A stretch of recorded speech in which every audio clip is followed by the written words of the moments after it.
Man, I am fucking tired.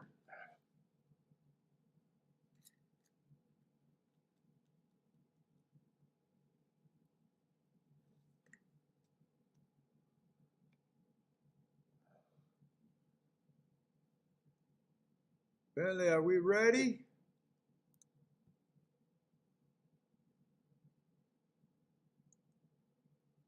Oh, wait. Am I live? Motherfucker, I don't like this. I am live. Why am I live?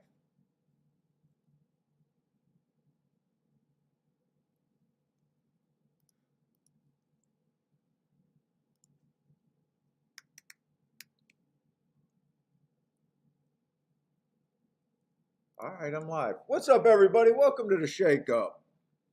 Dude, I don't know why YouTube keeps fucking around how you go live. They keep messing with me where I don't think that I'm live and I'm live. One of these days, you guys are going to catch me with my pants down. What's up, everybody? Not Gulfstream. YouTube must want people to get caught with their pants down or something, the way they do this shit. But anyways, we got Gulfstream and Belmont today. And I just now realized that the first race at Belmont does look like shit.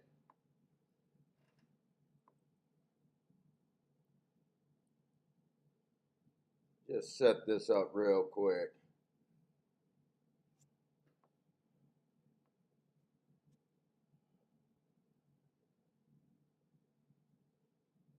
Ooh, and I crashed. Man, I fucking woke up early, had all sorts of energy, and I just feel like I hit the damn wall.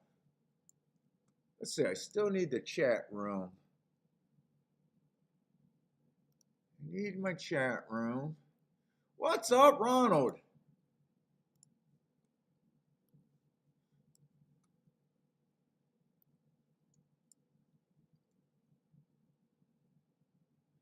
And I should still be on. Okay, good. Everything looks fine.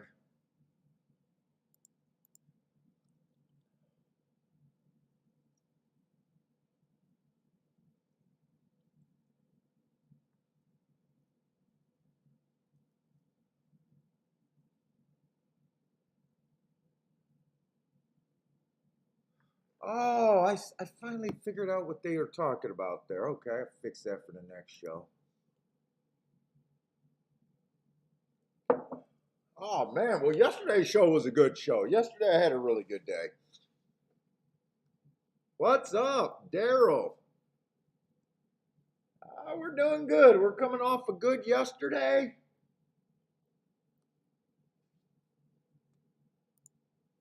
Looking forward to today. Got some Belmont and Gulfstream.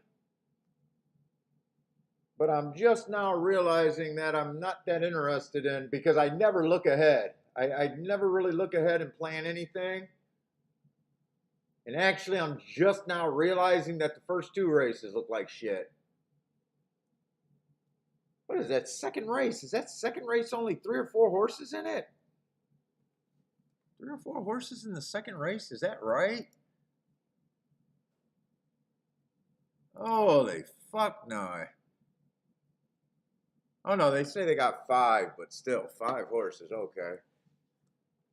Why do I think there's only 1, 2, 3, 4? Oh, I must not have went far enough down. What's up, Joshua?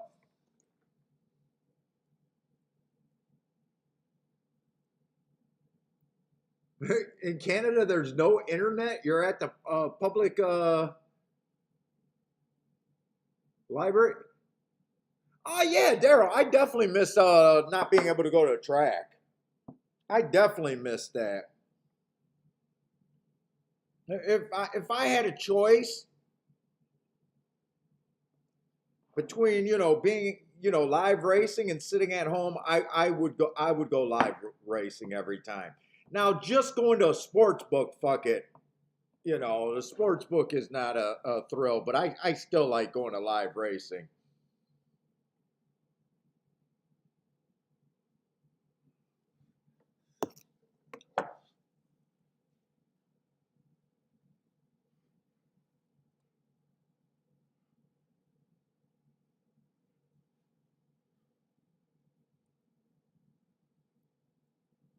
And I probably,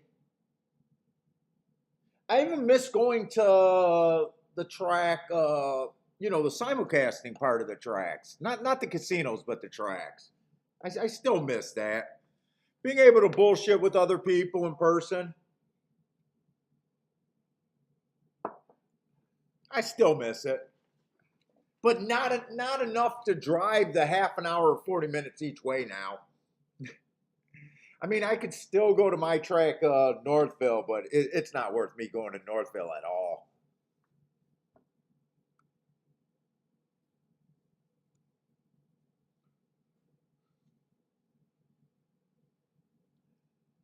Like even going there, it was hit or miss. Seeing the people that I wanted to see, it was so freaking dead. Hey, what's up, Ronald? Sounds like you need a Kentucky Downs trip for their race meet. It's just, the problem is I don't like Kentucky Downs all that much. Only 13 days or 9 days, whatever it is. There's not really enough time unless I spot something super quick at a meet like Kentucky Downs. Although I do want to go to Turfway Park once. Yeah, I know. I'm going to go to the evil track that killed Arlington. Ah. Why would you support Churchill racing? Well, fuck it. I don't support no racing because racing supports me. But I shouldn't want to go to Turfway Park, but I used to love going to Turfway Park, and I just want to see what they're doing with it. What's up, Timothy? Oh, Daryl, you're a little far to go to Gulfstream just for that got to be a planned trip. An hour and a half is too far. If I lived anywhere, like if I was within 40 minutes of Gulfstream, probably even 45 minutes of Gulfstream, if I was in that range, I would drive out there each day.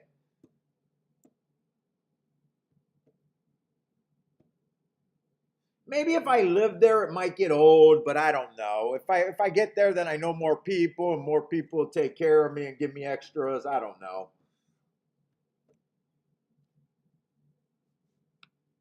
Hey, what's up, Lloyd? Lloyd says it's Putin's and Biden's fault.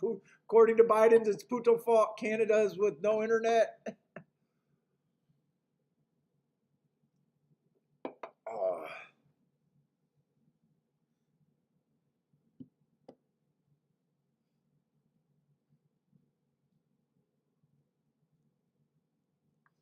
well, yeah, these first two races at Belmont, probably.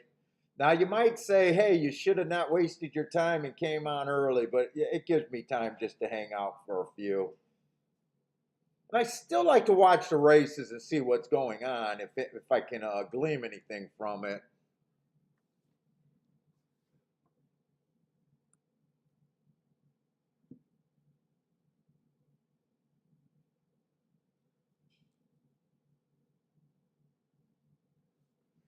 Bentley's on his way to go get a haircut right now. Oh boy. Man, I was watching some streams. They're already talking about the Breeders' Cup already. Talking about their top contenders for the Breeders' Cup. I don't get anything out of those damn discussions. Do you guys like those discussions? Talking about a race 3 or 4 months away, who might be in, who's a likely fit. I don't understand how a gambler and a handicapper can even I don't understand how people can get off on that conversation. I just don't understand it. I just don't have that DNA in me to understand why guys can talk about a freaking race without a betting board and without no potential of seeing where I don't understand it. Are they the same guys that watch My Little Pony or something? They just love horses? I don't get it. What's up, coach? Well, it's the Breeders' Cup. It's the superstars. To me, it's equivalent. Why don't they talk about $4,000 claimers and what they're going to do 3 months from now? You would say that would be ridiculous. They would say that would be a ridiculous, but they're willing to do it with stakes horses. I don't understand. Maybe I'm just born wrong. I might just be born wrong. What's up, Nick? Nick Nelson.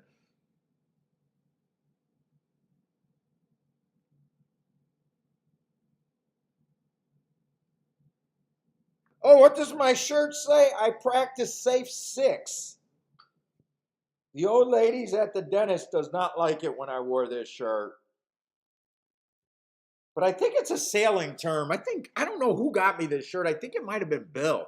And I was like, what? Wear it, just wear it. And I don't know, it made it in my rotation. Lloyd Green says, way too much time on their hand, one trick ponies. Need a hobby.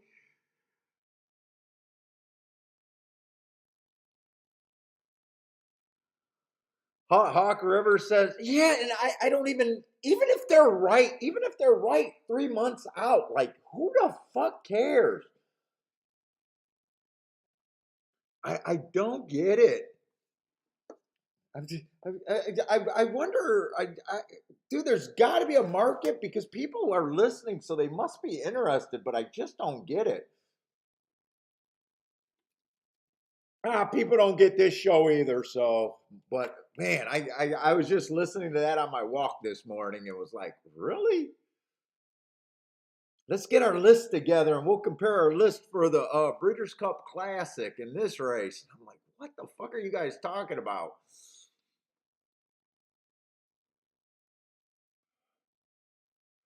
Let's see, we do got a turf race to start off the day. And let's just look at Belmont. Let's just look at Belmont's, what I might be rooting for.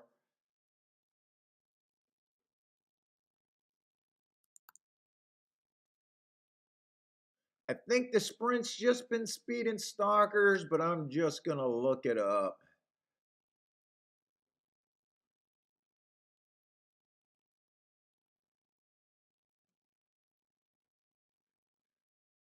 I love it how in the conversations they always drop names. Yeah, I was talking to Jerry Bailey and Randy Moss, like those guys ever gave out a winner on their broadcast that wasn't a fucking a ABC wager. Fuck, I'm gonna sit down and talk to Randy Moss and Jerry Bailey about a race coming up in fucking 3 months. I watch their broadcast and I can't take the broadcast sometimes.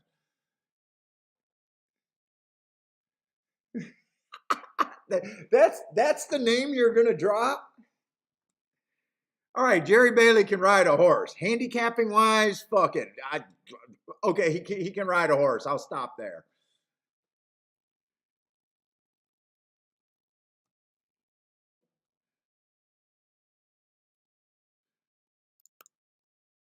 He's definitely a Hall of Fame jockey. We'll stop there. I don't know what he has to say about handicapping, but we'll stop there.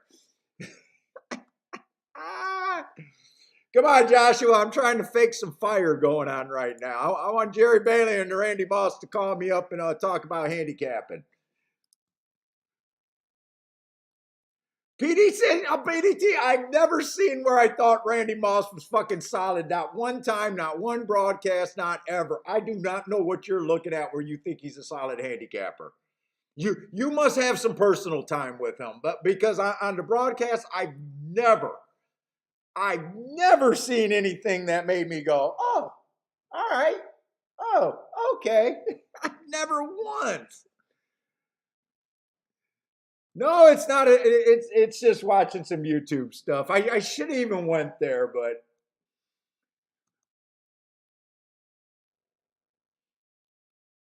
PDT, what's up, PDT? PDT says he's solid though.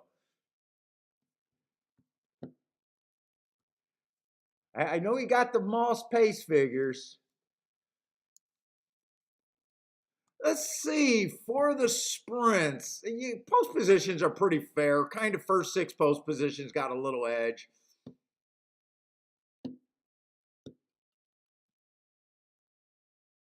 Stalkers are the main running style, and there's not much difference between front end and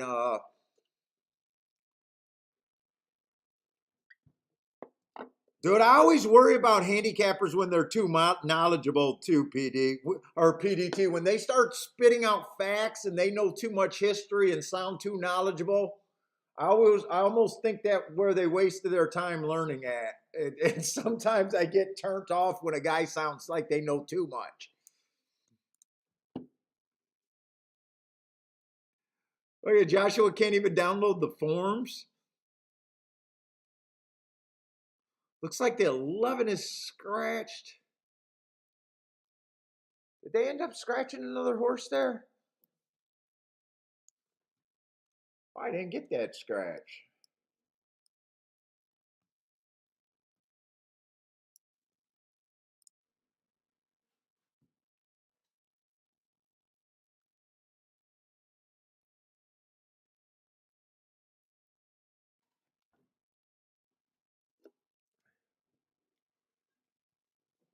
Oh boy.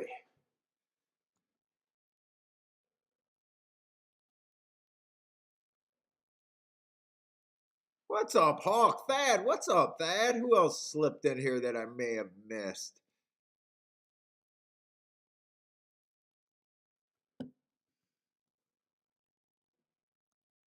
Let's see. Well, there's obviously not much interest in the first race. There's only 3 horses that I think got running lines. Everyone else is a first time starter. I mean, 4's running lines look okay, but just okay. I don't think that's a bad race, but man,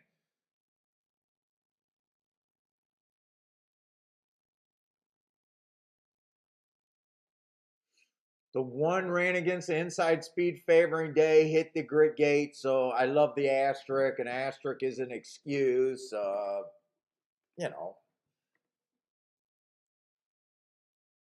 5-2 sounds like not a lot for as many horses that are unknown here. But yeah, there's nothing to even look at there.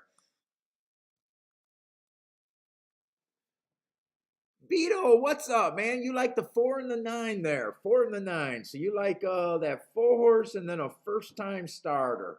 Brad Cox first timer over there.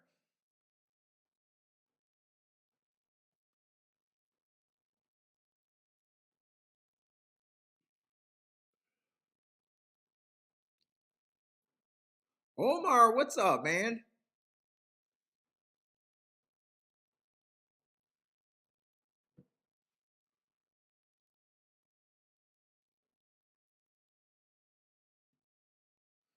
Let's see. Brad Cox, I'm just talking to myself here.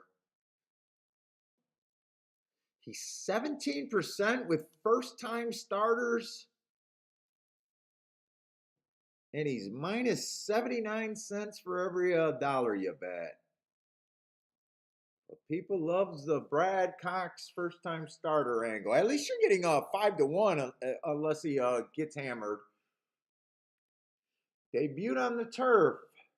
18%, so solid. I'd say those are solid win percentage. Nothing's wrong with the win percentage.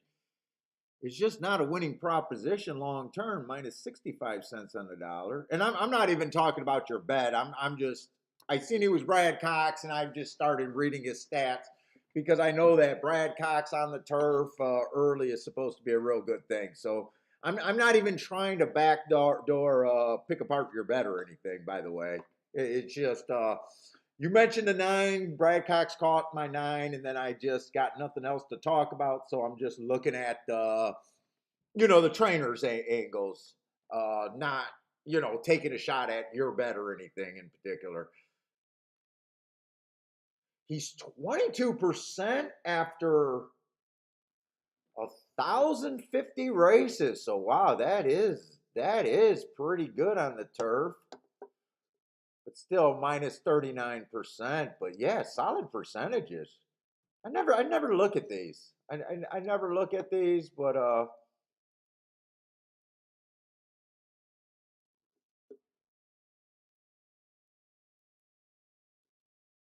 Maiden special weight winner. He's 24% after 900 starts. Wow. I mean, really good percentages, but I notice every one of them is a minus. Every one of them is a minus thing. Who else is a name trainer here? So that's what Brad Cox looked like. So definitely really nice winning percentage. But that for betting information, it's telling you that it's terrible and you still got to pick your spot when you use them. I don't know any of these other trainers, so I'm not even interested in well, this one caught my eye. 54 starts, 11 percentage, first time on the grass, and he's plus 65 cents for every dollar you wager, I guess that is.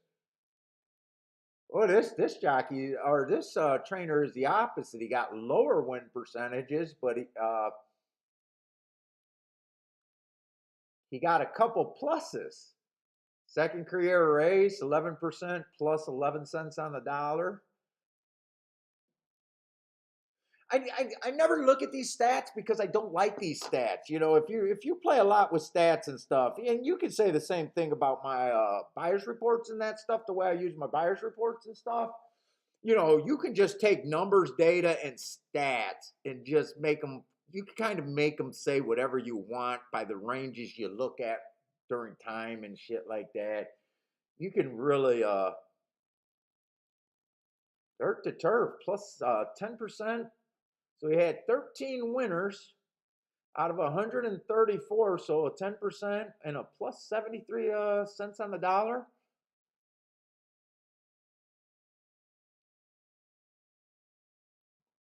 I mean, that's solid. I just don't know how you mark.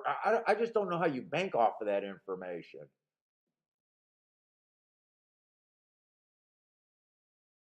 And the other thing about stats is just like I talk about winning at the track. Just because you won at the track for the last 20 years is no indication that you're going to win the next year or the next 5 years or the next 20 years.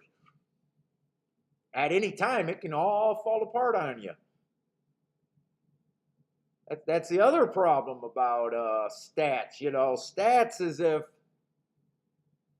he continues to win at dirt to turf and he continues to win at around a 10% thing going forward. And you can hopefully still get a 73 cents on the dollar, but that's saying a lot. But I got nothing else to say, so I'm not ripping it, or I'm just looking at it, just talking to myself, bullshitting. What's up, Jerry? Jerry McKnight, Joshua Kuhn, what's up, man? Well, yeah, that's the thing. When a guy gets really known for it, people are so desperate for winners, they include them on their ticket. Damn the odds.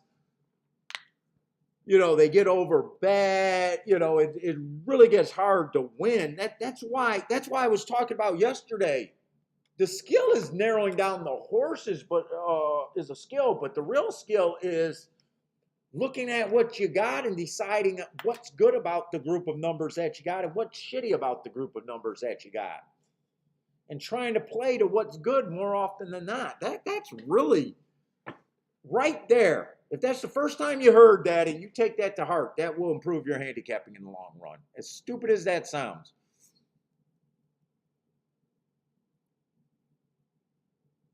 What is that, Serdar? What's up, Serdar? I hope I said that name right. Race 1 favorite is who you like, the 2-1.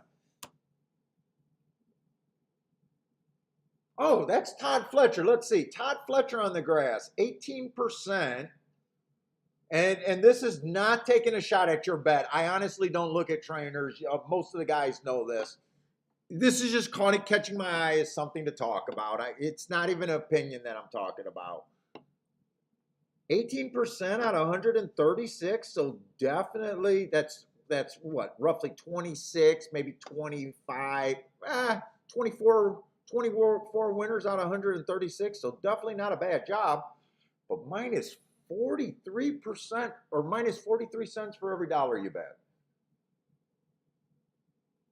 Second career race, 292, 21% solid win percent, minus 71. So he's just like Cox. He's just so well known that even though he has a really nice betting, or he's just overbet when he runs. He's just overbet every time he does something.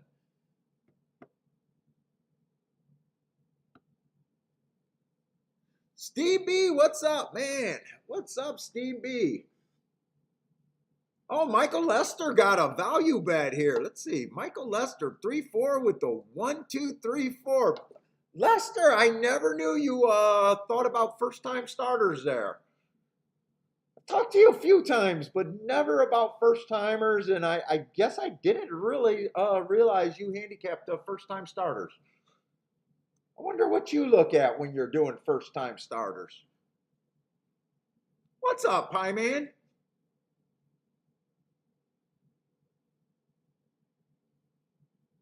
Let's see, Coach Flack gonna single the 4 with the 8 here. What's up, Eric? Let's see, owner trainer combo, first time maiden stats, used to work for him. Don't know where to buy them anymore. Paul, why do I know that name? Oh, of the New York Mets was a pretty good hand. Oh, Paul DeLuca from TVG.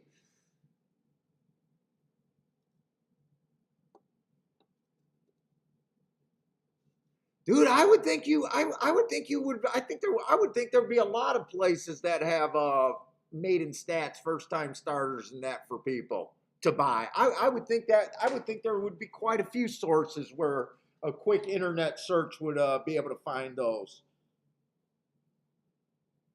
And I know, like daily racing form, if you get the the ultimate ones or whatever, the ones that are on lines, they got all of those search inquiries. That might be the reason why maybe they might be harder for you to find, but I would think that information would really be out there. To me, that stuff is just overbet and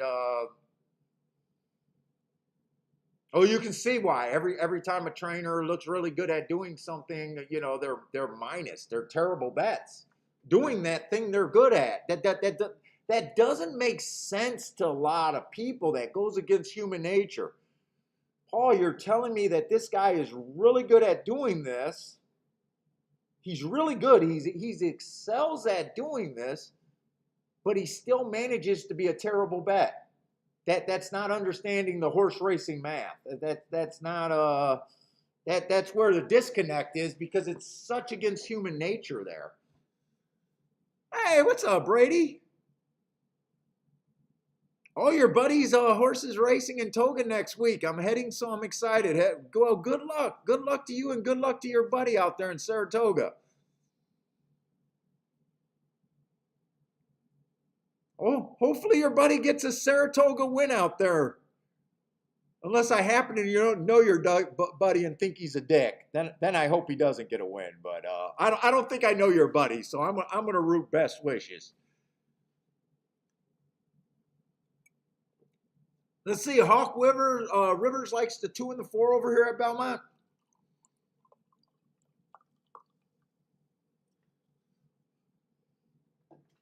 Look at this fine coffee mug.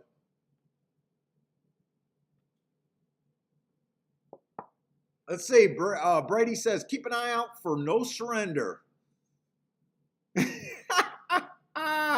Yeah, I think it's pretty safe. I don't know your buddy. But if I happen to recognize him in the winner's circle, I hope I don't say, not that dick. God damn it, not that dick.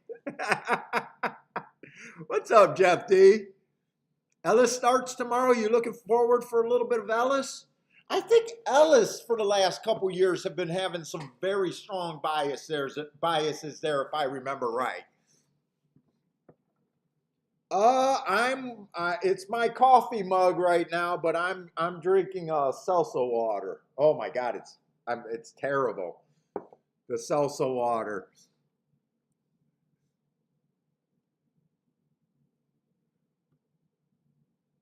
So no surrender is your buddy's name next week.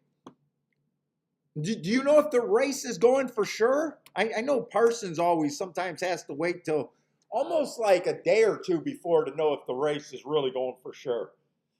Sometimes I get really late notices on him. because they think they got a race filled, and then the race doesn't fill, so the race get canceled, moved to another day.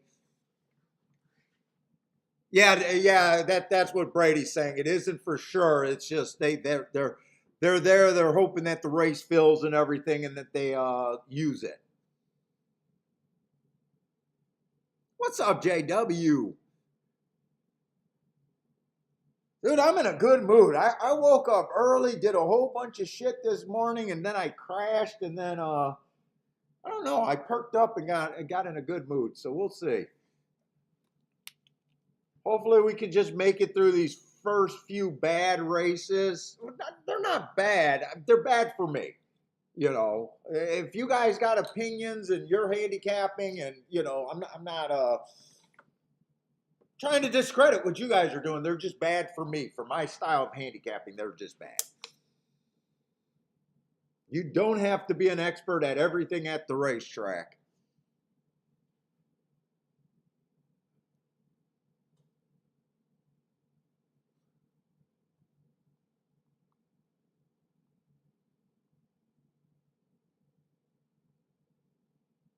Oh yeah, Jerry, we had a nice walk. Not only did we get our walk done, we did cut our walk down. We only did a mile and a half instead of the 2.5 miles that we usually do in the evening.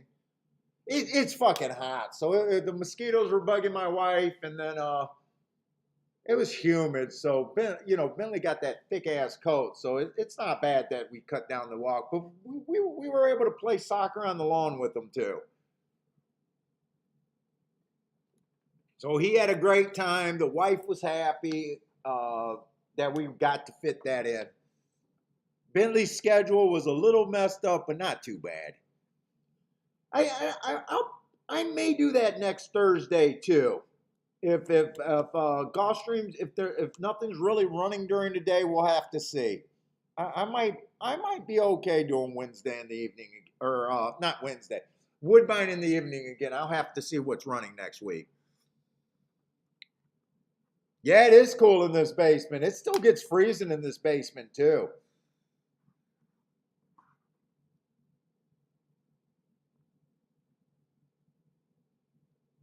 Oh, Ellis starts today, not next week. I thought it was I don't think I read that wrong. Ellis starts today. Oh, Brady said his buddy got another horse in the Kingston Racing at Travelers. All of them are named after Springsteen. Oh my God, I hate Springsteen. I do not understand how Bruce Springsteen is rich. I do not understand how he has any fans. I never understood Bruce Springsteen. I can't even say his name. I never understood him. I never understood his music.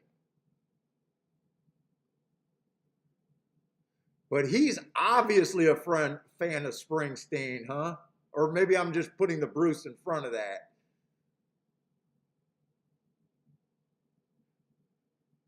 So he could be that dick. He could be a dick. Right, JW? JW hates Springsteen too?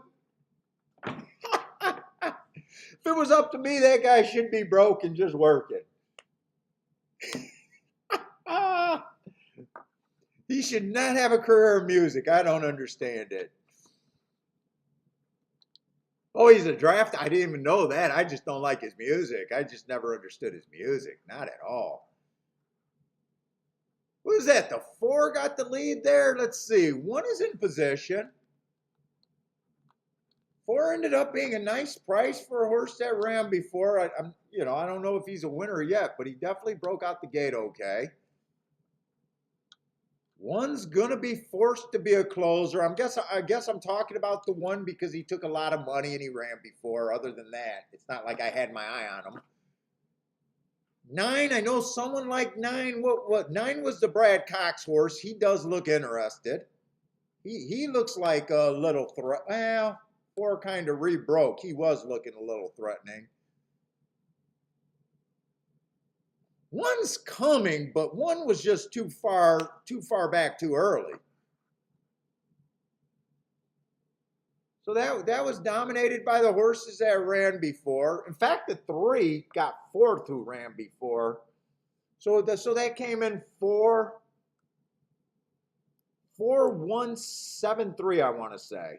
4-1-7-3. So the race was dominated by the horses that ran before. 4 went wire to wire. We thought that speed and, well, actually, I said there's no difference between speed and stalker or speed and closers, and the real running style is closers, or no, stalkers. So yeah, the one horse had some problems, but he's not a real fast horse. He hit the gate in last race and ran against the speed favoring bias, but dangerous to take short prices on horses where you don't know their running style. Just dangerous. Nice price on the 4 though. You know, there is an argument to say 9-2 is good, but is 9-2 good when there's so many horses that you couldn't have understand? You know, that's kind of where I'm at on there. But I know you guys that handicap first time starters, you guys probably found a whole lot of reasons to do what you did. You know, where you weren't at a mystery like that. That race was just dangerous for me. Is 9-2 the right price to kind of take if you think the race is dangerous for you? Kind of. It's just, you know, game theory or talk.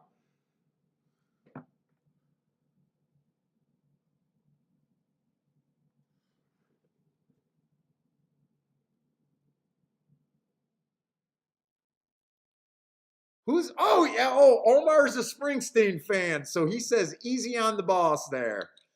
And did Omar have that winner there? It looks like Omar might have liked that winner over there. Let's see, Hawk Rivers definitely liked that winner over there.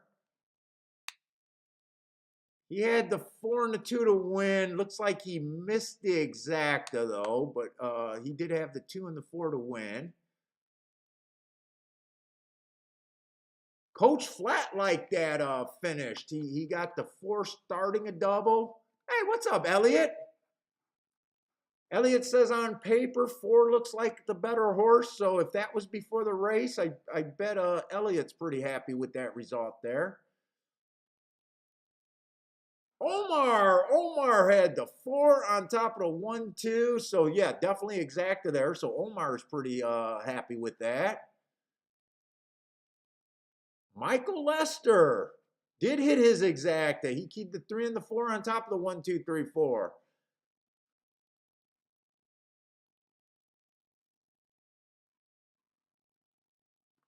Vito's pretty wide on the try, but did he hit the try? Oh, he did. He got a lot of numbers here. Oh, it looks like he did miss the. He needed the 3 for third, not the 7. What, Brady? You're saying you like what? Just screaming "Born in the USA" in the microphone?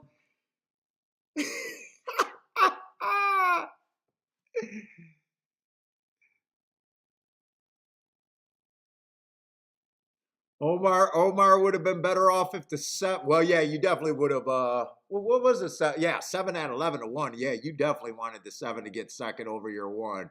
But either way, you had it. So nice hit over Omar.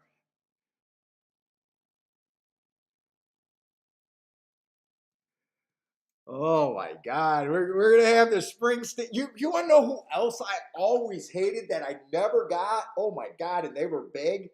Fucking YouTube or YouTube. Wait, you not YouTube. You who is that group with Bono? Who is that group with Bono? You whatever the fuck they were. Oh my God, I hated those guys.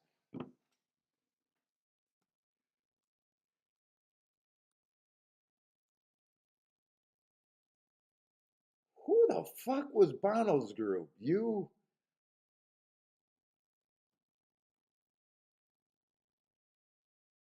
What's up, Shan? Shan's looking. Oh, you two, you two. Oh, I was close. You two. I was thinking you two.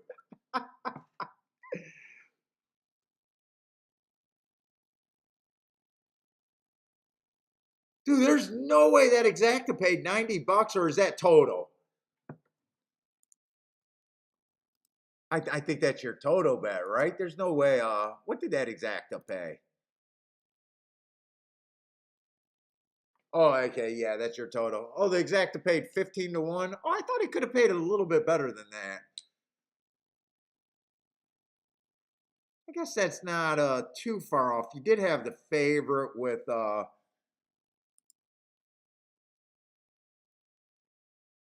four was the second choice. I didn't even realize that four was the second choice. Four and nine were bet down to 9 to 2 and 5 to 1. That's the second and third choice, and then everyone else is double digits. So yeah, even though okay, so he was well backed.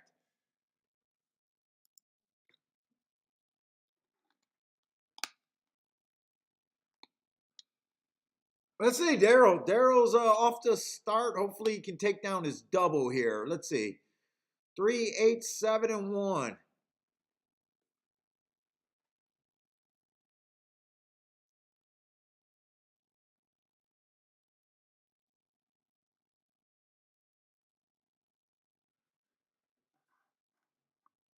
Yeah, I don't know. I haven't heard of anything, Eric, and I usually don't pay attention to like mandatory payouts and that stuff, force outs and stuff. Sometimes I do catch my ear, but I usually don't like really look for them. What's up, Jared?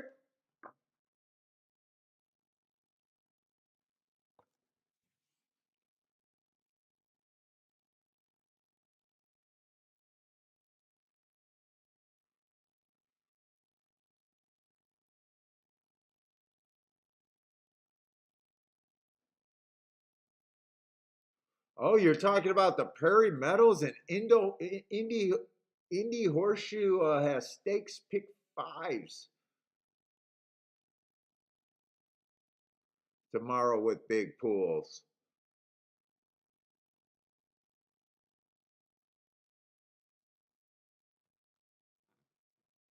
Oh, got water in my damn ear.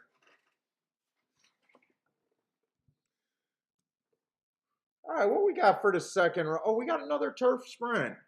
So they just went wire to wire on the turf, and we got another turf sprint. Only five horses. Let's just try to look at it. Right now, I'm not that interested, but who knows? Every once in a while, these five horse races can produce a big thing. So a big price. So we'll take a look at it.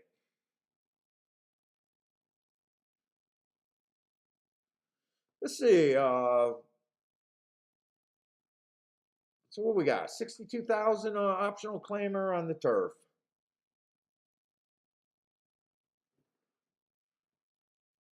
Let's see. The one 3 races ago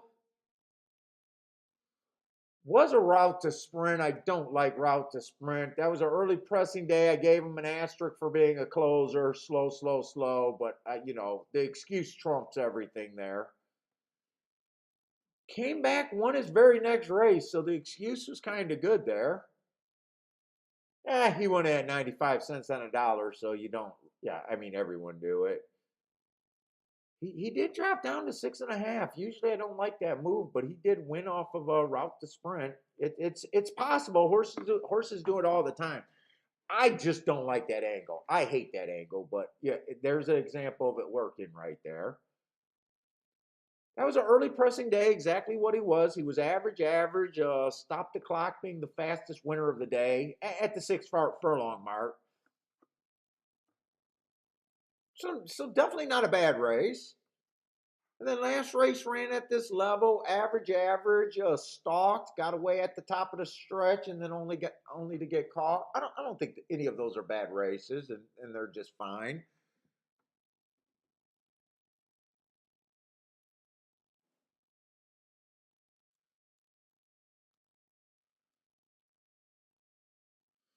Let's see the 3 horse. Let's see. I can't go back to August of last year. That's just going back too far. Was running in some minor stakes races, looking like a stalker for the most part.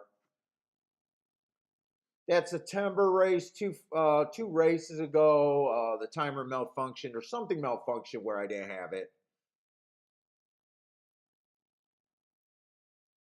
Last race, early pressing day, that's kind of what he was, a stalker that day. He was average, one tick slower than the fastest winner at the next two calls. That's not a bad race to me. I said that stalkers are winning at about 50%. Stalkers come from 1 to 4 lengths off the lead, so he fits the profile. Makes sense that he getting beat or getting bet, but right now I'm just trying to find a reason to get excited right now. So far everything's just blah. Let's see. Four horse does. Four horse taking a drop in class from those minor stakes. This horse does let horses get in front of him. He's not the favorite. I was hoping that he was going to be the favorite here.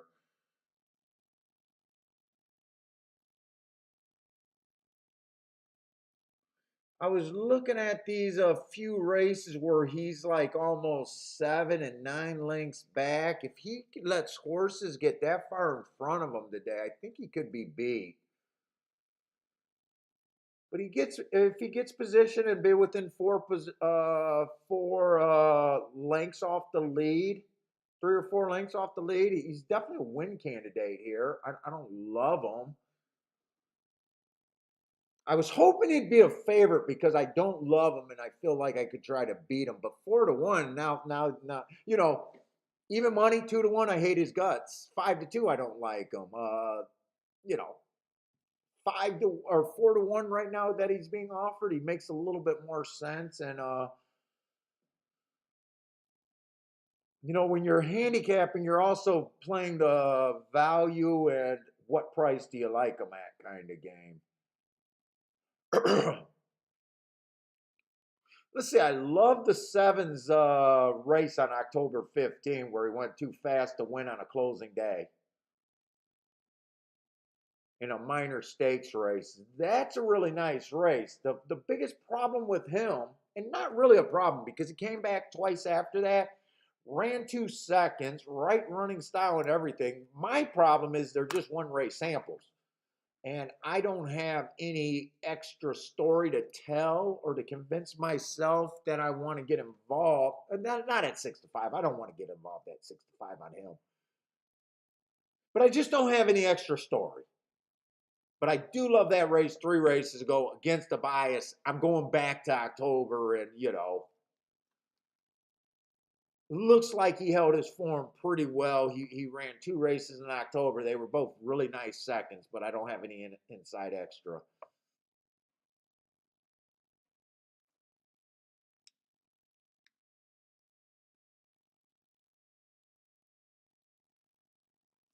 And 8's another one that looks like he can be a stalker at the best, and sometimes he's a little far back.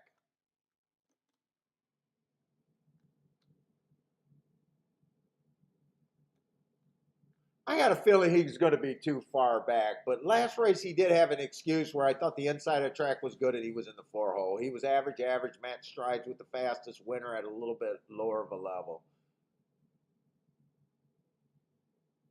I can't say I feel like there's a lot of speed in this race, by the way. It almost looks like 7 could possibly even be the fastest early and might not get that much pressure. So that's another reason for me not to care that much about this race. Hey, what's up, Danny Perez? What's up, man?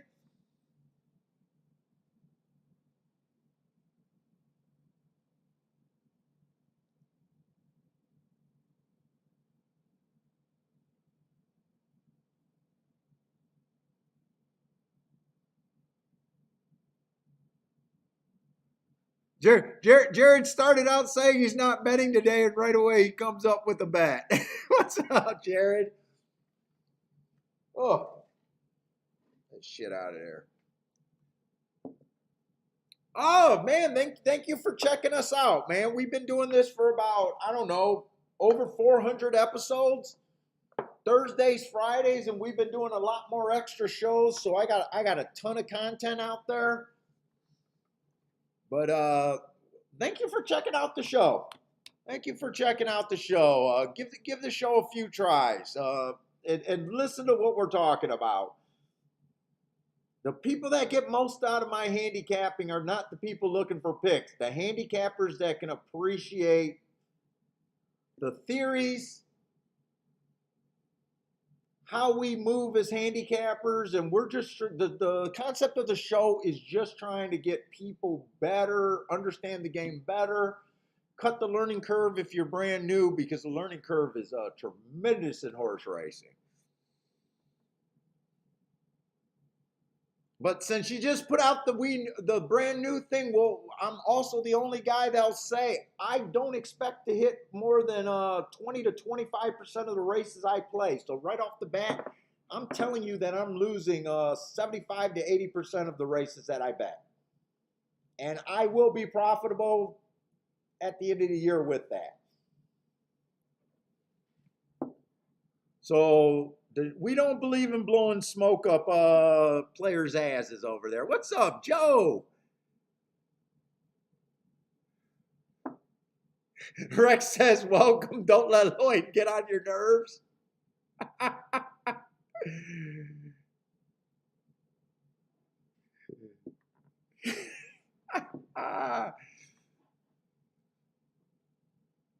And Danny, I will sit out a lot of races because this is how I get paid. I get paid with my betting, so you know I'll break down the race as far as I can go. You know, I use a lot of horse racing math and that sort of stuff to decide if it's worth me to play. You know, so I will sit out a lot of races.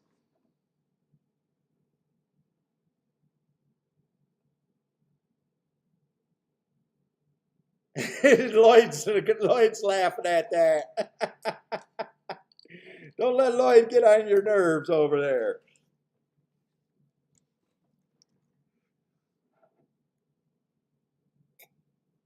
Yeah, I had the sticker in my cup when I was drinking there. What's up, Larry? Larry, right now I'm hoping that Belmont favors the inside on the dirt. I'm hoping on the turf routes, especially, it's coming off the pace. I don't, this is the last week of Belmont. I'm hoping not to see anything change too much. I'm hoping it just to be steady on what we've been looking for.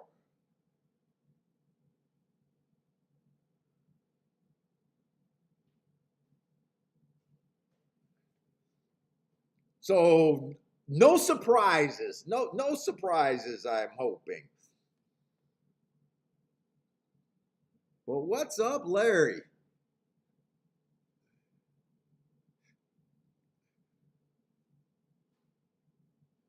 Oh, Joe, without a doubt, and that's some of my beef with a lot of the ways that the industry tries to entice new people by acting like they're experts, have a pick every race. I I will be a broke ass if I played every race. There's no way that I could have an edge in this game if I played every race. There is absolutely no way. I don't believe it's impossible.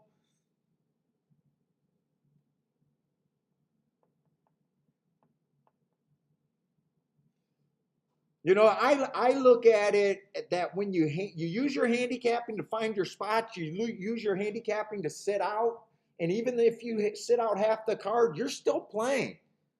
Making a decision to sit out based on handicapping is a decision. You're handicapping.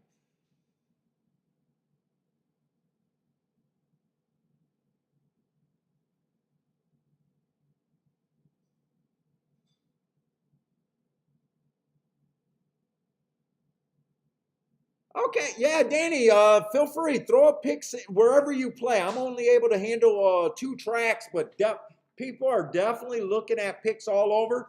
So when you put up your picks, just throw up the track too.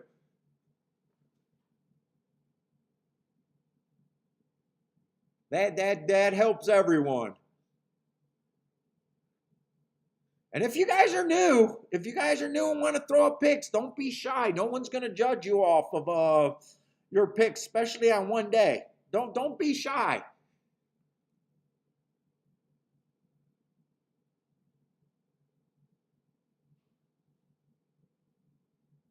No one's going to judge you. Everyone sucks at picking winner. I just admit that I'm going to lose 80% of the races I play.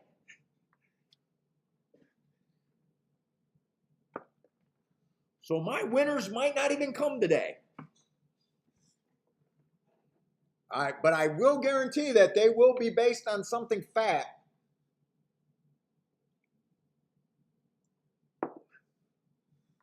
Hey, what's up, Dennis?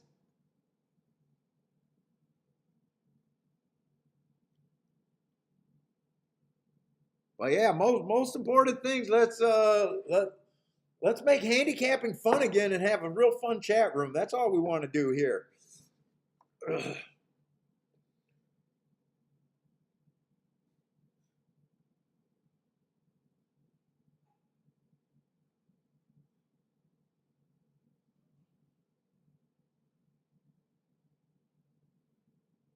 What's up, K Phil? What's up, man? In is in the house.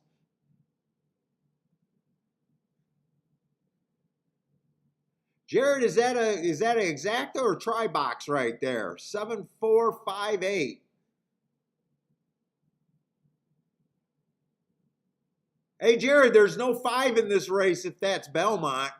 Jared, you gotta throw the date up, or not the date, the track up there. If that's Belmont though, the 5 is out.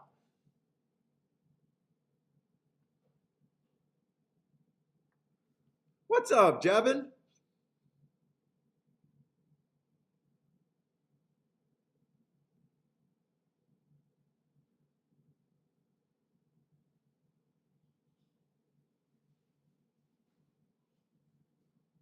Omar got a bet. Let's see, doubles starting with the 1 and the 8 here. The 1 and the 8, two nice price horses, two nice 5-to-1 shot. Good luck, Omar, get that through. Oh, yeah, absolutely, Partez. I will now. It's hard to now. I'm a little bitter at Gulfstream, but it's hard when you're still crushing it. 6 years ago, Gulfstream was not my primary track. It used to be Woodbine. And I'm just now getting back to Woodbine. So I walk away from primary tracks all the time.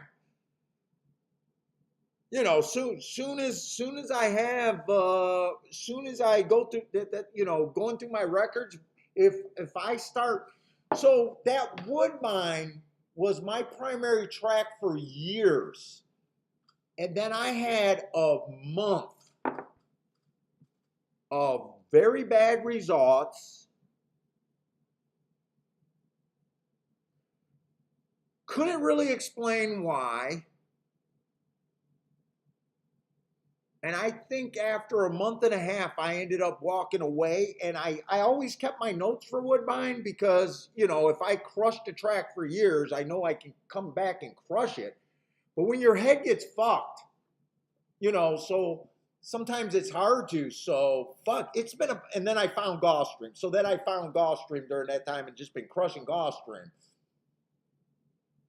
And now I'm excited again about Woodbine. I did not. So that was probably about 6 years ago. It wasn't until last year, late last year, where we started playing on this stream. We started seeing that I was picking up steam at Woodbine and making a lot of things happen at Woodbine. And I got excited about it this year. And I got off to a really fast start at Woodbine again. So it was a solid, I don't know, 5-6 years that I pretty much walked away with from Woodbine. And that was my everything. That was my Gulfstream until then. The other before Woodbine, it was Ohio. It was the Ohio circuit, Thistledowns, Belterra, River Downs. You don't even hear me talking about those tracks anymore. I had to leave them. I didn't leave them because the racing got hard. I had to leave there because the racing got so bad and the fields got so bad. It wasn't that I wasn't winning there. It was the odds were so bad, the pools got to be so bad, and the 4 and 5 horse fields were so bad. But I used to dominate frickin' Ohio for years. So yeah, if Gulfstream put me in a spot, like let's just say they continued not fixing that timer, and they continued, I don't like what they're doing with the Tapeta, the turf. Right now they're not running on the turf, so right now we only got 4 tracks.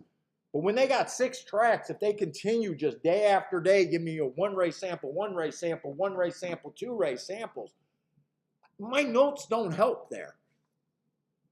So, yeah, Bill, I don't know, maybe about 10 years ago, maybe it was even longer. For a while, Ohio used to be really good low-level racing. You still had to worry about the pools, but then something happened there where all of a sudden they had like 0 horses. They might have had 20 horses between all the tracks, and it was the same 4 or 5 horses running every fucking day. It was terrible. And I had to leave Ohio. In fact, I qualified for the NHC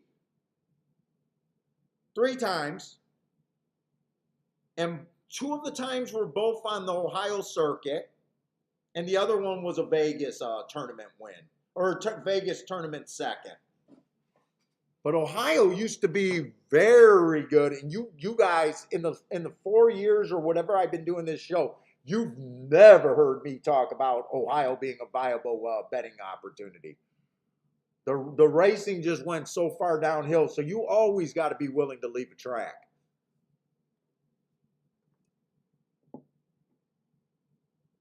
That's why.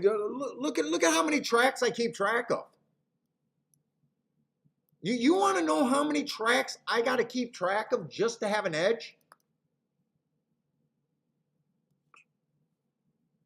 Now, some of these I am behind, but these are all the tracks that I'm trying to keep track of.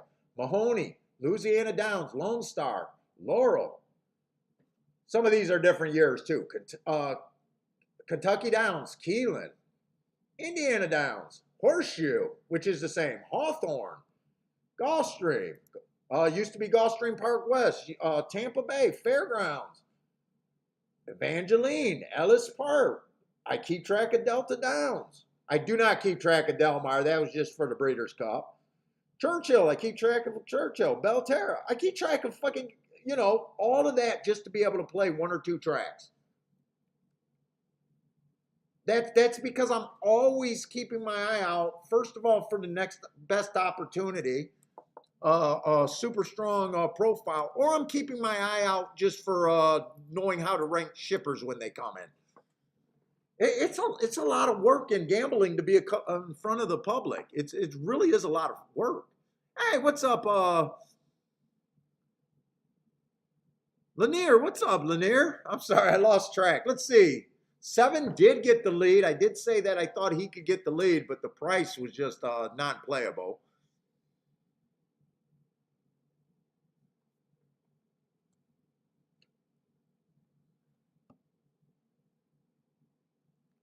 $23-2 does not sound fast. I think this is a sprint, right? 7 furlongs, 6 furlongs. So no bet here. They did go 23-2.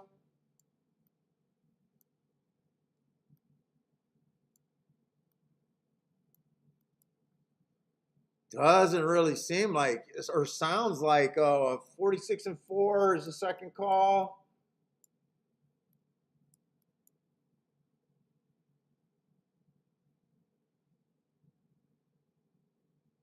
It's going to be close, but he's home. What was that, 68-4? 68-4? But I had no bet there. So far I have not played a bet yet. No bot's fine. 7 horse, like I said, I love that race 3 races ago. I couldn't look up those 2 races. Not saying anything that the public and probably everyone didn't say that see that he was definitely a contender. Jared, you cannot boom on a 4-5. I'm sorry, Jared. I can't let you boom. Ah. I guess Jared did say he did put $100 on him, and that might be, I don't know, that could be a big bet for Jared. Jared, if that's a big bet for you, I'd let you say boom. If that's a big bet, if that was going on the ledge there.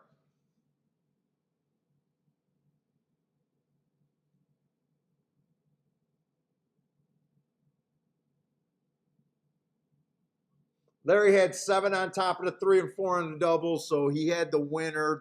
It didn't waste with a lot of combinations, but just missed there.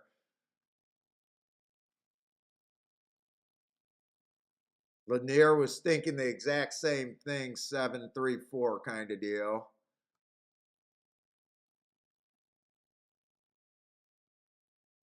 Yeah, Jared did say he had 100. If that's a big bet for Jared, he could definitely boom on that.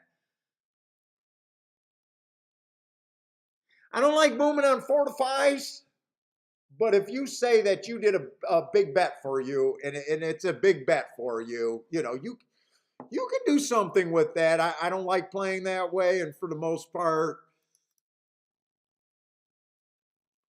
But if you pick your spot and that ended up being a stressful thing for you, you go ahead.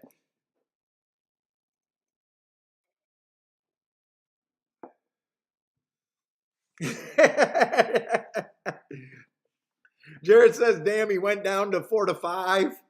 What price did you think you were getting? About 6-5? Because I don't think I ever seen him at higher than 6-5. See, Dennis, by the book, you're absolutely right. I stop my betting lines at even money because I think once we get in a certain range, it gets really hard to say, hey, a horse should be 4-5, a horse should be even money, a horse should be 1-5. I just think it gets really hard to do that. But by the book, you're absolutely right. By the book, if you thought this horse was 1-5, 2-5, 4-5 is a great price by him. By the book. But I live in the real world where I don't like making giant bets, even if I think a 4-5 is an overlay. I know by the book it's a right move, but in reality, I think it's a bad bet more times than not.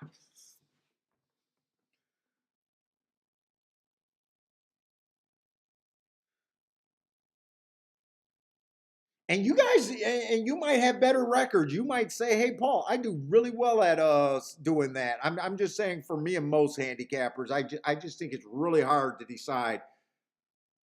Yeah, the horse should be 1-5. The horse should. In fact, I don't even know what percentage of the pool you got to be 1-5 or 2-5. I know even money is 50% of the 50% of the pool.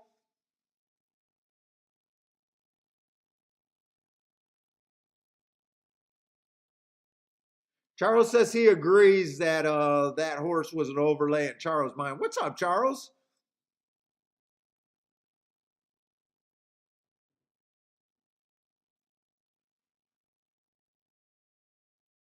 Daryl hit his double there.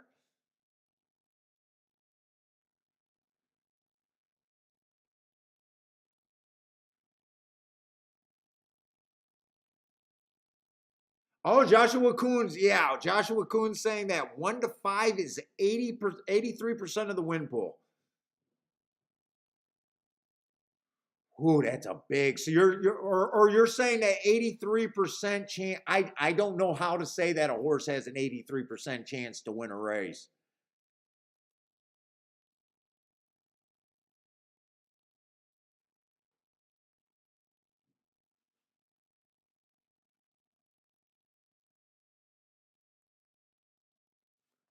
I don't I don't myself, and I'm only speaking myself and my beliefs in betting and how to manage money and stuff like that. To me, I just think that's a harder way to beat the game.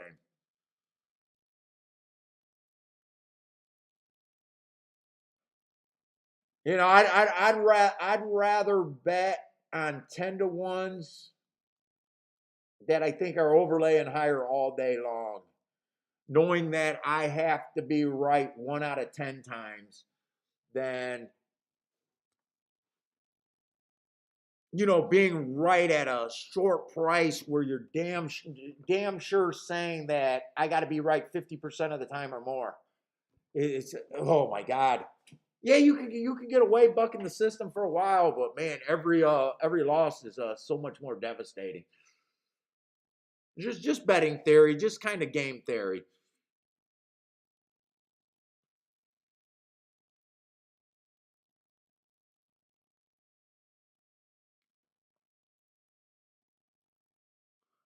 Charles, I mean, I don't know what Gulfstream's doing today. I'll guess by the bias reports, and I'll know what I'll be hoping for. But they haven't ran since Sunday, so I mean, we had, you know, 4 days of weather possibly. I mean, I don't follow what the weather's doing there, and possibly 4 days of track maintenance.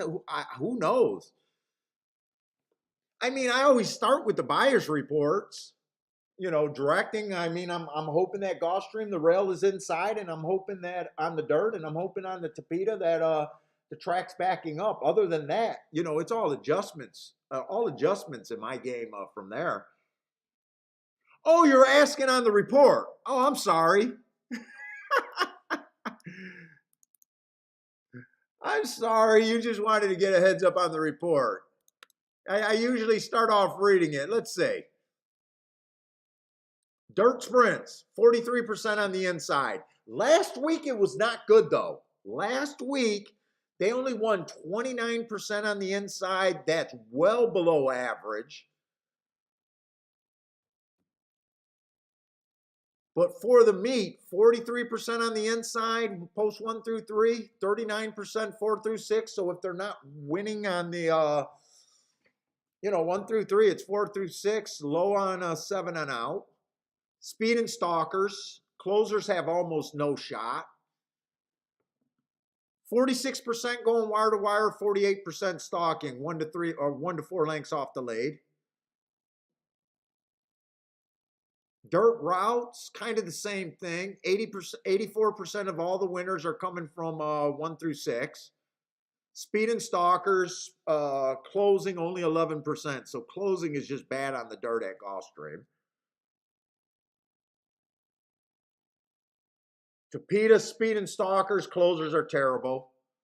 No real post positions. And Tapeta sprints or Tapeta routes, 61% stalking. Wow, that number's been creeping up. 61% stalking. I'll be looking at that like stalkers, closers.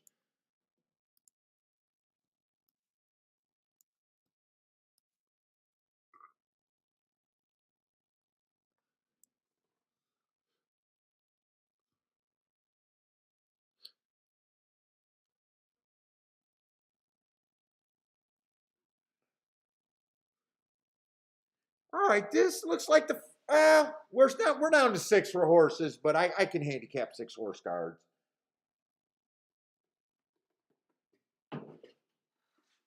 Wait, I gotta keep my cup here. Let's say we do got a $16,000, and let's just look at Belmont real quick. I might as well pull up my report for Belmont just to remind myself.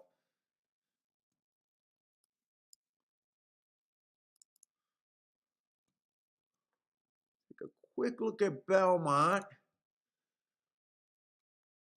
Belmont dirt races for the sprints. 56% of the winners are coming from 1 through 3. Huge number. 56 from the inside, 56% are going wire to wire, 10% are closing. Speed and stalkers with an edge to speed. On the dirt. Sprints.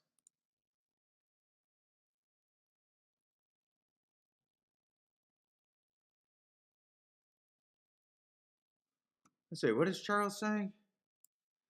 Dirt sprints, speed and stalking, yes. I think on the dirt routes, I think, speed and stalkers. My eyes got blurry. Yes. inside or first six post position. 7 on out is where it gets really hard. You know me, Charles. I always favor the inside at Gulfstream post 1 through 3, but it's really once you get to the 7 on out, it gets really hard.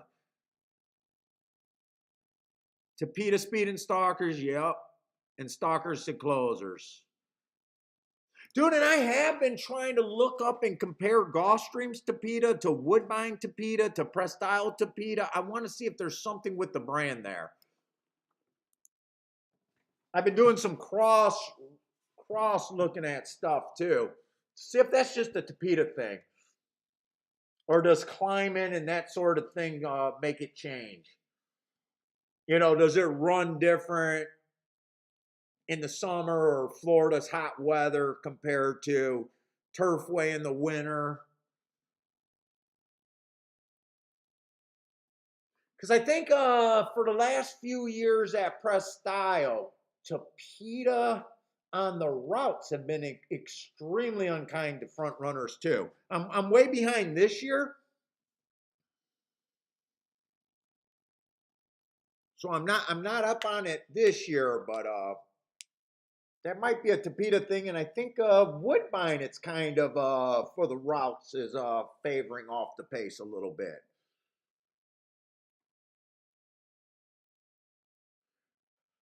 All right, but we got this one horse. I don't like route to sprint, and that's the first thing that caught my eye. He's mostly route to sprint, and I just hate the angle.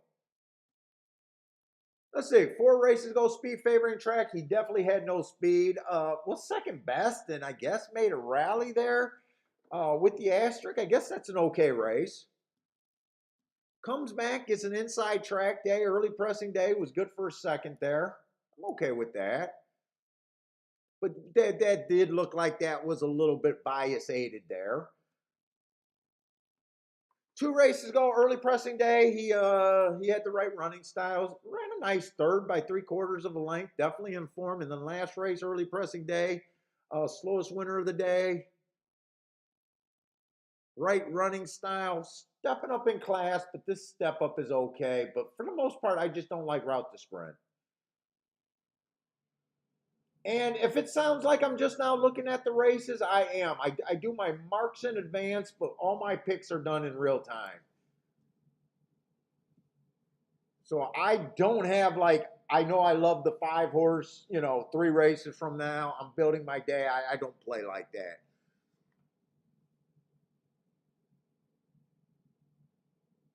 Let's see, the 4 horse, 4 races ago, bad rail day. So I automatically like the excuse there. I love when I see a bad rail. His speed figures go down. Very next race, they pop and go way up. To me, my notes is what explain that. Right or wrong, I believe I look at races different than the most. So this horse got 3 excuses. 3 races ago, it was early pressing day. He was still a closer. I think that's a really nice race, running against the bias again.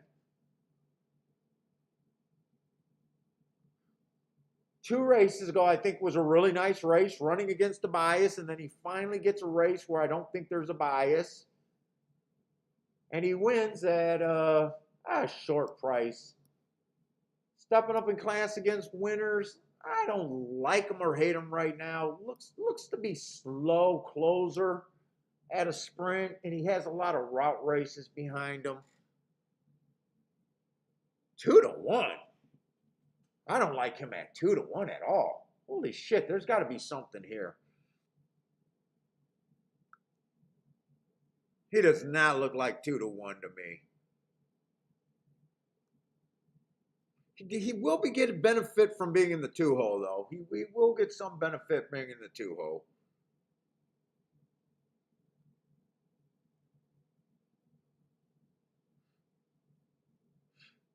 Let's see, 4 races ago was average that day. He is more of a sprinter. That route race, he went too fast to win 3 races ago. I like that, but a sprinter's supposed to be able to go too fast to win if he wants, but that's still an excuse.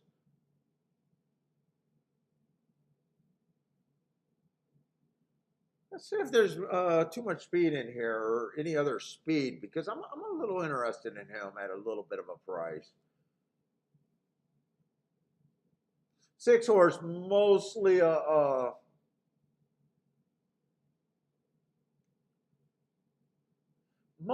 router. He's ran some sprints. Best he can do sprinting is stalking for the most part. Did earn a heart 3 races ago. Hearts are my best mark. Last race ran against the speed favoring trip. I'm not convinced here. And there are a lot of route horses. I don't like route to sprint, but the more route horses you get in a race, the more I'm able to forgive that angle. You know, if 80% of the horses are routers,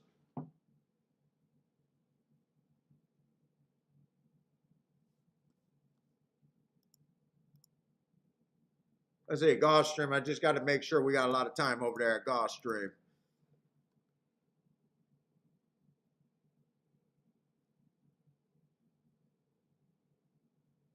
Yeah, 5 does have a nice hard 3 races ago, but it was earned at a heart. I mean, earned at a route.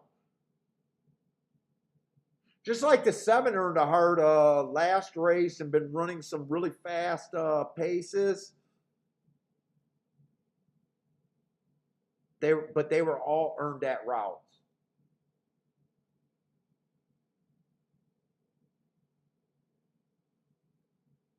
I'm not crazy about this race, but I finally feel like I want to bet something.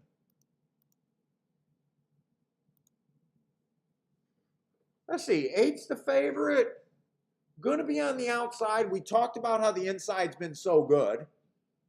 So that's already 1 strike against the 8. His running lines don't look bad when he's been doing sprints. He fits in as kind of a speedy stalker. He's able to lay pretty close. But I think the 8 hole is going to hurt him. Let's see, 3 races ago, that race, the inside of the track was good and he had the 2 hole. So I'm going to say that race might have been a little bias aided right there. I think this, I think I can play against the 8 if I can find something I'm interested in.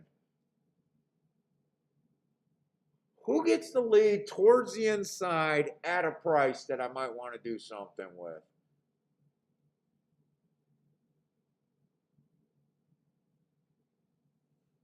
Four is going to be tough. Four should be tough, but he doesn't fit the qualifications at a price. He's not a price.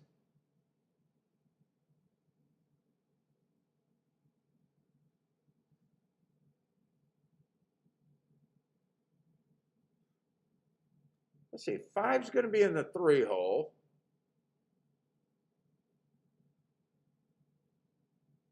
Four to one, borderline if that's the price I want to play, 4 to 1. I can see the 5 horse winning that race. 4 to 1, I'm going to keep an eye on that price.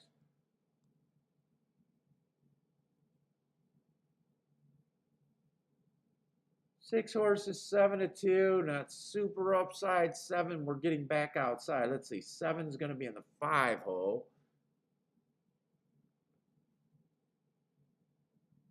If I play this race, I'm definitely trying to beat the 8.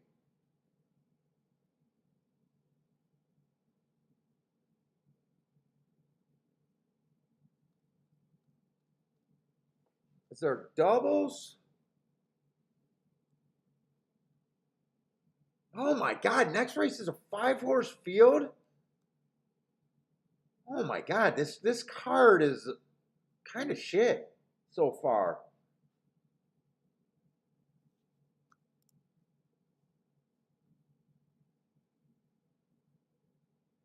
Yeah, 8 will be in the 6 hole, but still outside. I'm willing to try to beat the 8. If the 8 wins, no problem here. I know that you got to try to beat them. He's still going to be outside. I think that, and he's not super fast. I think there's a chance that the 5 or the 4 could be in front of him. Fuck, maybe even the 1. If the inside's good, maybe even the 1. Maybe I'm looking at something like a 1-4-5.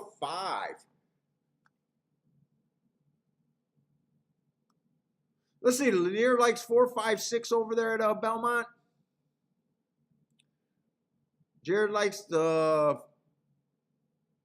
2-4. Jared.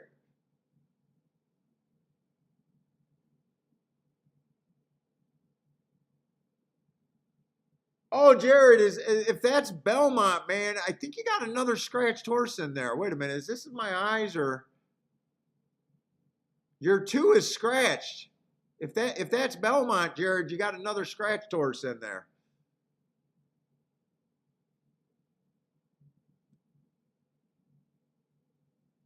Let's see. Charles is saying, look at the 7-horse last race. Look at the 7-horse last race. All right. 7-horse last race.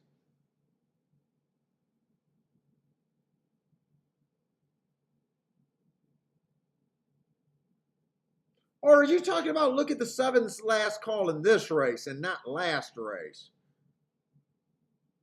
Dude, 7 is a horse that if this horse was in post 1 or 2, I'd be all over the 7 horse.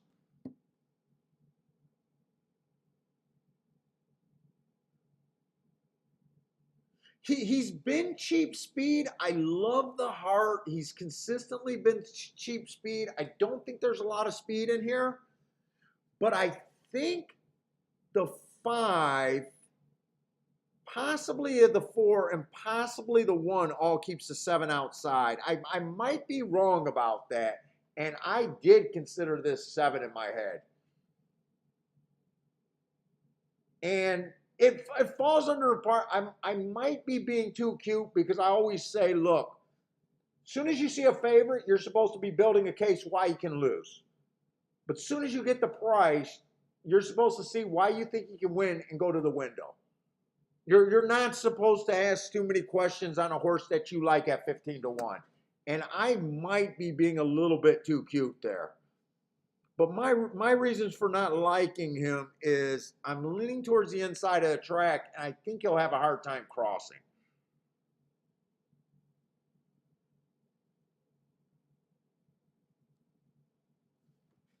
And in fact, let me just write down what I'm thinking.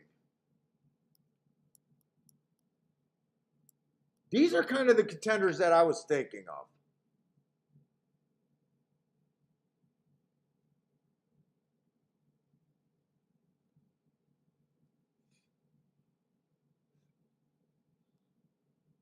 And I was kind of thinking that I probably feel the safest with the 5 there. I don't know if I'm going to do a win ticket, but I'm kind of just mapping out what I think I might do.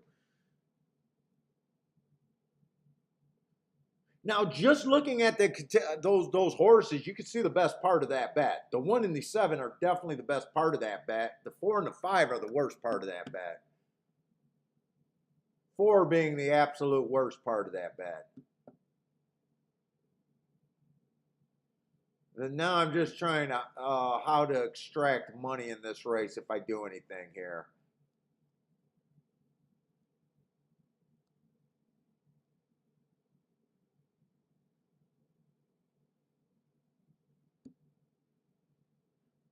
My first thought was to Dutch the 1 and the 5. That was my first thought.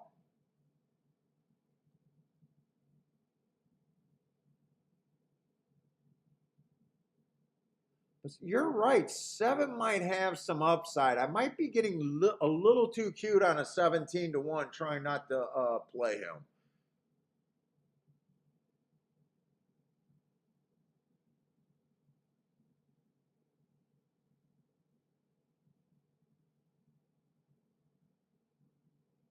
Because I'll tell you what, if the 7 was a little bit more inside, I would love the 7 here.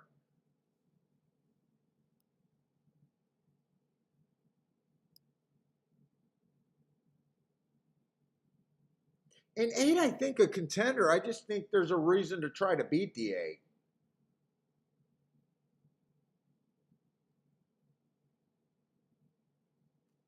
I think the 8 gets strung on the outside. I think there's speed inside.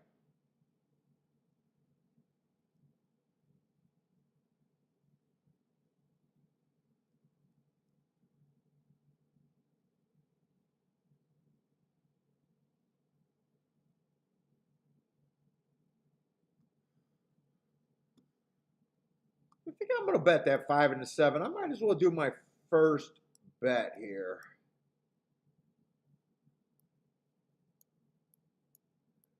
I'm going to have to check these payouts to see if I even want to box this 145. If I got time.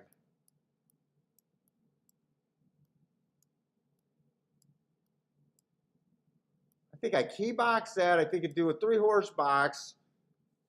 The win bet on the 5 is the only thing I'm not sure I'm going to do.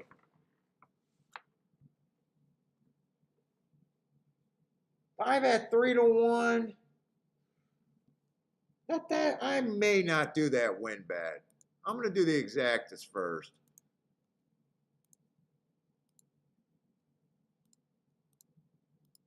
Oh, I did have to check that exacta. Let me just make sure that exacta.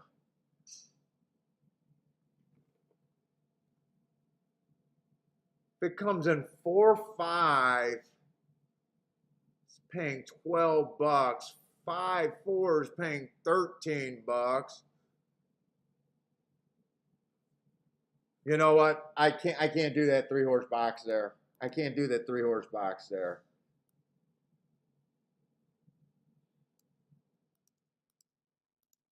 If I did anything with that, I'd have to wheel the 1 first and second with the 4-5.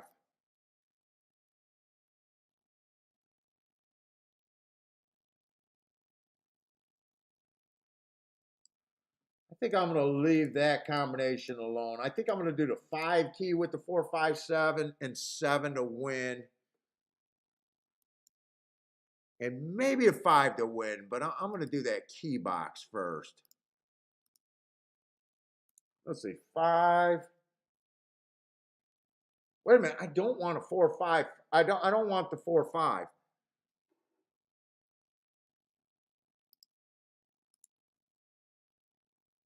So I keep just shrinking this bet.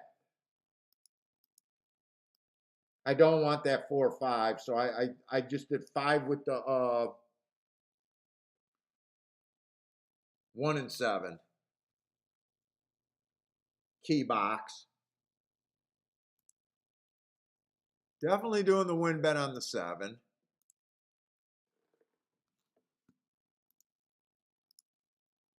And I think I'm going to win bet on the 5, but I'm going to wait until they're getting pretty close in the gate. I got it set up where all I got to do is click go.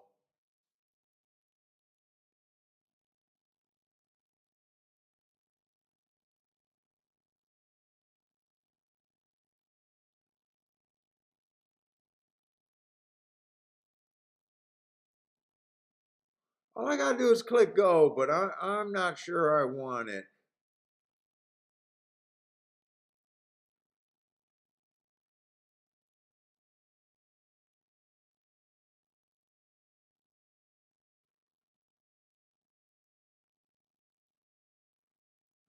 Ah, 3-1. I clicked it.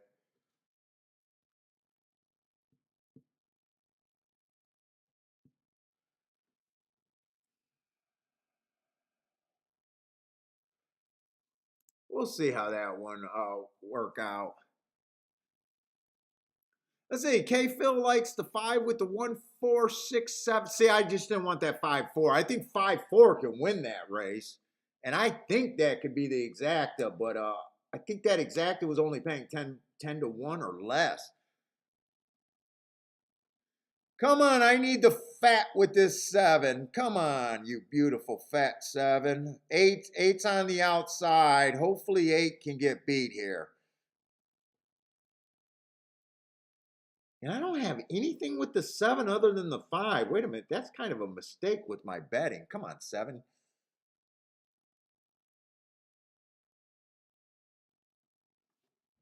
Yeah, I should have gave myself more options with this 7. He's going to give it up. So I don't think I made that big of a mistake.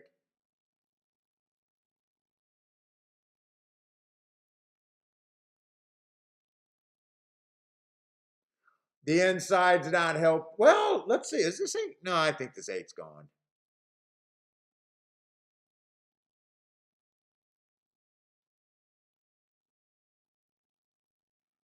8451, something like that.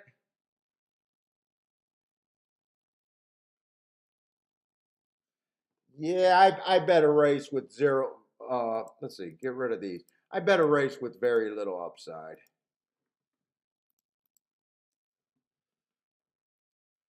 I needed a 7 to win, or 5 with the 1-7, or the 5 could have won.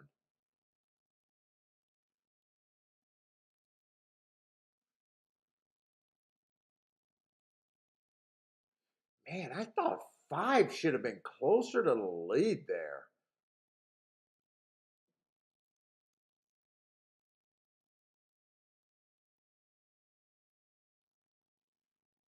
Let's see, the 8 winning that race.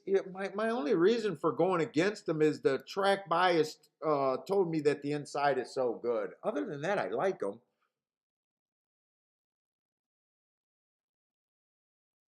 Eh, I'm not going to beat myself up that much. I cut down on some combinations, and that's just a race that I'm going to miss.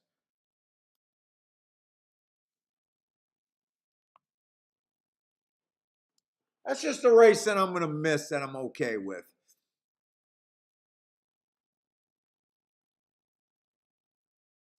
Daryl got the double 20 times there. K-Phil is going chalk. Now, a lot of times when I judge if I should have been in a race or not, more times than not, when a race figures ABC, you should not be in that race.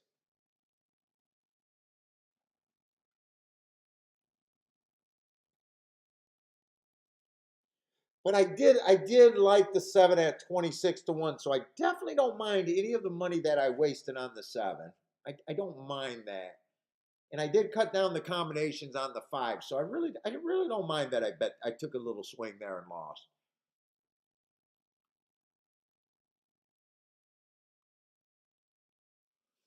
And really, I sat out of 2 out of the 3 races at Belmont, and probably could have made an argument that I could have sat out of all 3, but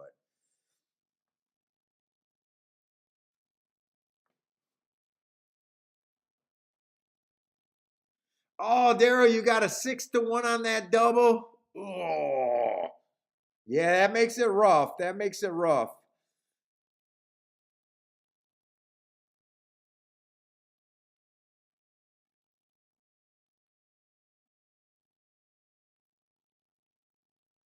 Okay, Phil, we had a really good show yesterday night at Woodbine. I don't know if you watched it, but we had a really good show. We love those bombs.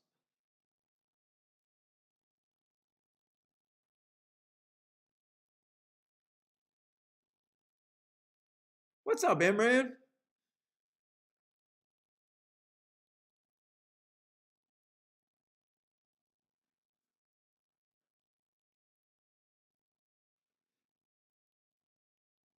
Yeah, we had. I started off. I want to say I lost my first 3 or 4 races, but felt like everything was okay. I made a mistake early because I kind of liked the 5 horse at 44 to 1. I played him in second with 3 horses, but never realized that why the fuck did I not just wheel him first and second? I'll never know. But he ran a nice second, 11 to 1 beat him. And Michael had that, and a few guys had the 6 at 11 to 1. So I did not have that race, but I was that was a race that, yeah, I missed on my betting decisions, but I liked my handicapping there. In an early race, I had the winner, and I missed the exacta by a K hair right at the wire, so I was still okay with that. And then I popped with a Nice 10-1 winner and a single exacta box that I took advantage of. So that made it where I could not be a loser. I was going to have a really nice day no matter what.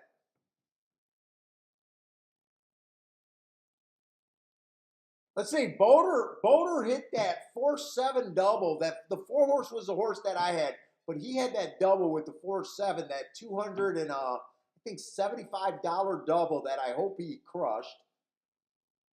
And then I hit the last race, but the last race just played as a kind of a break even with a barely minuscule profit. If it came in 7-9, it would have been a really good day. It comes at 9-7. You know, the payouts went lower. And then I set out 2 races, so out of 8. So it was a pretty fun show, and a lot of the guys were hitting too. In fact, if I didn't already have Belmont prepared and I had to do the handicapping last night, I might have picked Woodbine to be the track today because it was pretty fun yesterday.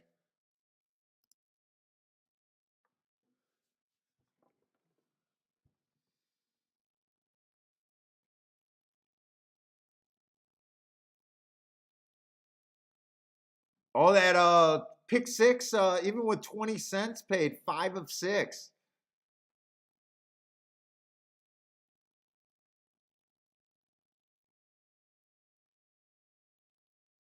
Ooh, Charles is calling out the first Ellis bet over there.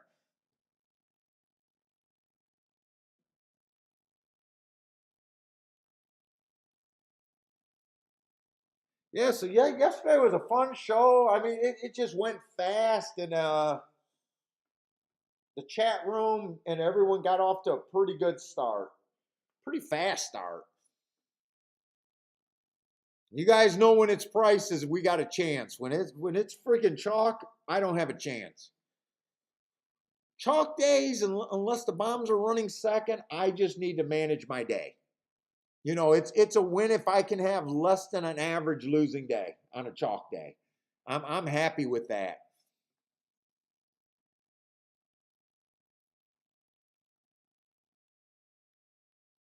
Oh, you hit a nice exact over there at Chunky Town for 388. So you still had a decent day though, but you donated at Woodbine.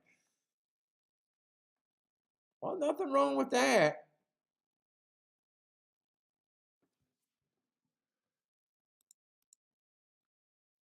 I'm just gonna watch this Woodbine race right here. We'll watch this Woodbine race. I am not crazy about some of these races at Belmont today. I mean, we got another 5 horse race. Ugh.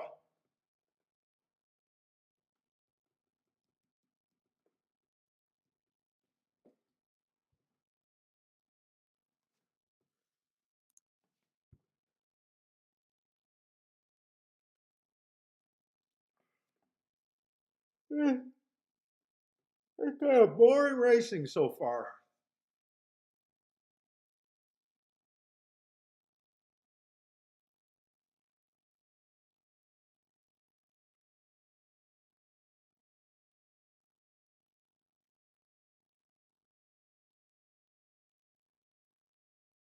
Oh, Charles, is that at Belmont? You need to get through this leg, and then you got a ticket in the pick 5.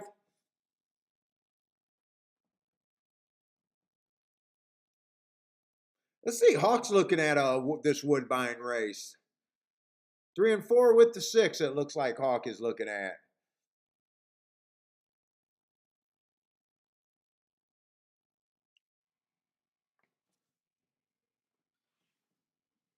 Oh my goodness, I'm freaking tired. They got to wake me up with some of this racing. Get this 3 horse going.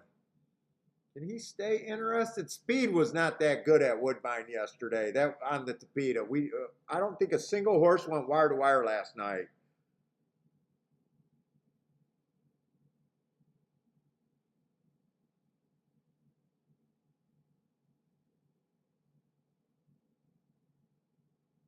Three's fighting his ass off, but I think this one's gonna come and catch everybody.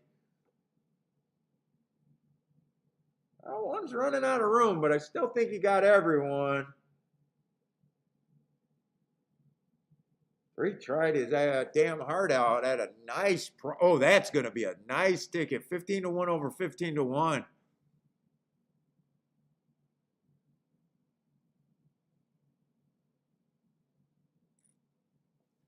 Yeah, no one went wire to wire yesterday. I don't know how they ran that first race today. Let's see, who won the first race over there? What did that result look like? The 2-horse? Oh, they got the chart already for that race.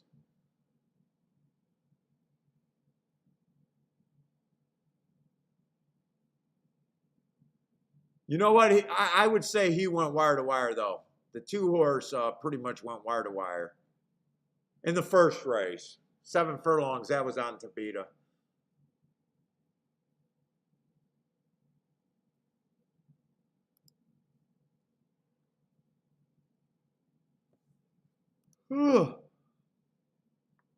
Lloyd says, boom, he got it with Lanier's picks. Nice.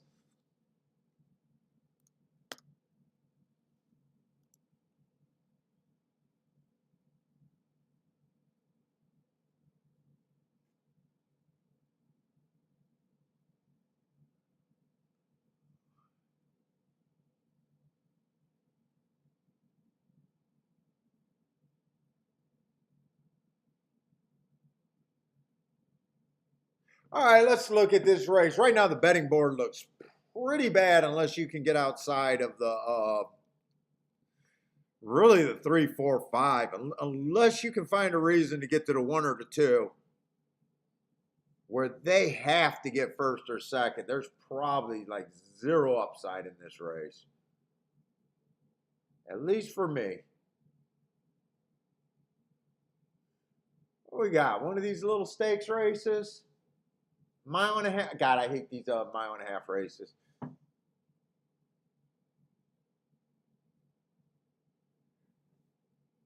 don't even know one guy. So I'm not going to have the pace marks or the time marks on a lot of these races because I don't have, if I see a 2-mile race, I don't include their times in the profile. Or a mile and a half or a mile 3/8. I just don't include them in the profile. I trust what my notes were that day. So this 1 horse, I got 2 races ago. He ran on early pressing day. So he was a stalker on an early pressing track. That's fine. Last race, stalking closing day. He was a closer on a stalking closing day and rallied. I guess he should on a stalking closing day. That's what you're supposed to do if you're a stalker closer. I mean, but as far as getting deeper than that, I don't really care. Let's see, the 2 last race ran on stalking closing day and a grade 3 race. He's been running a few graded races. Won that race, but won running with the bias.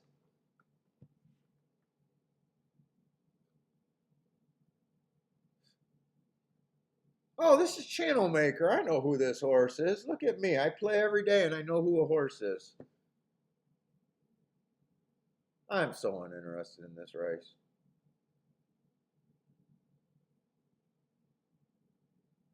Now, I will say, I don't think speed's been great over there. If Channel Maker goes to the lead and get a little bit of pressure, if the track is backing up, I think that's his losing condition.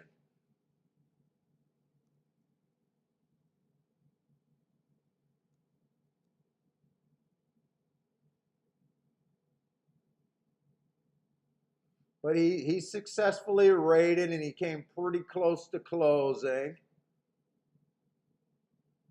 Now that Del Mar during Breeders' Cup, I know that turf was favoring off the pace. I'm not interested in this race. I just can't even. I just can't even fake that I'm interested in a race that I'm not interested. I just can't fake it. I have no additional insight that I believe in that I would be willing to risk my own money in.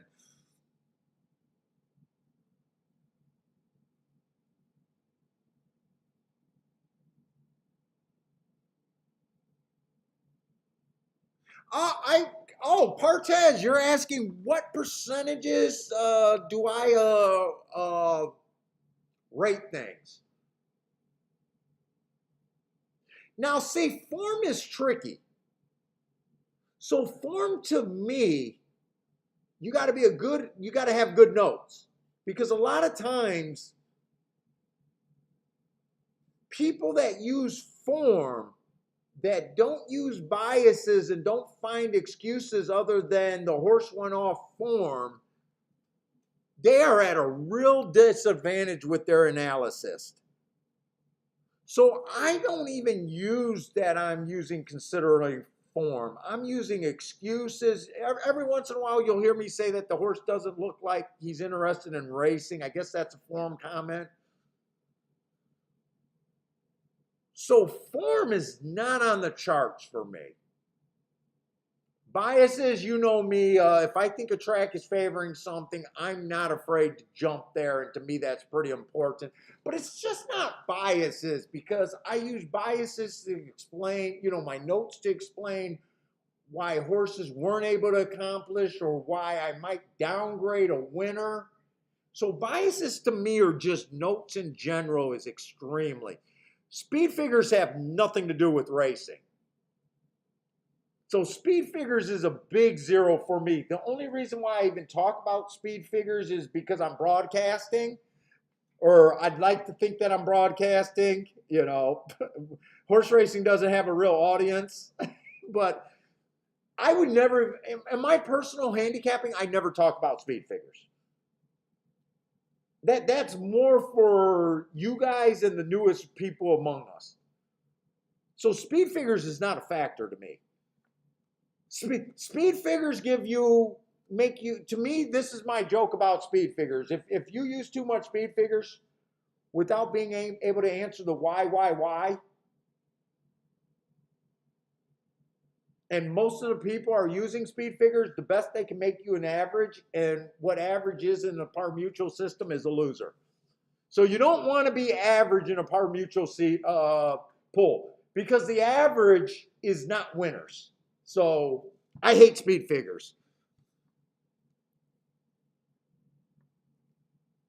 So class is the fourth thing that I look at. I do believe that class has vitality or is vital, but not vital enough to where race after race I can ignore class.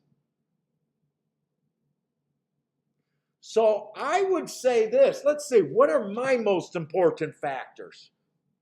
Obviously my notes, but I don't know how to say how that works, what I would put that in. So my thought would be my entire beliefs, my methodology, why I do things. Being able to believe in my excuses. The most important factor to me in anything you do is being able to recognize and knowing what makes you special. And what makes you special is not saying, hey, I'm a good handicapper. I think I'm a good handicapper. Why are you a good handicapper? Hey, I have these beliefs. I know it gets me out of the box because of this. I know most people, and I know where my edges are. I know most people can't get outside of the box. This is why. I don't try to look for obvious horses that narrow it down. I try to find the fat first. So I would say it's my understanding of biases, excuses, horse racing math, that from the start. Most people do their handicapping and then they look at the odds. I'm already thinking odds and numbers as I get started. Does 2-to-1 on this horse sound right? Does 4-to-1 right? Am I outside of the box kind of deal? But that's an interesting thing. So to me, it's just my notes. My overall looking is more important. But speed figures is a big zero, and form's a big zero too. Because I'll tell you another reason why form is so bad. How much do we love a horse that we have an excuse for 2 or 3 races in a row? Most of your handicappers would say the horse is off form.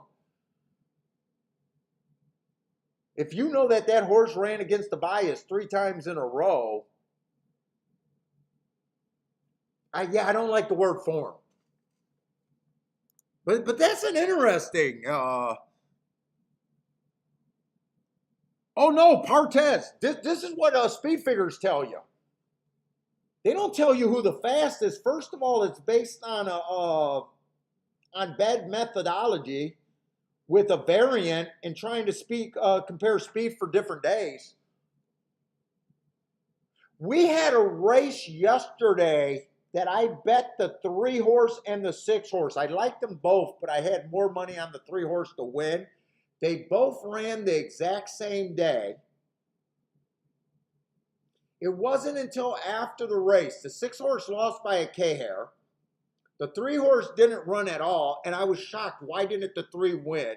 Or the 3 won at all. He earned a better speed figure. Speed figures don't take into account of pace. As soon as I looked up that race directly, I was able to say they ran on the same day, but 2 different races. And the third race was about 9 lengths faster at the first 2 calls. If I would have done the work earlier, I would have known that the 6 was the better horse. But how did the 3 get the better speed figure? Because all they do is look at final time. Final time is crap. It's crap handicapping.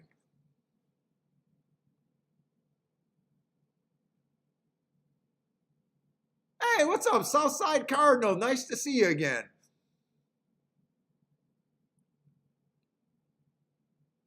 I'm broadcasting just as much as anyone. I know, dude. I love having that self-deprecating humor. My wife says I rip on myself that much, but you got to understand how big my ego really is.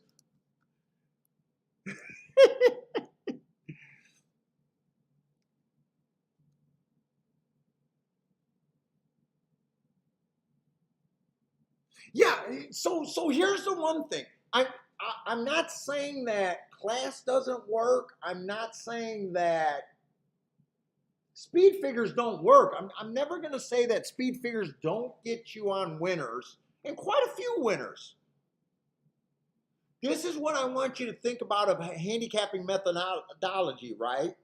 How many YouTubers did you watch other than me going into the Derby in these big races?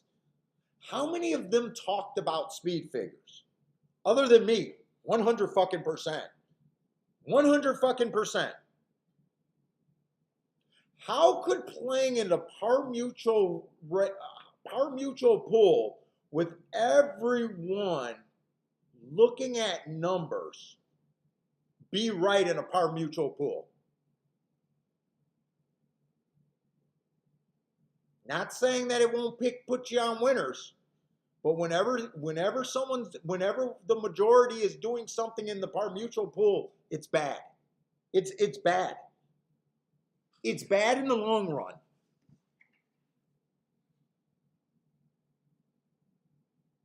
But to get outside of the box, you got to understand why you're outside of the box. Like if someone told me, "Hey, Paul, I like speed figures, but I do it with my own bias notes, or I do it combined with my trip note handicapping, and I do it with a healthy respect to horse racing math at the end of the day," dude, I applaud your handicapping. But you know, a lot of your buddies, a lot of speed handicappers, they just come in here, they grab the form, and they start just, 94, 93, 94 looks good. 94, 92, 96 looks good. I'll use him. Oh, wait a minute. Oh, yeah, wait. Okay, that's the horse. Any price, you know what I'm saying? You know a lot of those guys. Those guys can't be winners.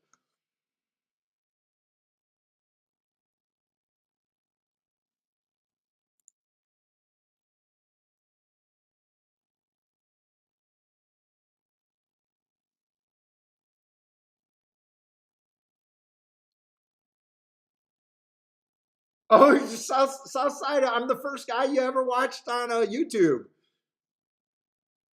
And dude, this is what this show's about. This show's about handicapping. I know I got a few people that come in, and a lot of times we can spot them right away where they're just looking for picks. This is not the show for them. I always say I don't believe that guys watch this show to follow my picks. They like the breakdown, but they're doing their own things. They're listening. Maybe I say something that can help them, but for the most part, I'm background noise. Dude, I don't want people to rely on me. I want people to take these angles, or when I say people, I want to inspire new people to become handicappers, and experienced people to look at their results and to say if they're getting the results that they want. I'm the first guy that says, fuck, if you're already a winner, I don't even understand why you're looking up YouTube on horse racing. Your goal is just to be betting and to block out the noise. You know what I'm saying? I don't think you should be looking. Once you're a winner, you don't need to be looking at new angles. You keep exploiting what you're doing for as long as you can. So we're pro handicapper in this show, 100%. No reliance on the host or his views. I don't want to be that guy selling you picks and need you to keep coming back to me for my bad picks.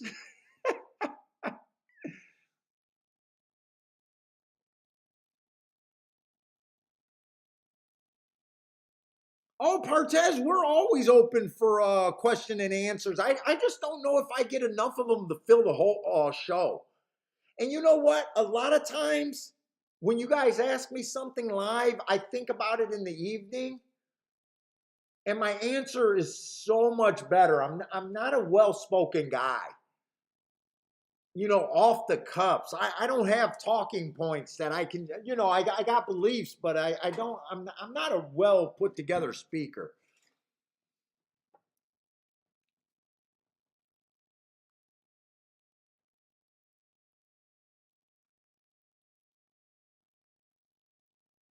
Let's see, Southside gave us winners I'm sorry I missed that. Who did you give us?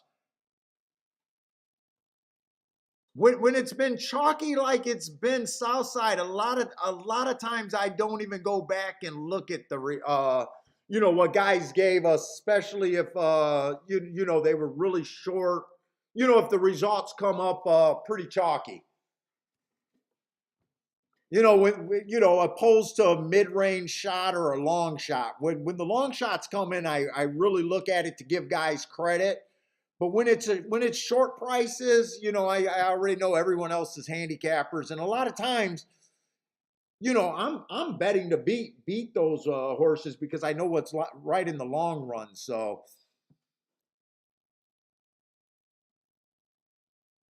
what's up, Hertz? Oh, I don't sell myself short, dude. You guys don't even understand how conceited I am. I got visions of grandiose problems.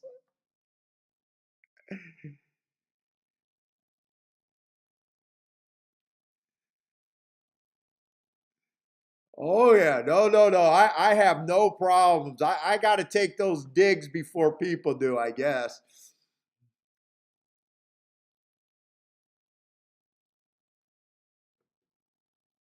Yes, Rex. I do buy my the data files from Briss.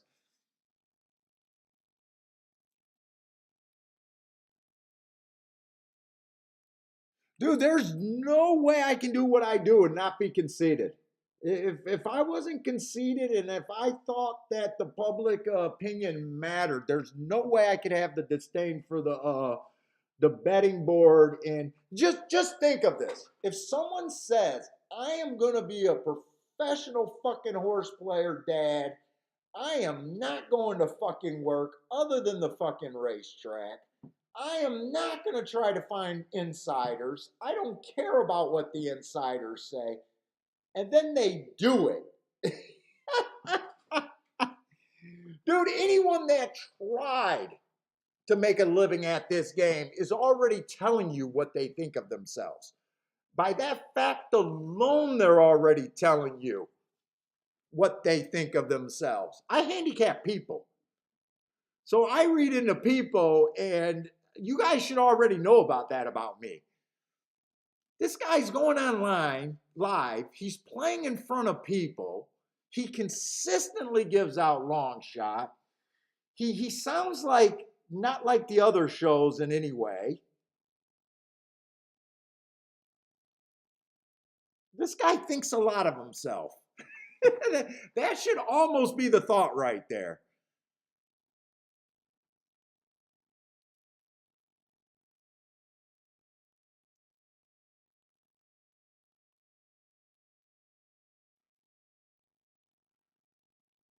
Oh, Partez, you've been following ever since that of what, 70 or 60 to 1 over there in Discord.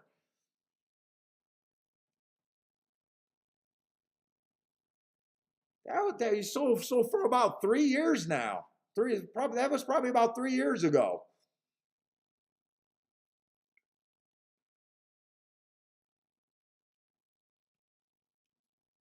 Yep, outside bias. That might have even been closer to 4 years ago, actually, because Turfway changed their surface, what, 2 years ago? They've already ran on the surface for 2 years. So that had to be 3 or 4 years ago. So there's been probably hundreds of horses that I hit over 20 to 1 since then.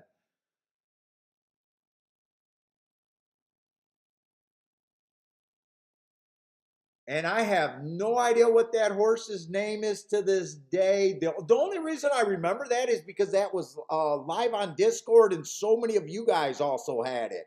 And it was just fun. I got to believe that that Discord chat room probably took the majority of the money in that double, that exacta, and that double coming out of that exacta.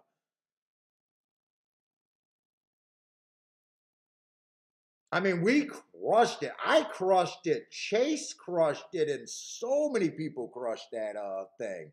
It was like that Discord room played that horse like he was a chalk. So Channel Maker did hold on to win by a K hair there. I'm pretty sure he held the 4 off there.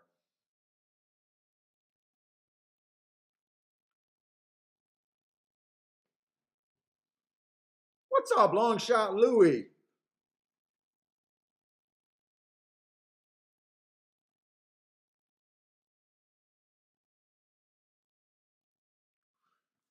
Dude, I'm gonna try to say, oh, man, I do not know how to say this dude's name. Balmidi? I know I'm not even close. Sorry about that. But you're asking for Delaware picks. I can only give the results for the tracks that I follow. If someone in the chat room could help you out there. But I can't be flipping the camera all over the place.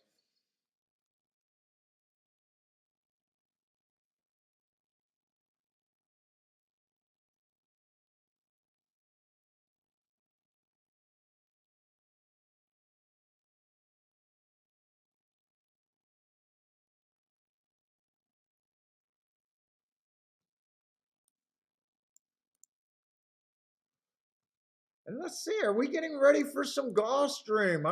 Dude, I'm ready to look at something new because Belmont, I only played one bet, and even that bet was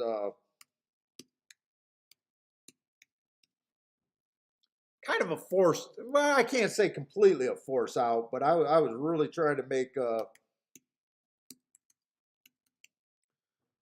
something happen there. Let's see. I gotta re-sign in just to get my video here.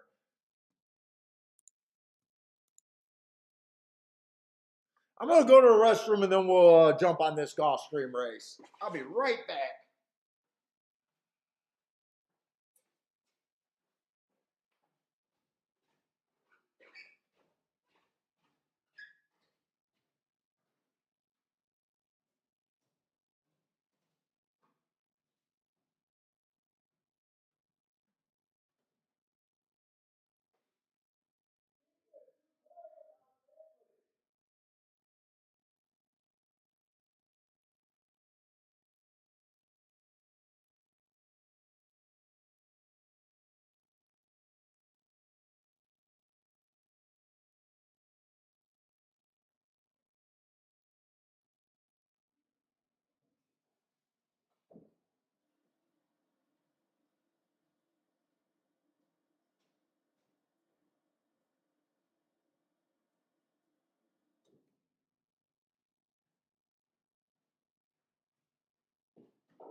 Shit, I might as well throw my watch on.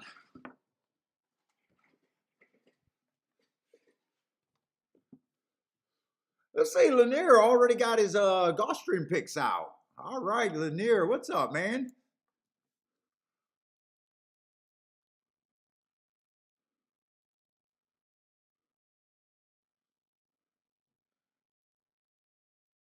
Oh, we got a couple 3-to-1s and a 5-to-2. What kind of race we got here? We got a Tapeta race over there at Gulfstream. Tapeta route, and I love the Tapeta routes there.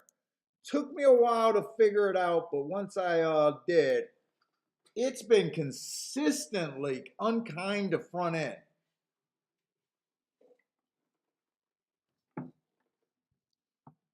And usually if you see a front end winner, it's because they got a super slow 25 and change on the front end, paceless kind of race.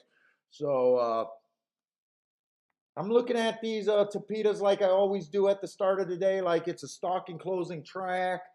Uh, Whenever I get a stalking closing track, the best thing to do is just to see if you got enough speed in this race to, you still need pace. Because like I said, if they get away at 25 and change, 26, there's still a threat to go wire to wire.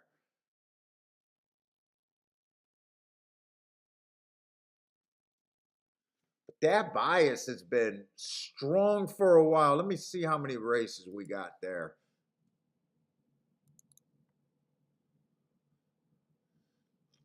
Almost 300 races, 289 races. Post positions don't really matter. They're only going wire to wire 17% of the time for the meet. 17% is brutally low.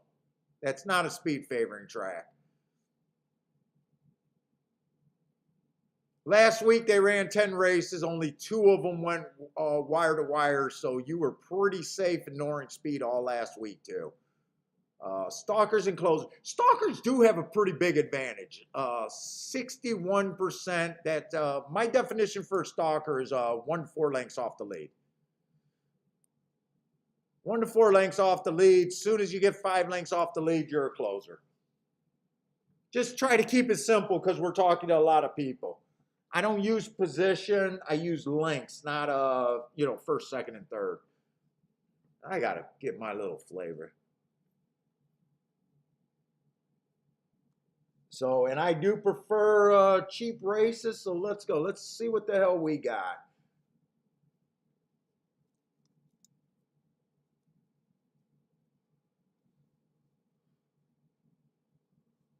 See, what number is this? This must be the 2 horse. 1 horse is scratched. Let's see, 4 races ago, it was early pressing day. Technically, I got this horse as a stalker. When I say early presser, I just mean speed and stalkers. I interchange speed and stalkers with early pressing all the time. So he ran with the track that day. He was just slow that day. The way that I do my pace and do my profiles and stuff, horses coming off the pace, especially closers, I will admit when I'm marking races, for all races, I only mark up to the first 6 furlongs. So even my routes, I only mark up to 6 furlongs. If you can't figure out the pace and what type of horse you have after 6 furlongs, you got bigger problems with your handicapping than you think. So I only handicap up to the first 6 furlongs in a route race. But when I'm looking at deeper stalkers or closers, to me, my biggest indicator is looking at this top of the stretch call right here and just consistently demanding whatever off the pace horse you're considering to get within 3 lengths of the lead at this point of the race. That's when they got their biggest punch. So I'm not that worried about the marks. To me, I just say the race is okay. He got in position. Let's see, 3 races ago, it was a closing day. This horse was a stalker that day, went too fast to win. I love that race. And as soon as we see hearts, we expect to see a speed figure bump or a win within 3.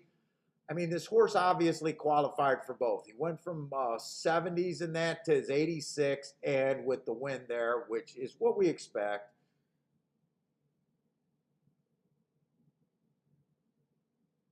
But that last race, so I love that race 3 races ago, running against the bias, going too fast to win. But last race, he won that in a 1 race sample. He did win, so obviously not a bad race. But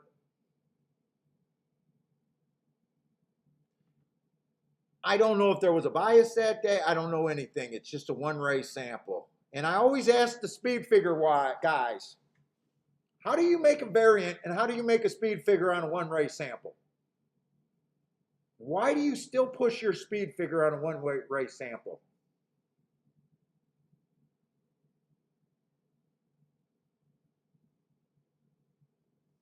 Just something to ask.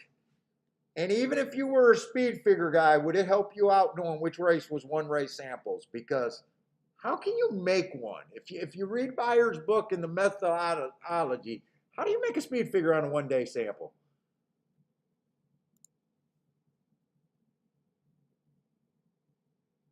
That's that to me, that's the same question as what came first, the chicken or the egg. How do you make a speed figure on a 1 day sample? I need an answer. Let's say the 3 horse, I love the marks, but if the horse rates, it's okay, but I think this horse is going to get caught up on the lead. Oh wait, the 3 is scratched. I didn't realize that the 3 was scratched.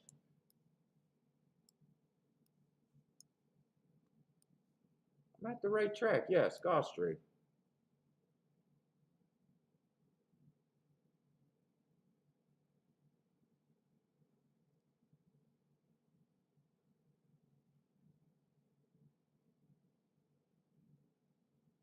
Let's say the 4, even though I think that track is favoring stalkers and closers, you always got to run the risk of horses being too far out.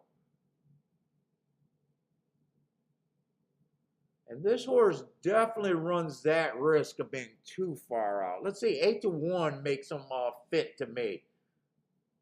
At a short price, not so much. 8-1, I think it's okay. He got in position last race and won. He got position 4 races ago. 5 horse got speed. Love his race last race, but if this track's backing up, he's going to have a hard time unless he gets away with a slow pace. I don't think there's much in this race as far as speed, so that is a possibility.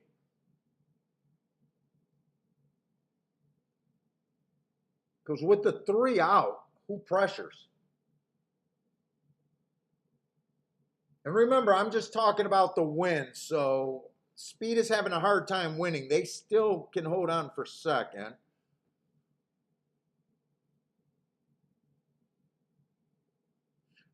I'm probably thinking in my head, since there's not much speed, there is a chance that he could get away with 25 and change.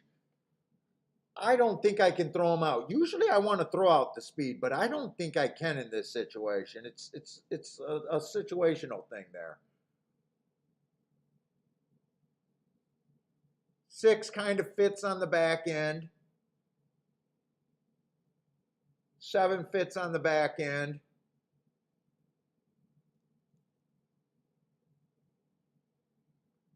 8 I don't like, but he has the back end running style that's been good here.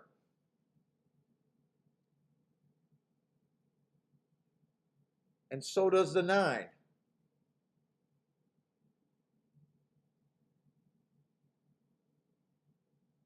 Well, I got mixed feeling about this race 3 races ago. He went too fast to win on a stalking closing day, but he was a closer that day by my definition.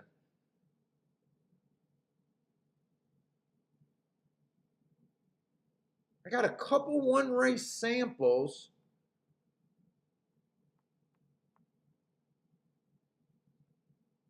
He's 11-1. He could be a little bit interesting, but where am I at really here?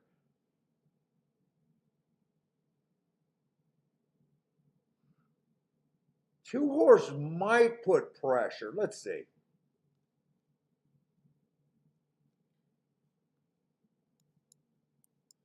7 gets the lead probably. 2 may be able to put some pressure, but other than that, there's no speed in this race.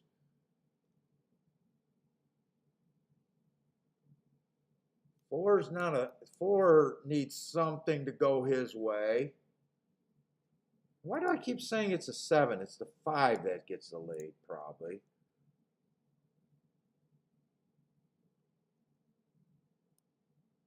Six, I don't think 6 can do any pressure here.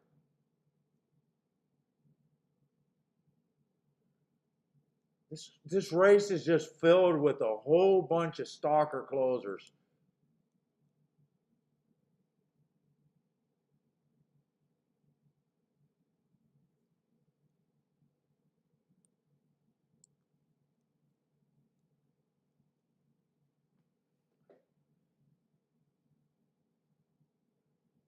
And I'm going to put in a stalking position. Let's see, 9 out of 11 to 1 brings up a little bit of interest. Let's see, the 2 horse, I want the 2 horse to go away.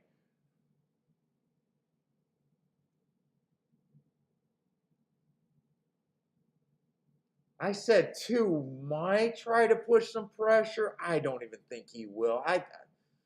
He may get desperate. But he has to know his best option is the stalk here, right? He has to know. Dude, if 2 doesn't challenge, I don't think anyone else can.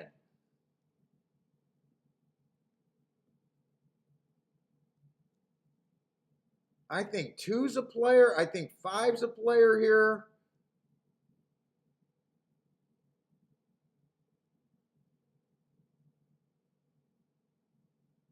I'm not saying anything brilliant. I think 6 has a fair shot. That's ABC. I'm not outside the box at all.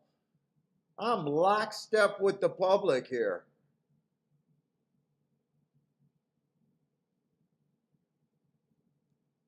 The only horse that I'm a little interested in outside of the public is the 9, but other than that, I am lockstep with the public here. I think I'm going to have to look at Belmont. This race, my opinion is just lockstep with the public. Hey, what's up? None of your business, bro.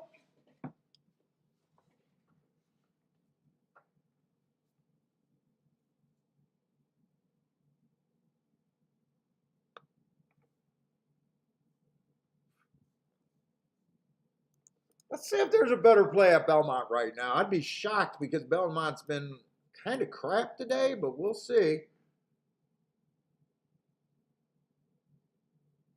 Got a 3-year-old lightly raced.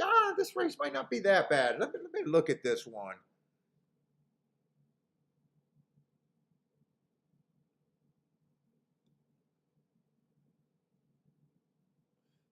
See the 1 horse. Let's see. We got a mile on the dirt there.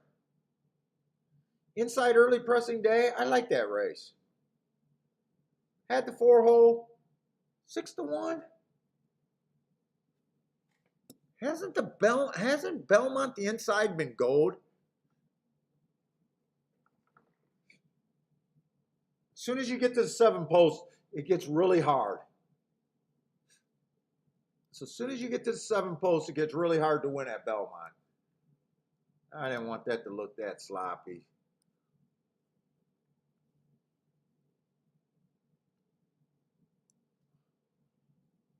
Speed and stalkers. Closers are only winning 7% of the races there.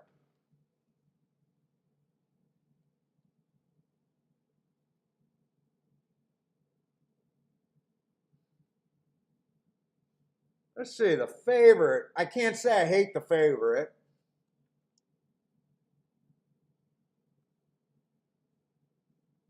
In fact, I want to look up that Gulfstream race real quick on him on 319.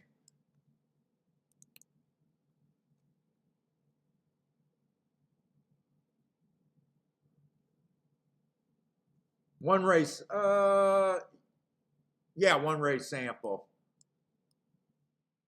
So a little annoying when I got 1 race samples. They just something where your notes don't help. I mean, but definitely doesn't look bad. I mean, he's a Todd Fletcher, obviously a well-met horse.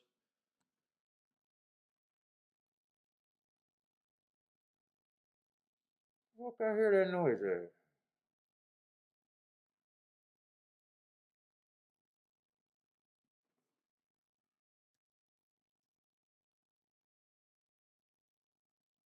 Hmm.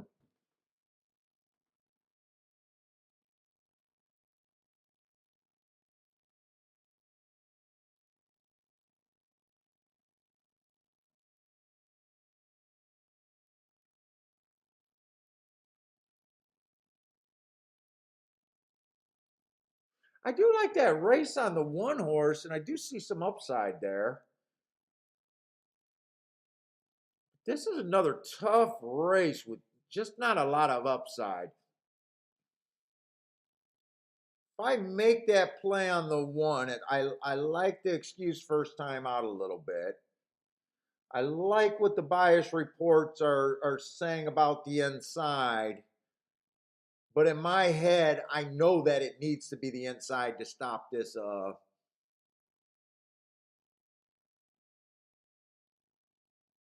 6 horse.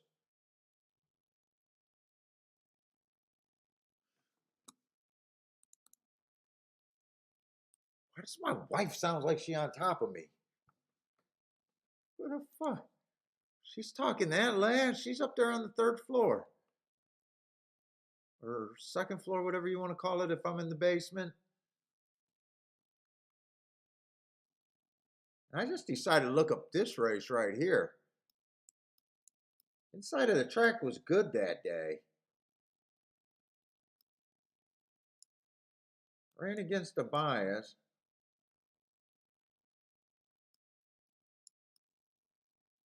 Dude, I might play the 1 and the 2 there. I might do a Dutch bet, but I don't want to get any more creative than that at Belmont. Let's see, Gulfstream, we got 0 minutes. Let me just take one more look at that odds board.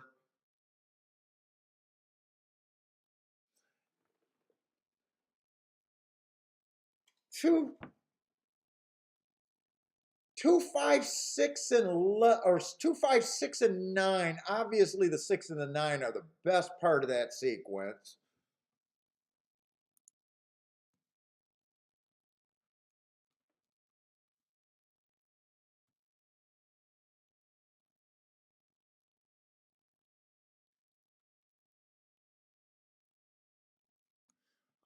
I'm gonna take a little shot there.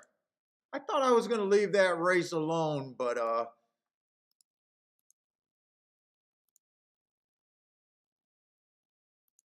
I don't think I'm gonna be able to get it in. Actually, I don't think I got that in.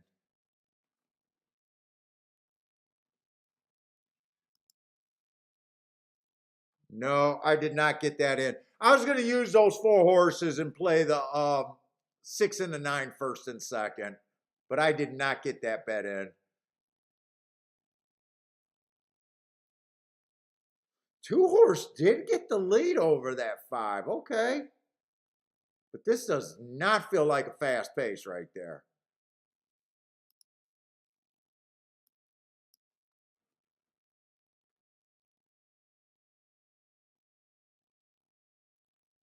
I like where the 9's sitting, but they got 26 on the first call, so all bets are off. We'll see if they can go wire to wire with that slow of a pace. And really, the jockeys on the back end should really be recognizing that this is a slow pace and they got to do something. Because that's definitely a pace where all bets are off. You can go wire to wire now.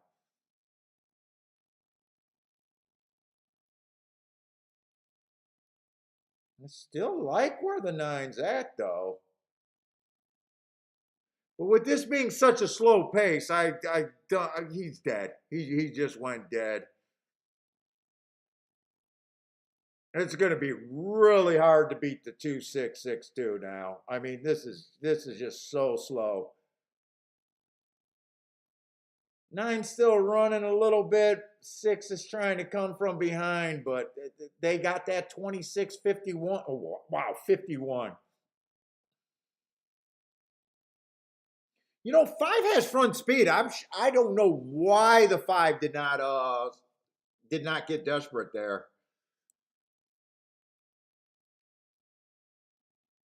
But anyways, that ended up being a no bet because I didn't have enough time. It would have been a loser if I did what I did, but it wouldn't have been a big deal.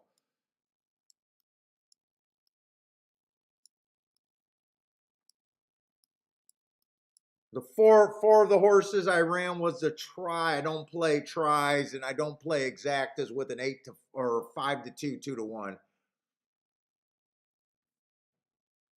Rex, you hate that synthetic? To me, I love that synthetic route. Now the synthetic sprints I don't feel that strong on. Hey, what's up, Mac and Company? Dixie Overland, what's up, man? Or guys, what's up? Mac and Country, Mac and Company is betrayed and bewildered. So, well, we were predicting a slow pace there and thought it was a possibility, so I can't complain.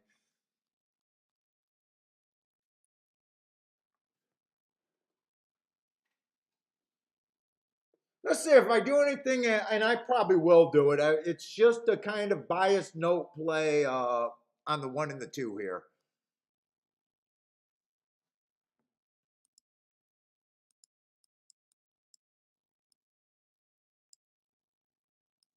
That's supposed to be inside bias.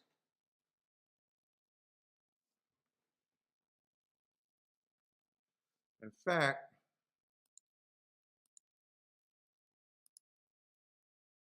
boy, this would be my second bet of the day.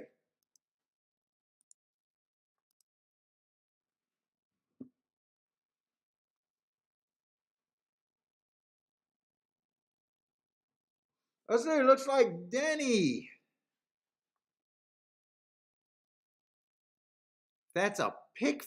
Wait. Oh, the pick 5s are starting in both races, so I don't know if that was Belmont or Gulfstream where Denny's pick 3 is. And Denny, has I been calling Denny Danny? I gotta ask for forgiveness if I have. I got really bad. That's at Belmont. If I've been calling you Denny, I got very bad. First of all, I got very bad Detroit education, but I got very bad eyesight to go with it. What's up, Yakko? Oh, Yakko, we'll probably be taking some looks over there at Saratoga. Saratoga, if I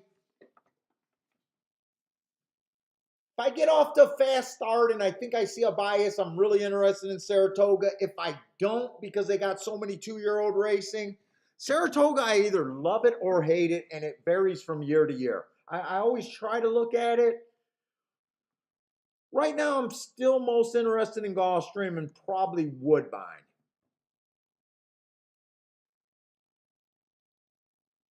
What's up, Jaden? Spin rate boom?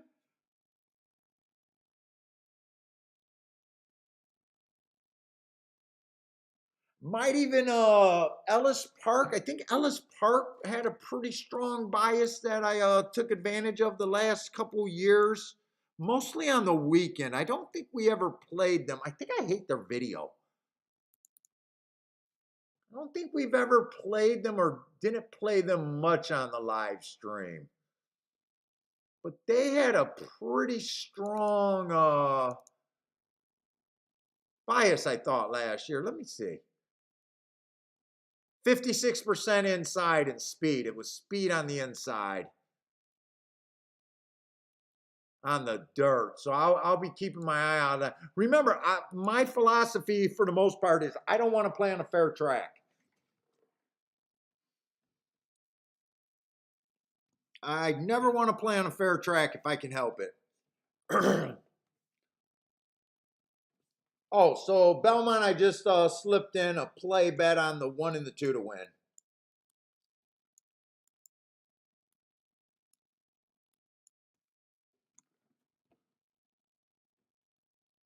Maybe I should have thought about doing a 3-horse. Maybe I should have looked up those exactas actually. Wait a minute.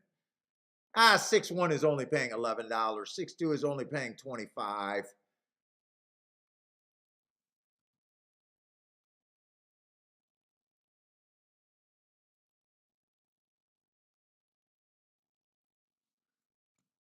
I'm gonna slip in a 1-2-4 box. 1-2-4 box real quick.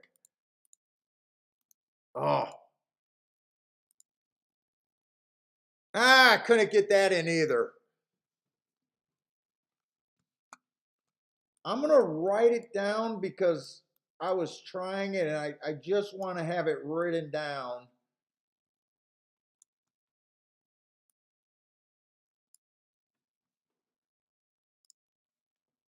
Because when I do my betting reviews, I just like to see what I was thinking. And I don't always do my reviews the same day or even the same week sometimes. Oh, Jesus Christ. I didn't get a break on the 1 or the 2. Let's see. 5 got the lead in the rail. I think 2's too far back. And 1 is just dead. 1, I don't know what the fuck happened to the 1.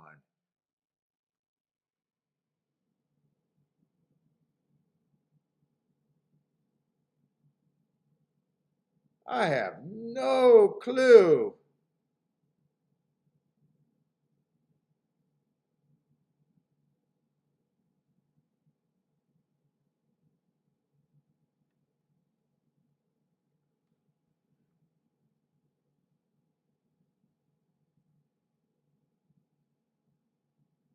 The inside's the horses that got the inside and have speed are gonna beat all the outside. So I do like what I seen in that race.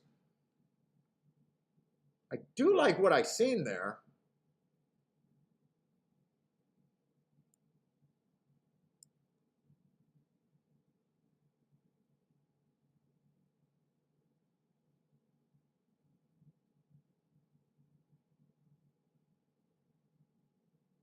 What they had come in? 5-4, 5-4-7?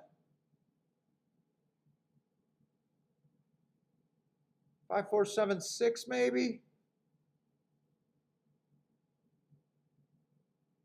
Did something happen to the 1 and the 2 where they just didn't get out of the gate, or they were just that slow?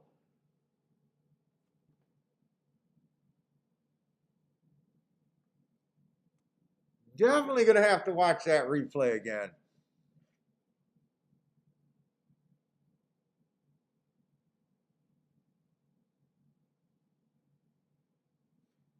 I don't think anything happened to the 1 from what I just seen there. 2 bumped into the 3, but 1, I don't think 1 had any freaking excuse.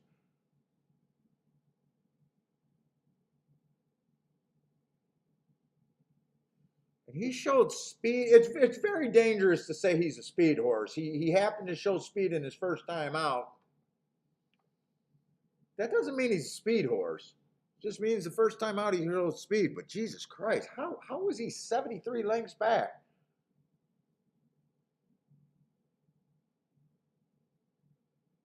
William, it's a Mott horse. Not that I look at that.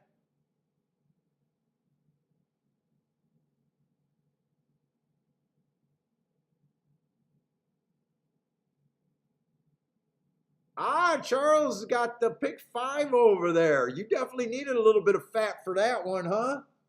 Does that end up paying okay?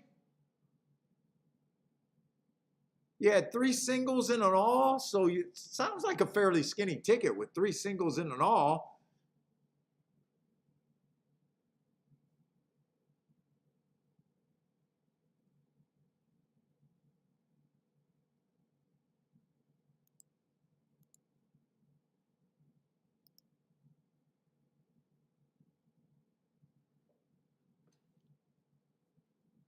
Charles staying hot.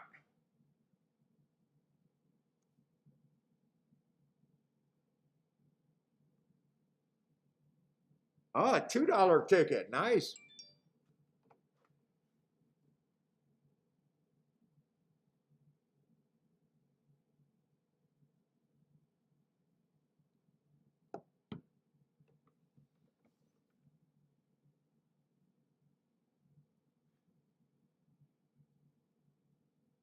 By the way, is that one of the first? What have we been seeing over there at Belmont so far? Was that one of the first dirt races or second dirt race we seen today? Let's see. The first two races were turf. That's the second dirt race we seen today. And I'm supposed to be looking at inside horses with speed and stalking. 5-horse won, but was there a scratch? No, there wasn't a scratch inside of him. So he did win from the 5-hole.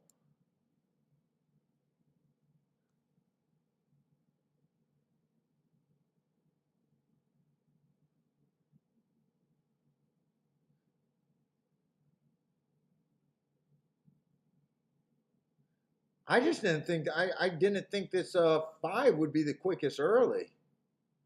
He definitely was though, right? He went wire to wire.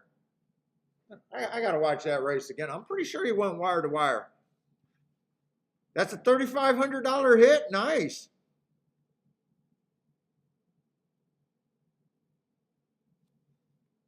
So what did the Vic 5 pay? What about 500, 500, something like that?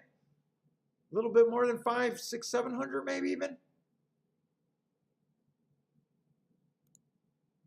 Nice.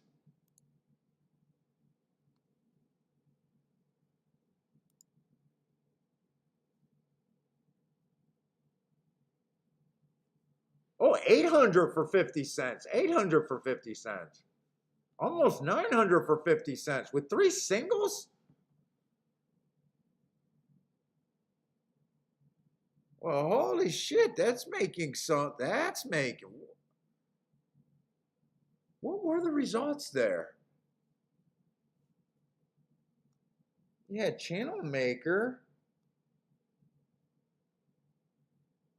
Who gave you all of that value? Channel Maker. Breaking Stones was a $5 horse. How the fuck did that? Was there a carryover? Oh, the 4-horse in the first leg. Yeah, that was a big field. That was a big field with a lot of first-time starters. Wow, that paid 800 for 50 cents. Was there a carryover or something? I don't think there was a carryover.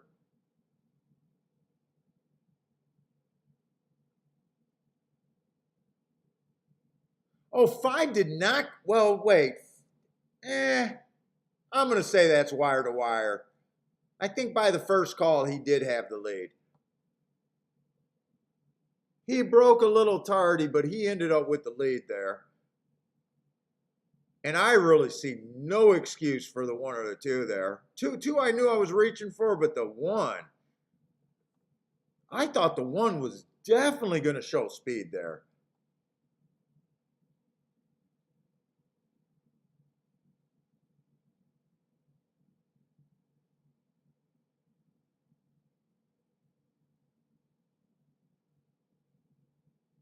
Yeah, nice ticket. And wow, that feels like that paid fat. I guess all the value came out of the first race, even though the 9-2 was second choice. Probably a lot of people went wide, and maybe some people spent too much money trying to beat the 3 chalks. No carryover, yeah. Well, congratulations, man. That's a solid, solid, solid hit right there.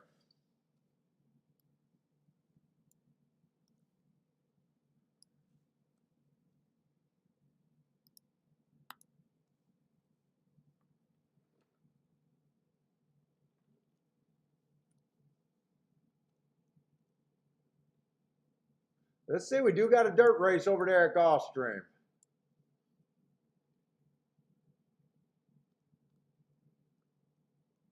7 is scratch, 6 is the favorite.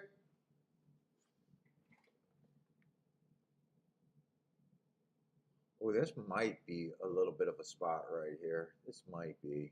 What we got? We got a mile on the dirt, 12-5 claimers.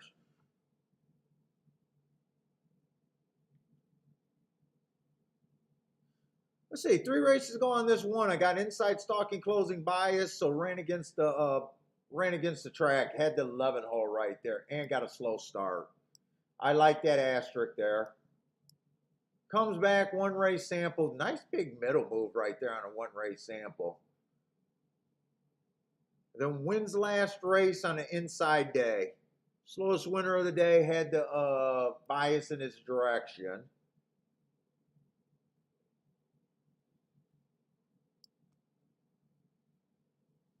Stepping up, but I mean, this is where you go next. Basement claimer to basically a basement claiming win to, or basic maiden win to a basic low level.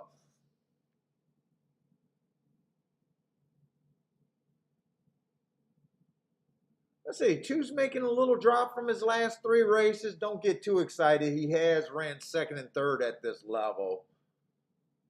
So it's not like that's so great. Let's see, 4 races ago, inside the track was good, so had the good inside. Ran second, but not that impressed with that. Comes back, runs against a little bias. Comes back, runs against a bad rail bias. That race right there looks like a little bit better than normal. Then he drops back in class. You would have thought this horse would have showed some speed. I might want to see the break there. I mean, Cheap Horse is not the most dependable, but ugh.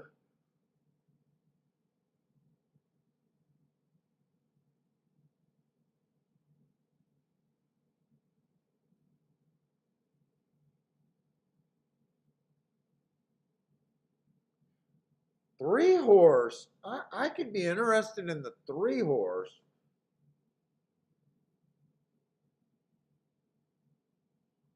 I like where he broke his maiden. That was a Tapeta route. Slowest pace of the day. Really got to decide about that race right there. Dropping a little bit in class.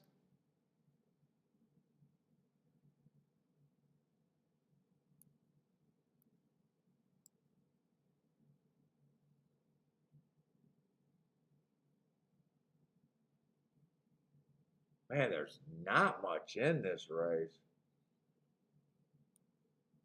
5's my best marked horse on paper right there. Five is definitely the best marked horse. 2 races go one too fast to win. I love that race. Comes back bad rail, broke through the gate. I didn't give him an asterisk because he's in the 4 hole, but I want to watch that race to see if he was on that bad rail. I mean, yeah, the 6 looks good, but he's a favorite. Had a bad prior, man.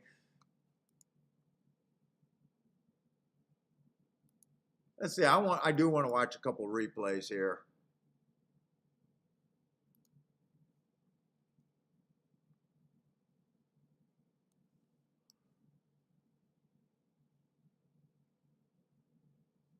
Wait, what number is he?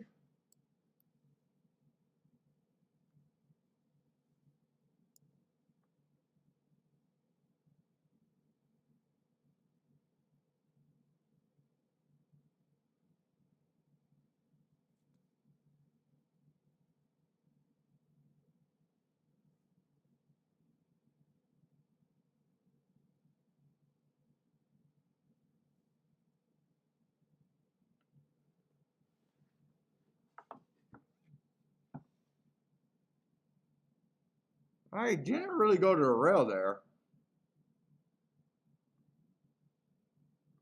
There he goes to the rail. I think he's on the rail now.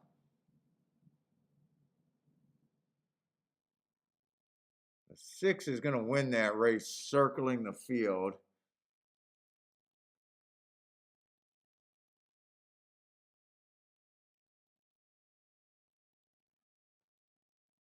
Oh, they went fast. They went fast there, too. How fast was that June 18th race? I think he's the horse to beat here.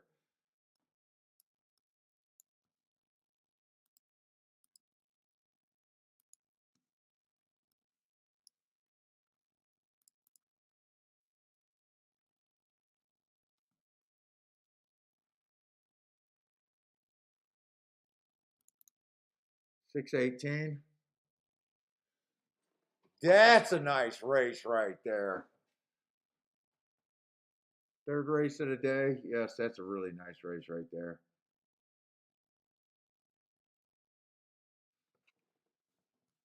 Five's the horse I'm most interested in, but the price is a problem with him.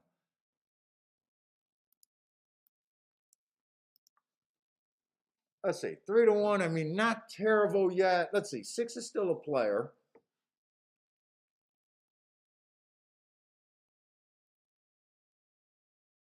And he's coming out of that same race, but that was the fastest race of the day.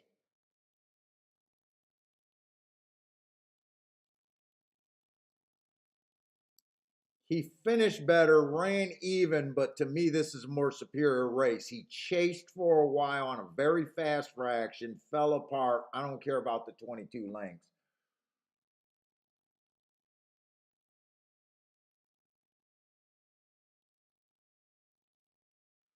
So I'm interested in the 5 here. Let's see.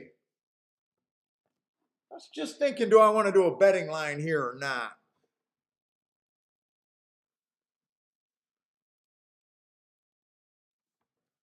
We got 6 horses. Can I do a betting line real quick? Let's just see.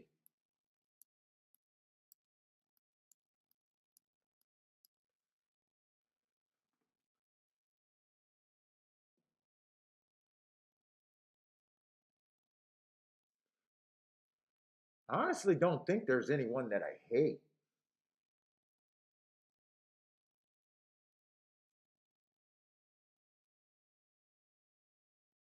Nah, I don't think I want to do a betting line.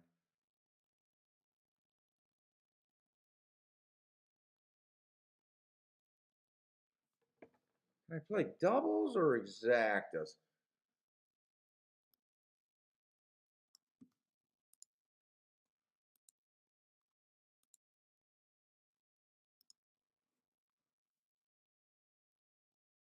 Oh, just looking at the doubles payouts to the 5 in this is just garbage.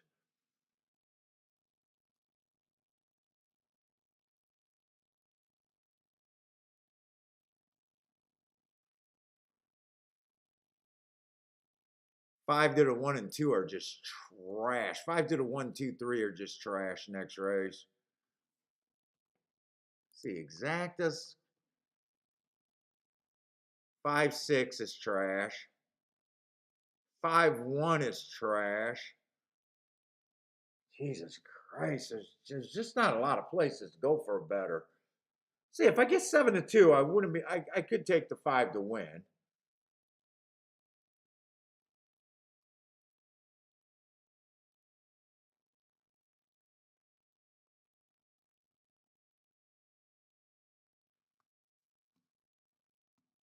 I'm mostly interested in the 5. Do 5 to win. I usually don't like betting 7 to 2. Can I do a pick 3?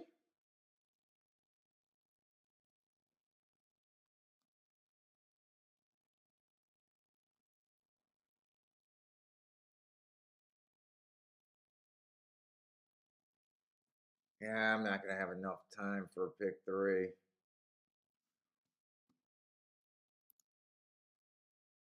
Let's see. Third, fourth. What is that 8 is in the 4th race? No, the 7. 5 to 2.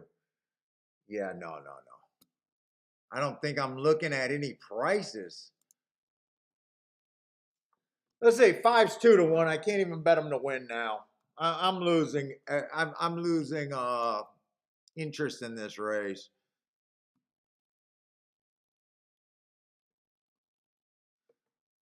Let's see. Can I play an exacta just with the 5?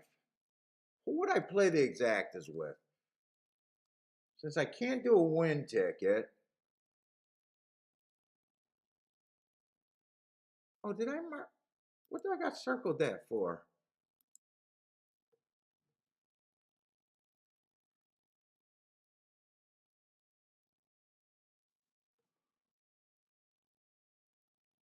Five over to 234.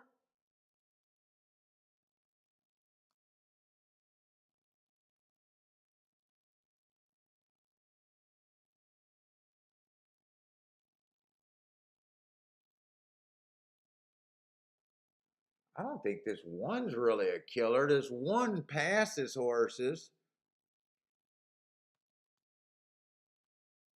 Six is a horse that's going to be tough. Keep out a second.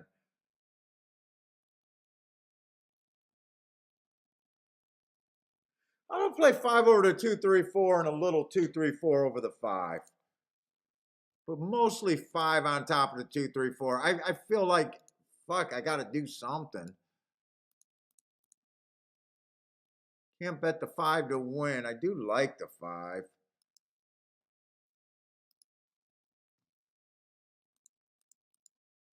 Two, three, four over the five straight for less. Can't do that bet. I'm doing it this way instead of the box because I'm playing them for different amounts. Usually I just box it and play it the same, or key box. But this way I'm doing it for two different amounts.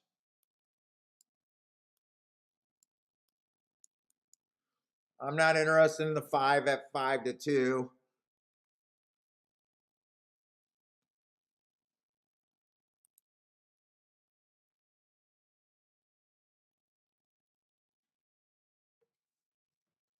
Dude, trying to find a bet today is like pulling teeth for me.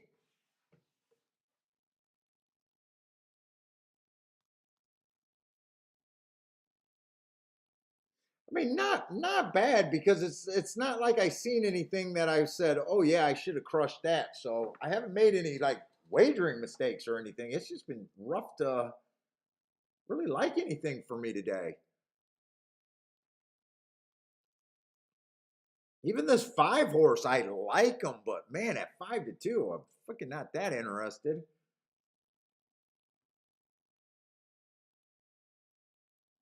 He should have no problem getting the lead over to 6.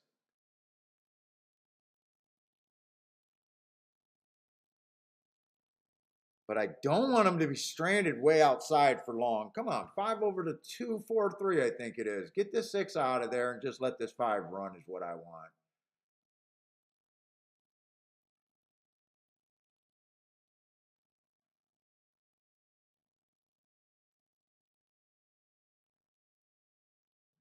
Six is probably going to be hard from there. Come on, keep this 4 and 3 going. Get this 6 out of there. I kind of like this. 3, don't run. Why are you running up the 6's rear end? You're outside of them. Just go around. I need the 6 to go away. 6. I thought 6 was done, and 6 just re-rallied again.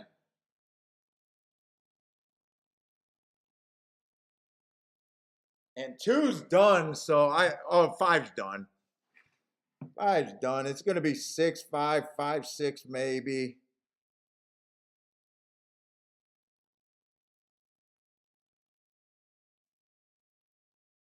Three's coming back.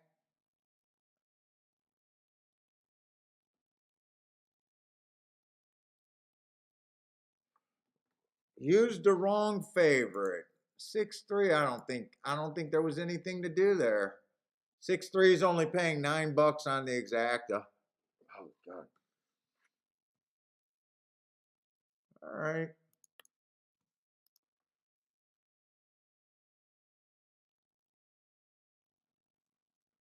Just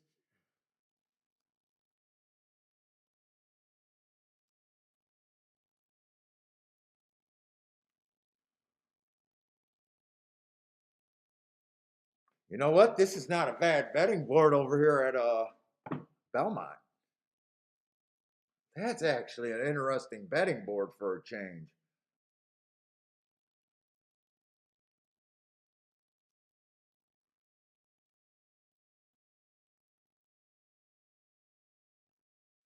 See the one horse. 3 races ago, ran on a bad rail, comes back and wins when the inside's good. I like that, but feels like that horse in his last 4 races are kind of on the far backside. Kind of on the far backside, and I feel like he ran his best speed figure on a biased day. Two Horse got speed and ran a nice last race, but that was a speed favoring track, and that was a little bit lower. Made him claiming 25,000. Feels like 50 might be a little bit of a reach, but not impossible. I do like the 3 horse.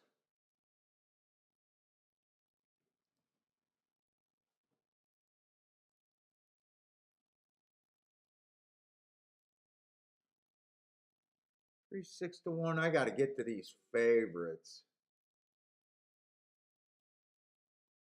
Well, I like the 4 horse. What is 4? Ah, 4 is still at 5 to 1. Okay.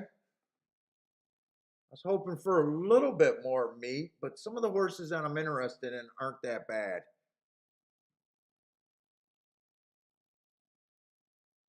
6 horse at 30 to 1. I love the marks on those 2 stalking races, even though I believe that this is a stalking track. 30 to 1. I'm doing something with the 6.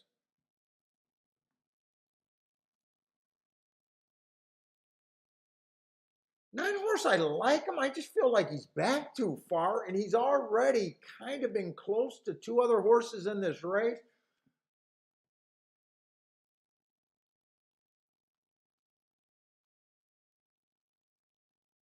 I'm playing this race. This is the best race that I see. I don't know about my opinion, but this is the best race that I've seen already today.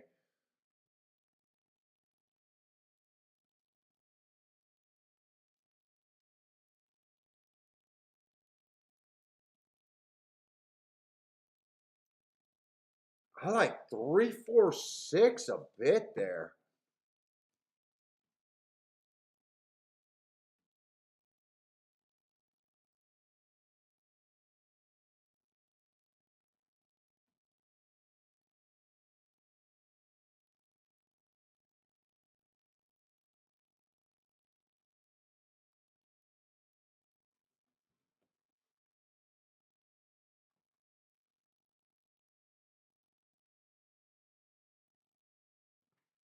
How do I bet this race though? 3, 4, 6. I'm doing something with the 3, 4, 6. In fact, let me get my win bet down on the 6 early. I probably do want a 3 horse exacta box. I don't have to check that payout. That's going to pay.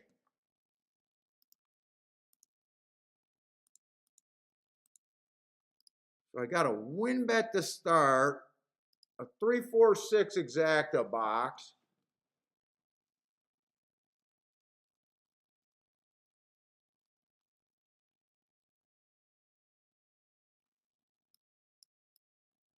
But I still feel like I want to do more there.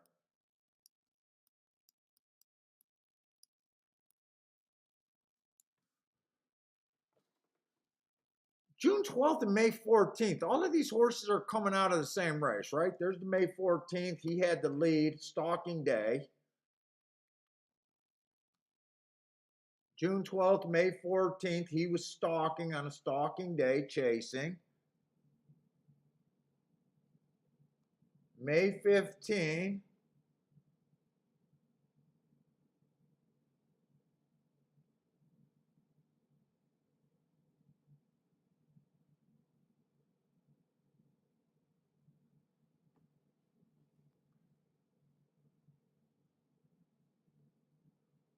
Let's see, all 3 of my horses are all good, where I want to be odds wise.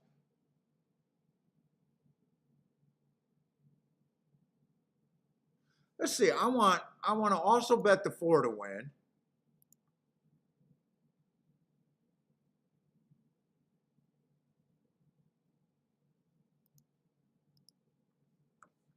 I feel like I want to go wider on the exactus here. 3, 4, 6. What else could I do here?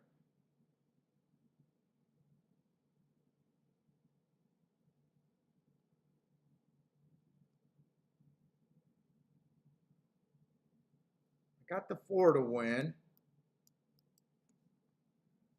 Fuck, they're getting in the gate.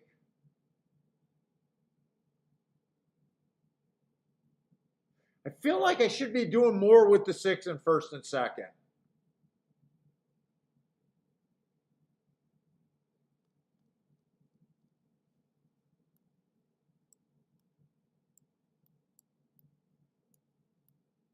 Six with the 2, 9, 3, 4. Anyone else there? I don't think I'll be able to punch that in.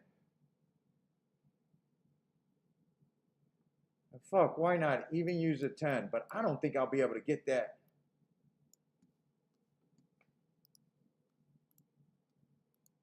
I'm going to try to get that. I just don't think I can. 2, 3, 4. 9, 10. I will get this in. I will get that in. That's a key box right there.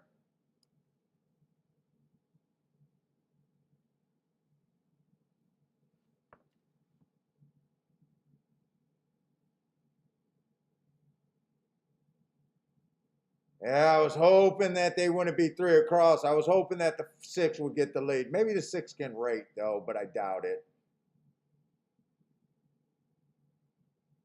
6 already blew his load. Oh my God! Look at how fast he goes in reverse. If he could go, holy shit! Did he just? He ran a quarter and went reverse. I guess I need the 4 to win then. Oh no, I still got a 4-3. I need this 2 to go away.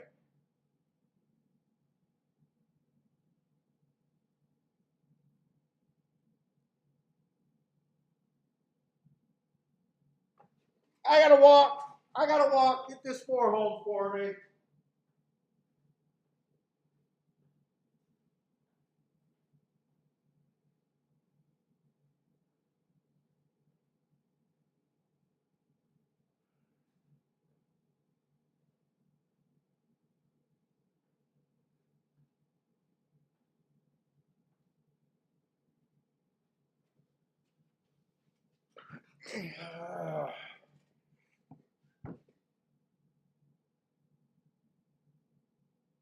Where the fuck did that 9 come from?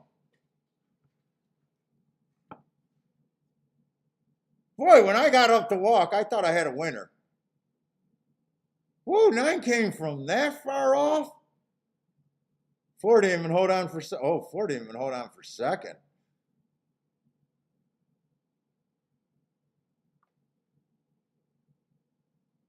Four, 8, or 9, 8, 9, 8, 9, 8, 11, 10, 9, 8, 11, 10, something like that. 21 and 1, 44 flat. Yeah, that pace was a lot there. You know, that was the best race for so far to me.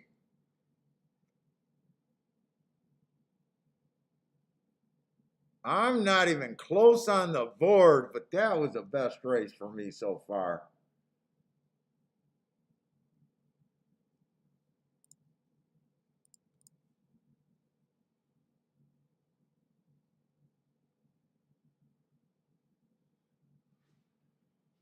Nine wins at 2 to 1. Howard, what's up, Howard? Howard did a Dutch 9-11 there.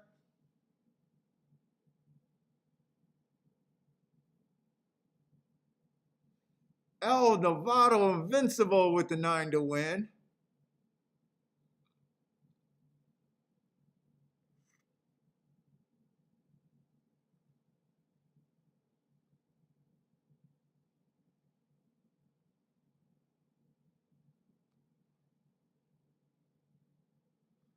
Let's see, does Denny Fress have that?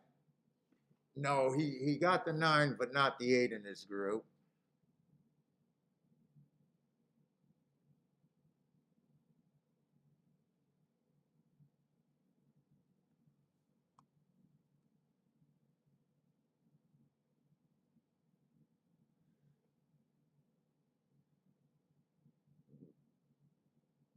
107 and 4. Wow, they were blazing.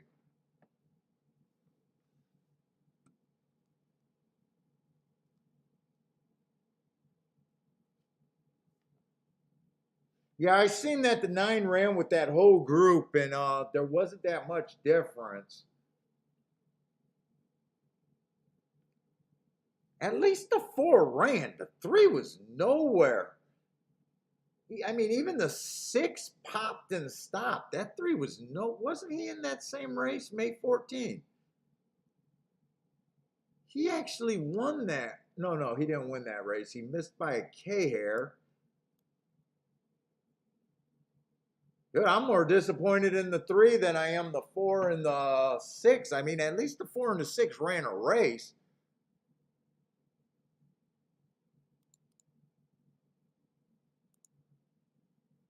Three did nothing.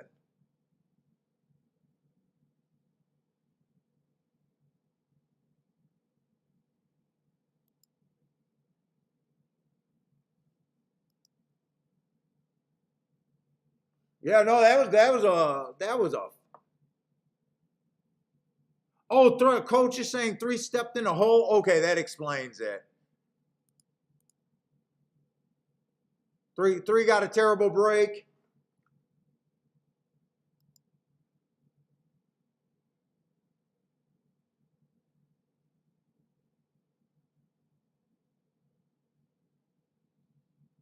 Then he says 3 got behind, or the 3 got behind, got stuck. Watch the replay. Okay. All right, so the 3 at least had some problems. Okay.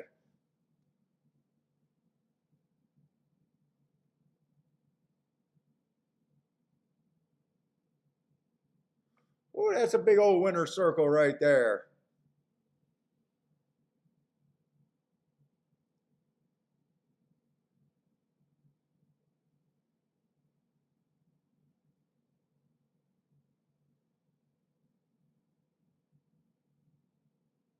Let's see, Rex is done with Gulfstream. You can't get away from Gulfstream. What's up, brother man?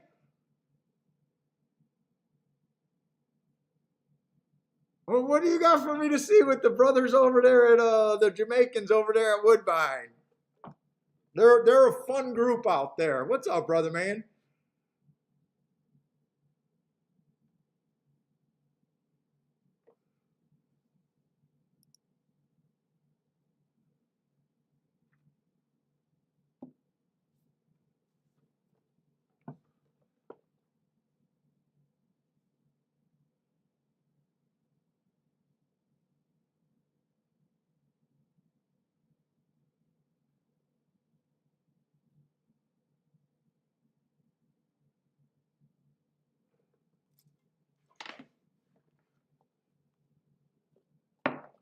I should have enough time to look at that real quick.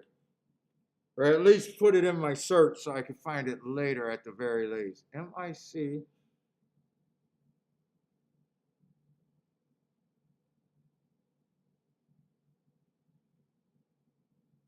Jesus Christ, my eyes.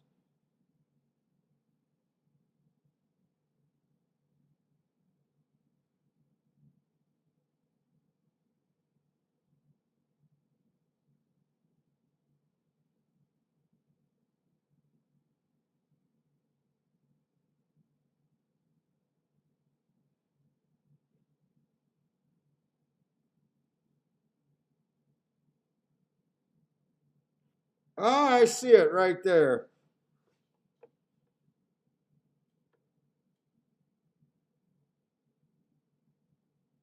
Oh, he's 1 for 1.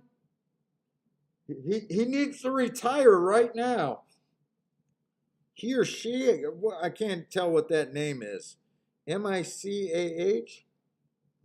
That could be. Okay, don't. Oh my God, they're really gonna drag this out.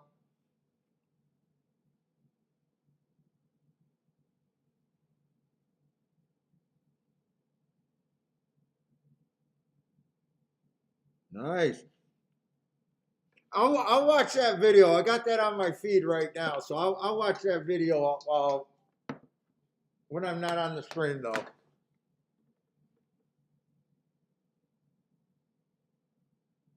All the you can hear the West Indies brothers in good form as they come down the stretch. Let me see if I can just play that real quick.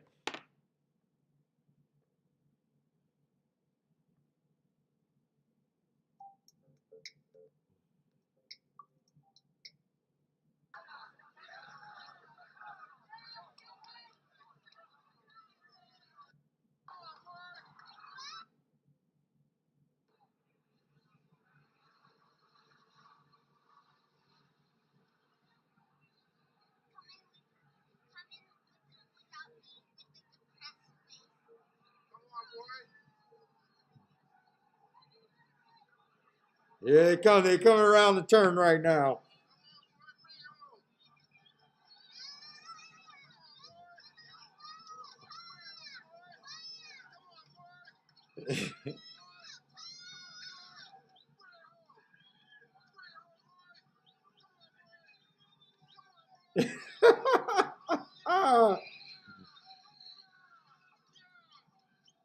They're having a good time over there.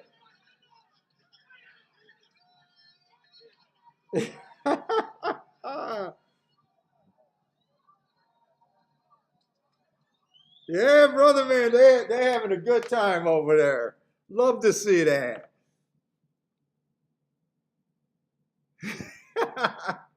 All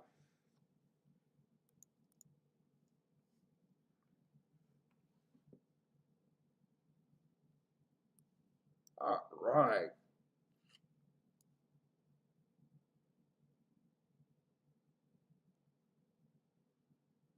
Let's see, we're only in the third race over there at the golf.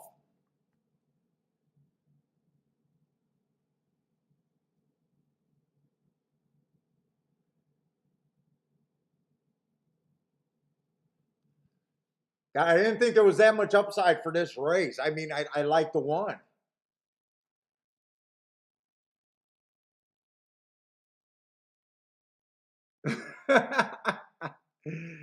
Dude, I love watching people have a good time celebrating. Fuck it, it's just fun, man. Those kind of videos are fun to watch.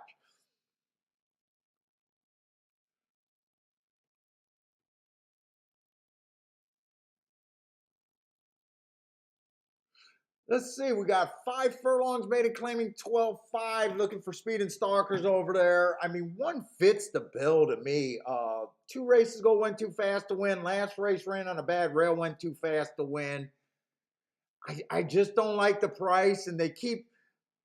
Look, yesterday was so fun and so easy because we kept seeing races with chalks that we hated. And it was prices all day. Today it's like, yeah, I see the chalk. I'm trying to bet around. You're trying to do some things. Nothing's been that great. Luckily, there hasn't been very many tempting things to do today. But right now, I just got a regular average. Card players go through the same thing. You just keep getting hands, and they're not worth playing.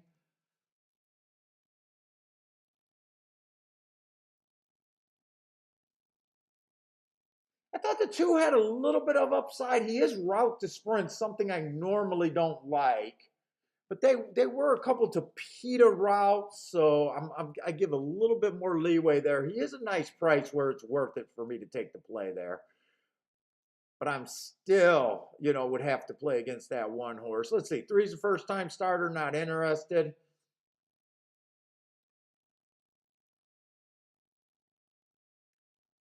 But I just don't care for. Other than that race 3 races ago where he was a closer on a stalking day, most of his races don't look appealing at all to me.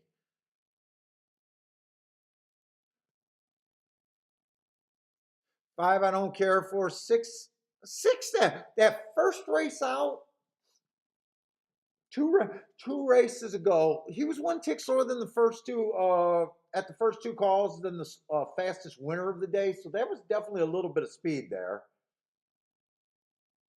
Comes back, tries the turf, maybe just hated the turf. Got a I guess there's a little bit of interest off of that first race, but outside of The 1, the 2, and the 6, man, I'm not that interested.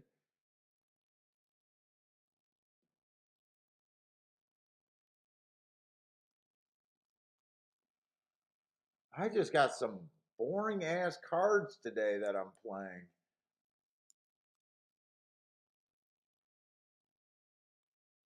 Let me just write down what I have. It's 1, 2, 6 there. Obviously, the 2 and the 6 is a good part of that. One's just. I doubt it if the exact has got much room. Let's see. 1 on top of the 2 is 13 to 1. 1 on top of the 6 is 17 to 1. Oh my God. Just gotta disrespect horse racing math and swallow it if you want to take it. It's just one of those days right now.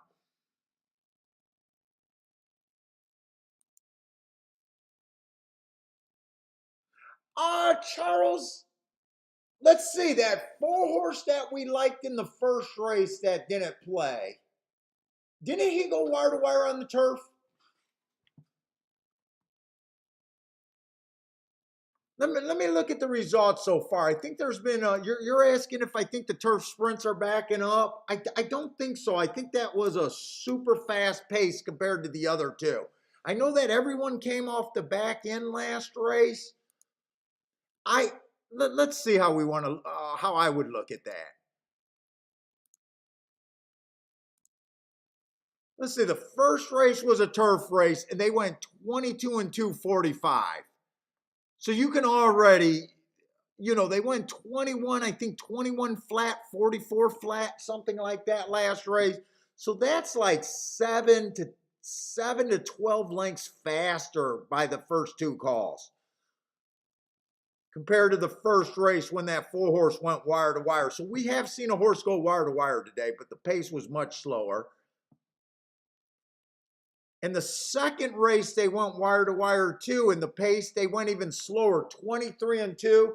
So the way I look at how a track's playing, I'm pretty sure they went 21 and 1 last race, 44. To me, that was just a normally fast pace. So I would look at it like they closed. You agree? So that's how I would look at that. Oh no, I don't mind including maiden races in my profile. It's the 2-year-olds that sometimes I don't have in it.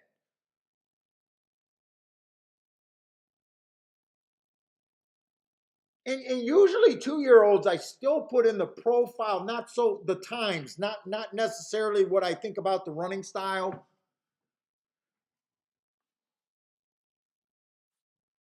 But that's why we can share bias information because different handicappers will agree on what they're rating the track. Some guys would say that the track changed. I would say that the pace was insane.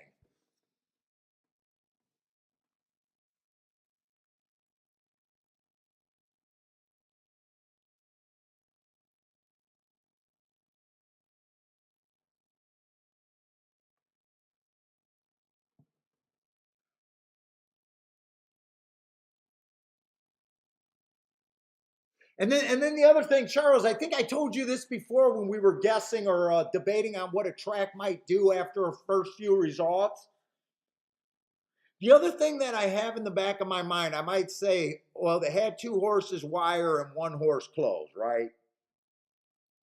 And now I got another race that falls in that category. You know how I never have one options? I always see, this is this horse's win condition. This horse can win. There's always percentage base. To me, a lot of times I'll use the price, what I'm trying to get to. For instance, let's just see if the closers were chalk. I'd be like, no, I'm just going to handicap like front speed is okay if the pace is slow because I'm trying to get to a better price. Well, let's just say the closers are bombs away and the front runners, I don't have a problem turning it around based on that. As long as you know why you're doing it is a better, is more important. Not being right or wrong is not the sin. It's knowing what you're doing as a better, you know. It's almost like, someone said, hey, I told you that 9 was a winner. and the 9 was 2-1. Yeah, the 9 won, but I'm not trying to get to 2-1s. I know what makes you a winner in the long term thing. So a lot of times when you're trying to get to something, price is a big part of it.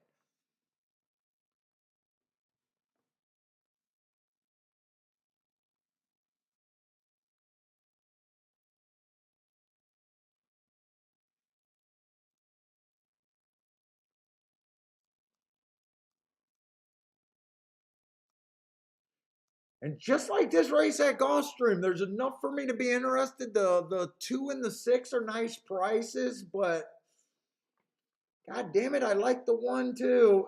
And the 1 is just a bad part of that bet. I think I'm going to be forced to just protect myself, Dutch the 2 and the 6. Not do anything with the 1, but protect myself by not going crazy after this race.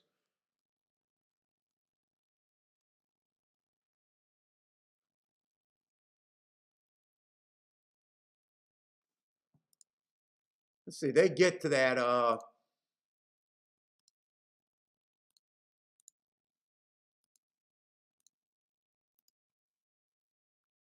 they get to that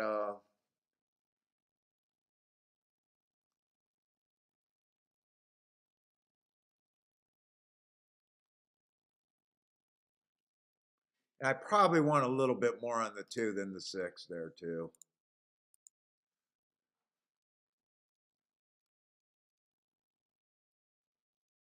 I'm not going to have enough time to look at the double now.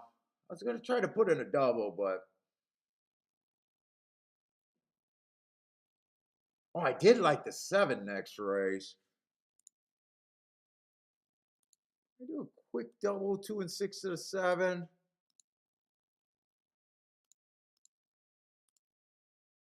I'm actually gonna go 1, 2, 6 to the 7, but I'm just putting it in. That 1 to the 7 might be a terrible fucking bet. 1 to the 7 is a terrible freaking bet.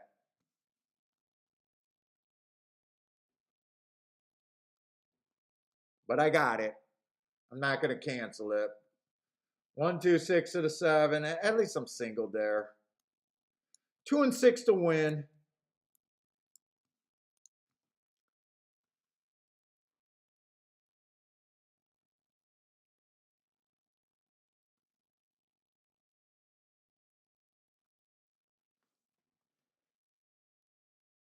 Oh, good. At least I got the lead over the 1 at this jump. Let's see. Can this 2 or 6? Now 1 already got the lead back. It's going to be a fight. And 3's a first time starter, so 3 took a lot of action, and that action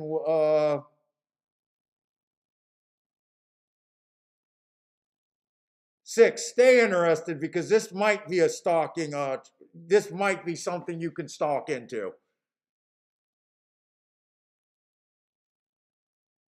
Come on, 6. Come on, 6. Change leads and go. Change leads and go. God damn it. You can't pass this 3. This race I can't bitch. 3's a first time starter. I ignore first time right. 3's a first time starter. This is just is what it is.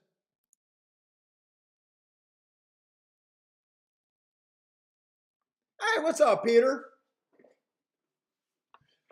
For first time starters, I don't handicap first timers because I don't believe in any of the things. So when they beat me, I can't bitch. When my horses run that well behind them, I did a perfect job with the information that I have. So yeah, it doesn't help my pocketbook, but I made the right move there with the 2 and the 6 with the win money and trying to get alive in that double. I made the right move. It just did not work out. I as a handicapper, I'm more happy that I got beat by the 3 horse than getting beat by the 1 horse, a horse that I knew I needed to fear. If the 1 would have won that race, I would have said, "Yup." should have sat out. But with the 3 horse winning that with zero information for me, I just feel like, it's the price of paying the horses and I'm going to get unlucky sometimes.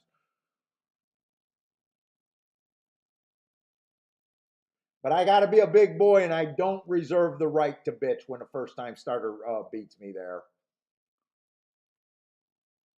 I hate that he has the girl's name of my name, Hey Hey Paula. I hate that Hey Hey Paula just beat me. I'm glad I didn't go crazy after that race and went after the exactas too, because that would have been heartbreaking.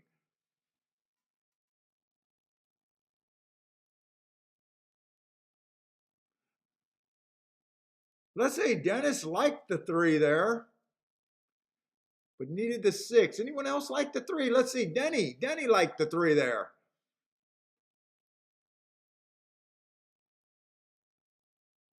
Anyone else had the 3? Jerry was with me on the 6 horse.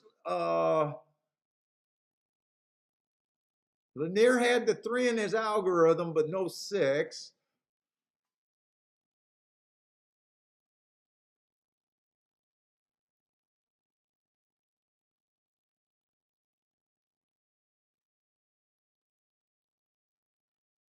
Then he had it on his pick 5.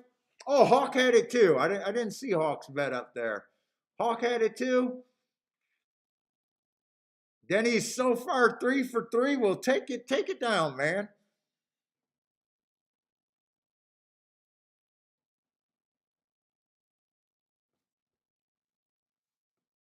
Was that a dirt or Tafita race? That was a Tafita. If that was a dirt race, I might have threw the 3 in there. Might have, but not on the Tapita. Tapita, I don't believe in the rail like I do on the dirt.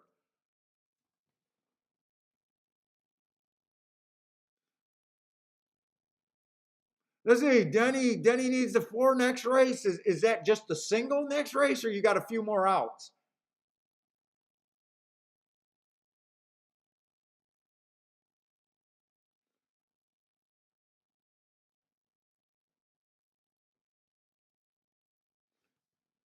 We thought 6 was sitting on a nice race. He was just not good enough.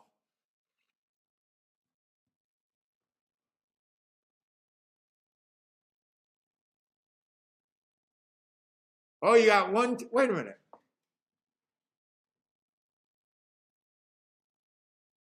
Oh, you got 4 next race. 1, 2, 3, and 6. I see what you're saying. You got 4 horses, not the 4. Well, good luck there. You got some nice coverage there. Is that a pick 5 you got or pick 4? Probably a pick 5, right? Started in the first race.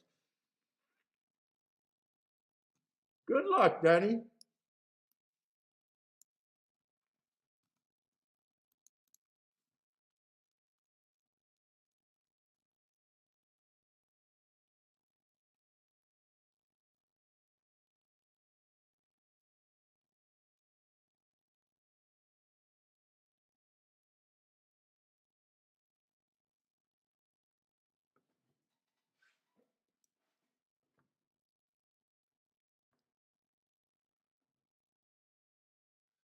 This is a dirt race over there. 6.5 furlongs, allowance 1X.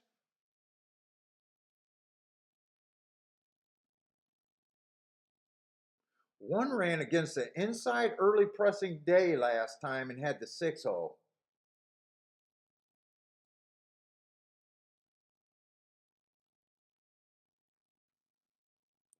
Am I interested? I might be interested in this race.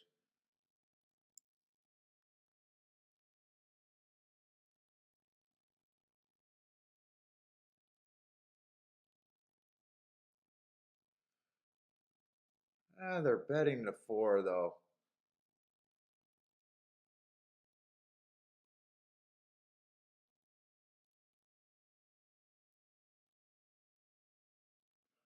They're going to be betting the 4. Yeah, the 4 and the 5. 5 is definitely going to take a lot of money there too.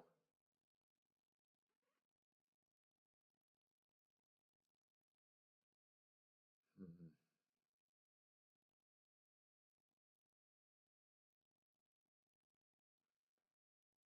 6.5 furlongs. It's super hard to win from 7 on out. Ah, man, I wish the two chalks weren't in the 4 and 5 hole.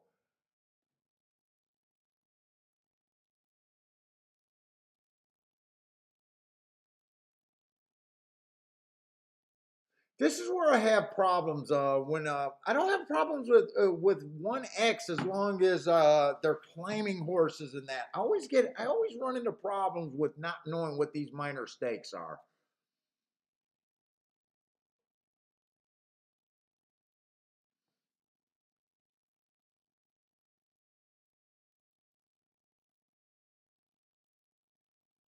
Because I think the 3 got some upside here, even.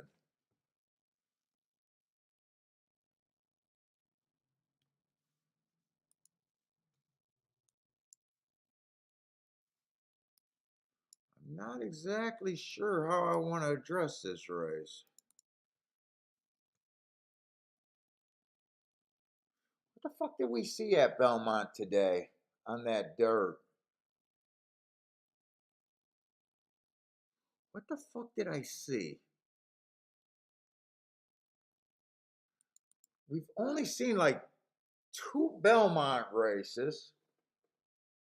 Dude, the inside's winning 56% of the time in speed.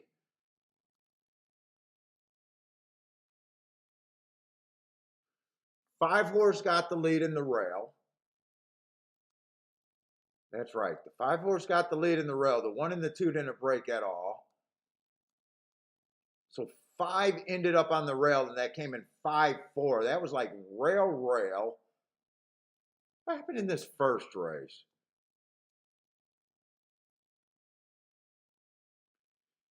8 was the best horse on paper, and I was trying to beat him, but he was like, I did think he was the best horse. It was just I was trying to beat him with post position. I'm not sure who got second there either.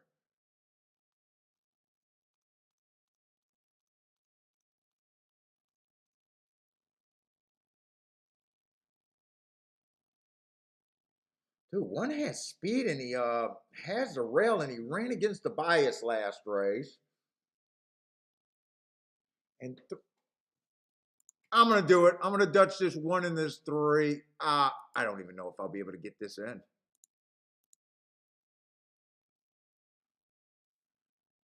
Yeah. Oh, I'll be able to get some of it in.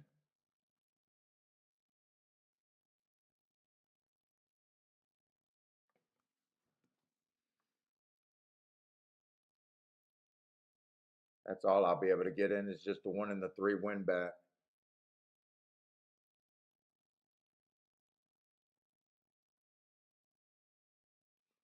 I think I wanted to do more there, but if the 8 gets first or second, 8 would not have been on my ticket.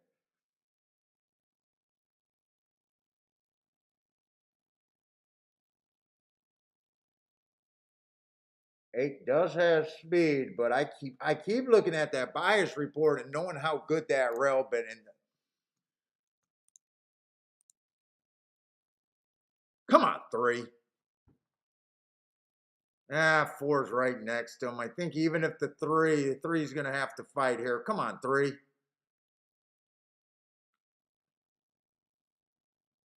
To me, it looks like the 4's moving easier. Come on, 3. And 4 and 5's moving easier. And now 3 is going to get kind of closed off there. Dude, you can't beat a favorite over there at Belmont today. Belmont's not even racing.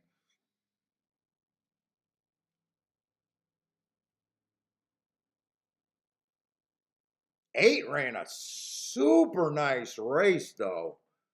I'll give 8 credit for being outside that wide and being able to run so nice.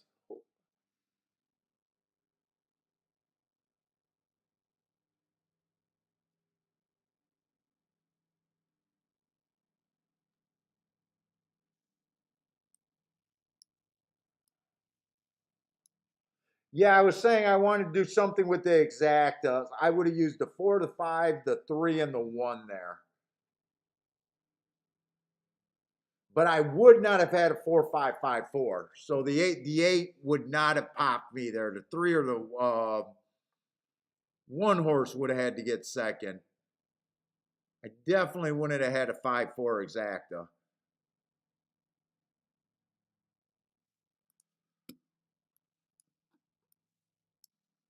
Belmont, I could have saved my time and not handicap Belmont so far today.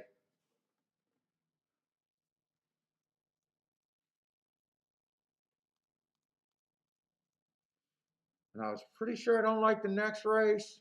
Oh, Belmont is ugly today for me.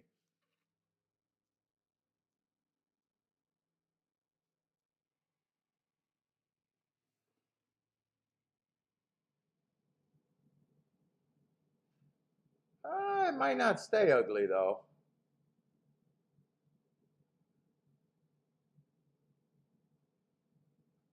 That last race, I think I'm going to be interested in that last race at Belmont though.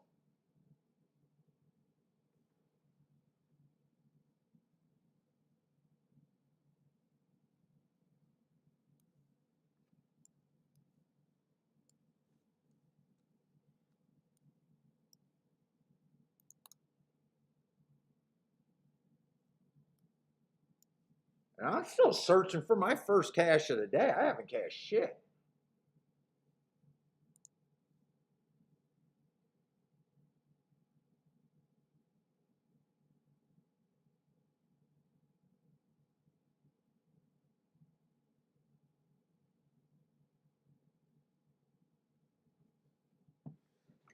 The only good thing about today is so far I had very few plays for me and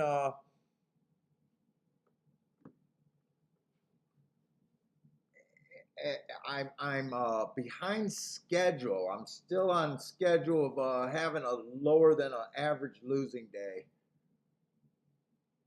That's about the best that I can say I've been today so far. I can still fuck it up. What do we got at Gulfstream? And how many races do I got at Gulfstream? Because I'm probably not staying on for all of them.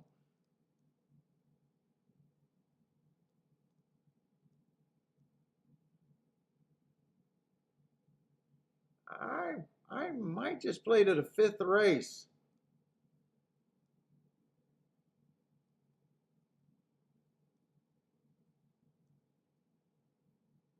I might play this race, but I don't think I'll be able to be on the air. I don't think I'll be I probably want to play those last two races at Tapeta on the Tapeta. Or actually last three races on the Tapeta. I might be super interested in those. But I don't think I'll be streaming then. So definitely not going to be on at 7 o'clock tonight. I usually end like 5:30, 6 o'clock. What's up, Ryan?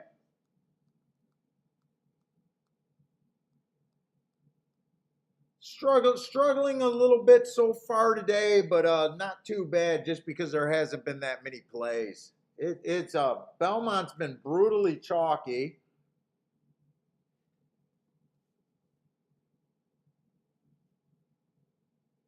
In fact, I want to look at the results at Belmont today.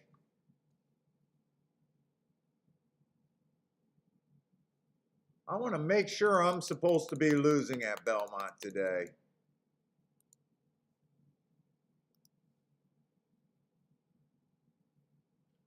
First race I sat out, that was a nice winner right there. Second race was $3. I'm supposed to not play or lose. Second, let's see. The first race I sat out, actually that was my best opinion so far today, was that 4-horse, and I didn't think it was playable. Sat out. Sat out. That was a $3 horse winning that one. I think I made a super skinny play there. And got beat by the favorite.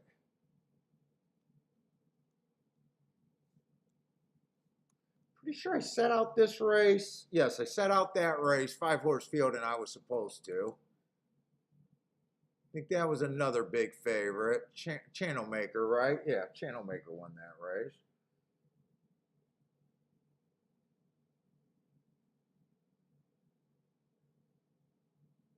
I think I did a 2-horse Dutch that race. A small 2-horse Dutch that race.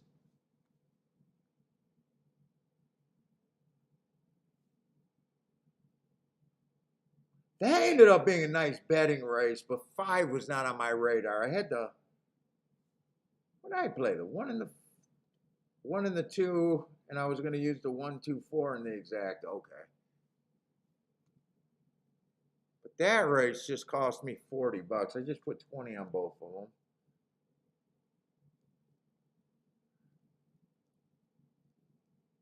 This race I played, but it wasn't bad.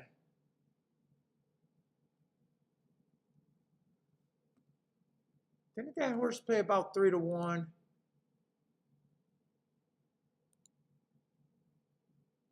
Oh, he paid 2 to 1. I was trying to beat the 9 there.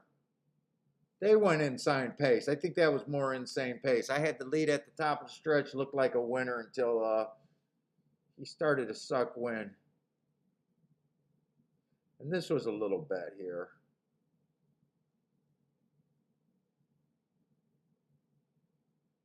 What was a 5 there? Wasn't 5 was like 5 to 2, 3 to 1, right? 3 to 1 at the 2 to 1.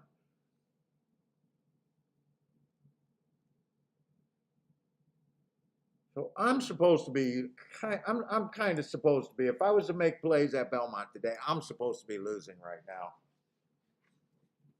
I'm doing a good job by not being down that much. Yeah, Charles, you got to take it from me, man. Charles, as soon as you get a big hit, you're supposed to move your scale down. What was your medium bet? Now, I know a lot of handicappers are going to argue with me. But I stand by because, you know, the people that are arguing with me, they say that what they do, but I don't know what they do at the end of the year. I know what I do at the end of the year. And I just believe, take that money, go enjoy the rest of the day, clear your brain. You know, I'm a big believer in that. Don't get caught up playing all day and all night, turning good days into not so good days, turning little up days into big losing days. Yeah, I'm just never been a big believer in that. Those when I give too much back, I could still be up, and that could send me on a tilt. If I hit real big, let's just say I hit for $7,000 by the 3rd race, and I continue to play, and I end up only being up $3,000 at the end of the day, I'm pissed. That's enough to set me on tilt. And most people would say, hey, you had a $3,000 day. That was a really good day. Fuck, I know that those $7,000 days are more important in the big scheme of things.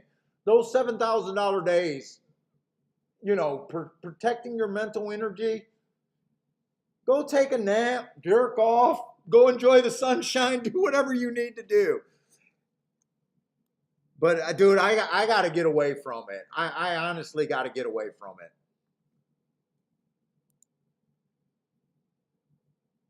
My first winning year was that year that I walked away every day. I got now the meets. This was before simulcasting. My first winning year came before simulcasting, and when there was no simulcasting, we all used to keep all our fucking programs and go through them. So I used to write how much I won or lost on the first page every day. Up 500, down 300, up 200, down 400, you know. And I used to go and I used to be really good at writing down my bets and what I was thinking, you know, my contenders, like not too different from what I did now. I just feel like I'm better now than I was in the 90s. And I found out that most of the time that I stayed and played and I squirreled away, let's say you get up $500 and you do that I'm going to squirrel away this $300 and I'm only going to play with their money, that $200. I found out that it was better for me to keep that $200. There was very few days that I turned that into a big roll. Very few days. So I went back to DRC before simulcasting the next year, and that was my first year. I had a goal where, this is early 90s. I was 18, just a 19, 20. I said no one was paying me $10 an hour to work full time. All I need is $70 a day. So that was my goal. My goal wasn't to win $70. Usually when I got up $70, it was I was behind and I hit something, or I hit a saver. I used to be big in saver bets back then. Dude, I ended up to having a salary. I ended up having my first salary. It made a big difference.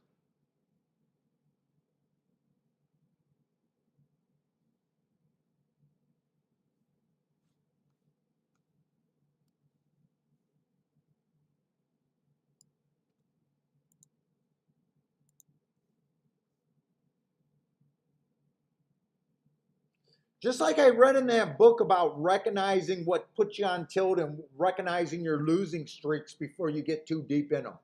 A lot of players have a hard time. Did you just lose a couple days, or did your handicapping go because you got sloppy, or you're playing too much, or I believe that recognizing and trying to cut down your losing streaks. That's what I said. Once you learn how to handicap, the difference between winning and losing are the smaller things.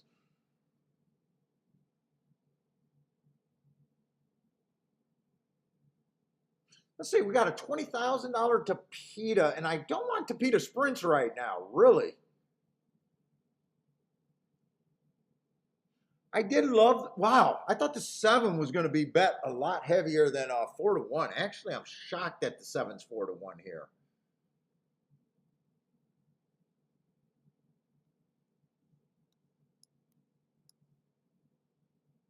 Seven's been consistently fast, even though he's not technically a speed horse. Because you can own very few races, he actually gets the lead. But I love that last race where he went too fast to win on a stalking day. 3 races ago was a nice race. 1 tick slower than the fastest winner on the pace, and then average at the finish.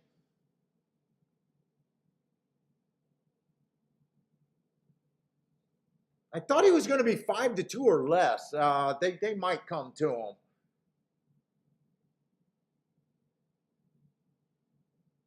Dude, in all the races so far, I'm not even seeing like too many outside of the box horses that I'm even on.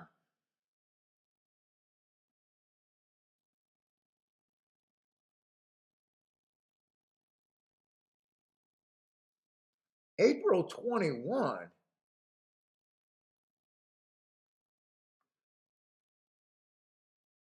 This might be wrong. April 21. I didn't go back that far. This is wrong. And this is wrong. I don't trust the marks right there. This horse was off a year layoff and I missed it. I looked up this year's April and they happened to run on the right day. Although this is a nice race on the 1. Speed favoring track, stalk that day. Slowest pace of the day on a speed favoring track. I think that's a sneaky good race right there, actually.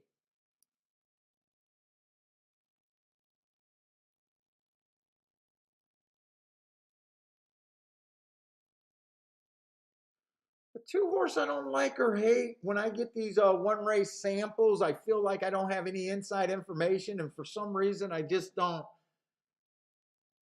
think he looks bad. He has 2 wins in his last 3 races. But when I don't see my marks, a lot of times I'm not that intrigued about a horse.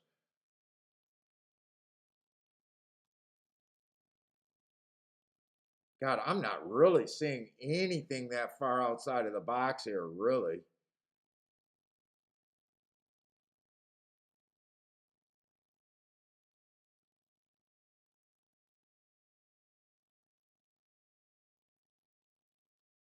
Other than I know, seven's 2 to 1. I think I'm just seeing this just like the public, and I don't have a reason to bet this race. Hey, what's up, Jay?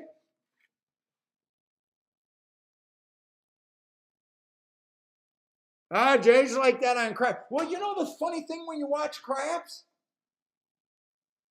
dude. I always like those guys that get in on a, they got everything covered. They got a good shooter. They pressed up 4 or 5 times. They were hitting their number. They got a really nice shooter. They pressed,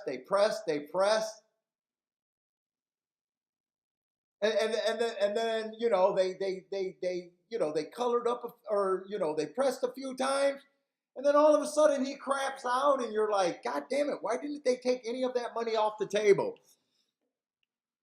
Yeah, PDT. I like the 7 here. One's a little bit interesting. I don't have a really clear look at this race. I was even thinking about how I would build a betting line. I don't see anyone interesting at a price that I'm even interested in outside of the 6. Or I'm sorry, really the 1 at 6 to 1. And 6 to 1's not even that much of a price on this show. I just don't see anything special here, and I got to find some spots. And this is not a race here. The 5 won't surprise me. The 1 won't surprise me. The 2 won't surprise me. The 7 definitely won't surprise me. If the 7 was 4 to 1 or higher, I would have bet this horse. But I could say if my aunt was born with a penis, should be called my what is that saying? Ifs and buts and coconuts or whatever. If your aunt was born with a penis, should be your uncle or whatever. I don't know the smart ass saying. Basically, I'm saying, yeah, if the 7 was a price, I'm not getting it, and who cares?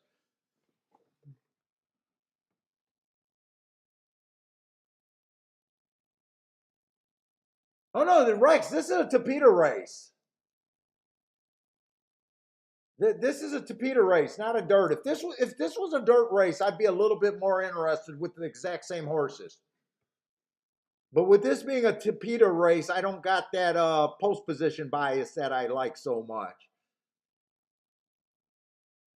I'm probably just going to root for the 7 because he's kind of my first choice, and I really like his last race.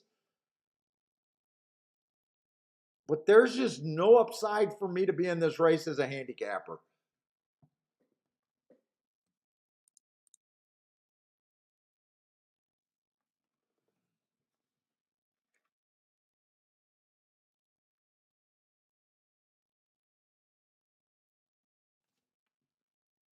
Oh, and race 5 you're asking about. Race 5?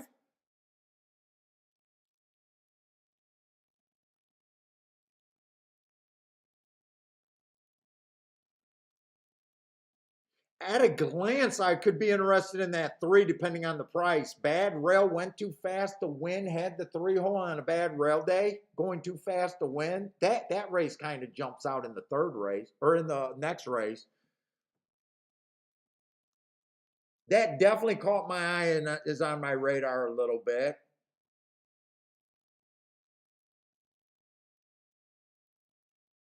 Sorry about that, PDT. I didn't realize you were looking ahead there.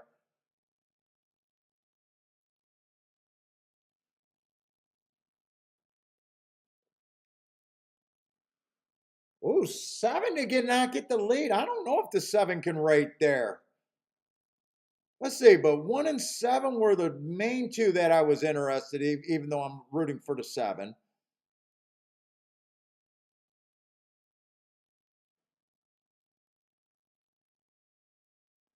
I would not mind seeing this 7-1-1-7 finish this race.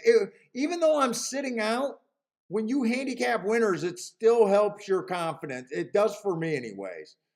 So I would not mind seeing this 7-1 hold on here.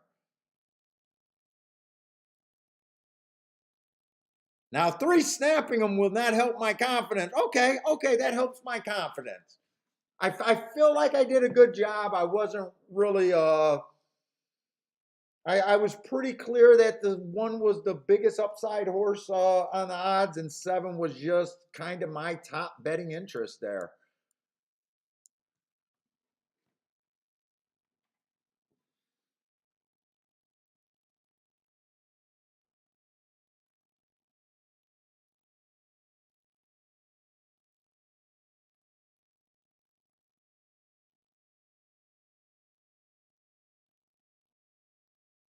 El Novato Invincible says cash it with the 7. Mac, I don't want to hear that. I hope that's not an overpaying exacta. If this exacta pays 25 to 1, I'm probably a little upset that I didn't at least check it out. I paid 27 to 1. I probably should have checked it out. I probably should have checked it out.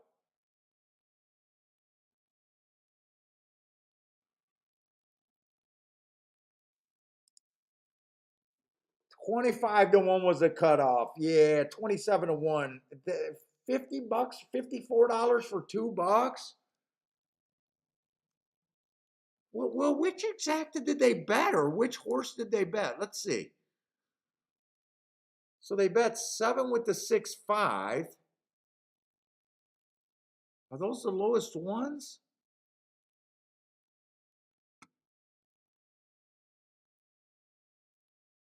Those aren't even that low. I guess the public just spread out, and they didn't overbet anything really there. I'm shocked that paid 20. I'm shocked that's paying 27 to 1. Really, I'm honestly shocked. The lowest double with the 7 winning was the 6 and the 5, and even those were okay at 18 and 19 to 1.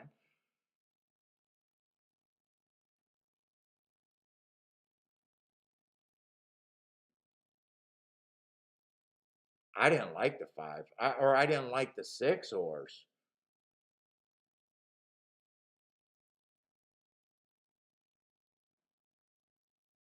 I like the 5 better than 6. I don't like the 5.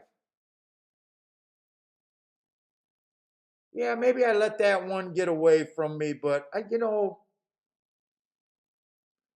probably should have checked that. Probably should have at least checked that.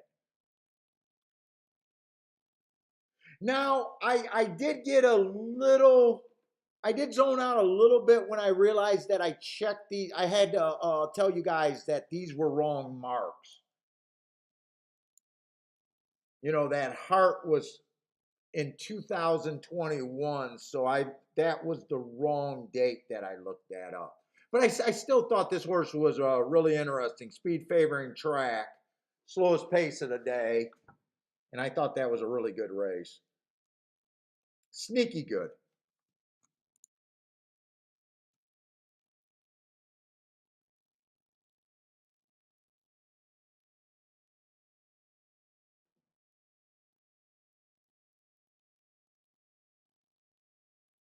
Well, yeah, Mac, you should be able to look at almost everything objectively as a handicapper.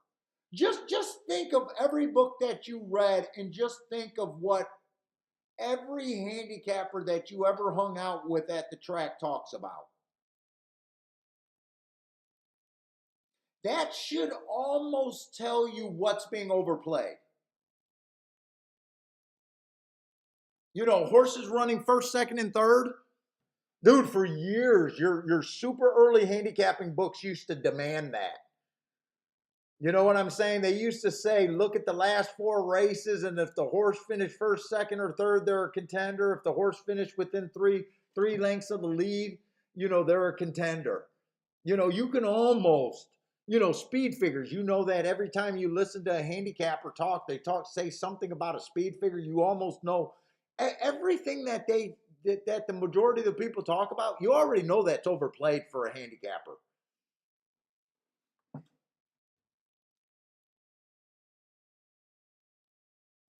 What's up, Navajo? What's up? Oh, you're watching the Tour de France? I only like the Tour de France for the wipeouts. What's up, Navajo?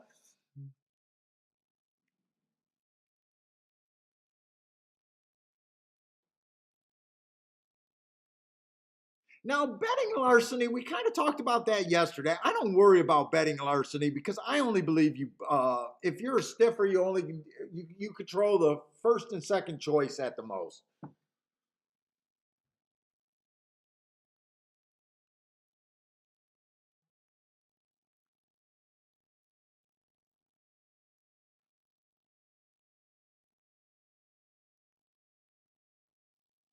I do watch the Tour de France, but I do enjoy the wipeouts.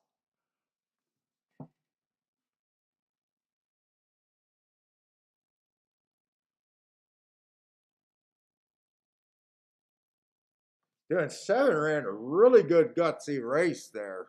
I can't believe that exacta paid 27 to 1. I'm probably going to be a little irritated that I didn't look that one up.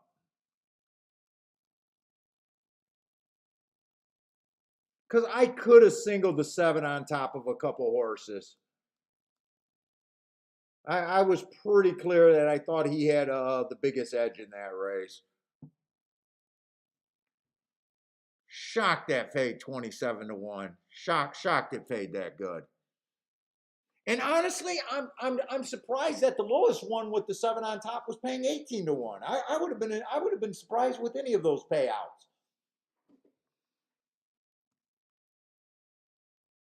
Come on, Mac and Company says watching bicycling is fruitier than riding one.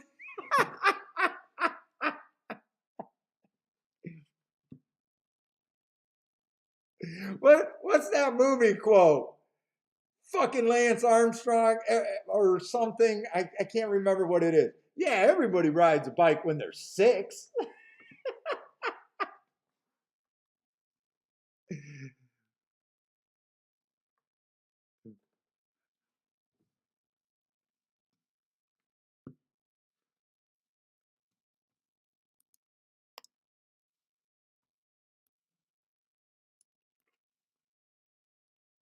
Live strong, Lance's motto. Fucking live juice to the gills.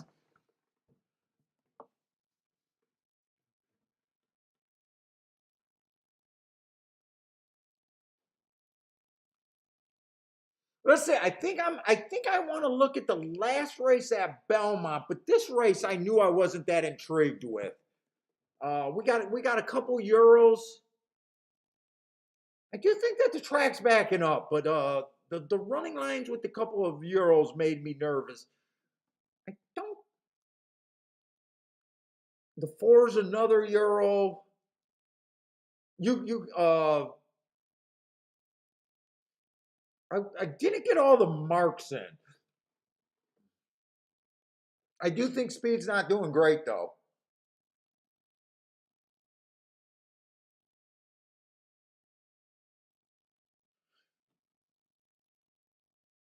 This is a really nice race on this 9 horse two back. Closing day going too fast to win.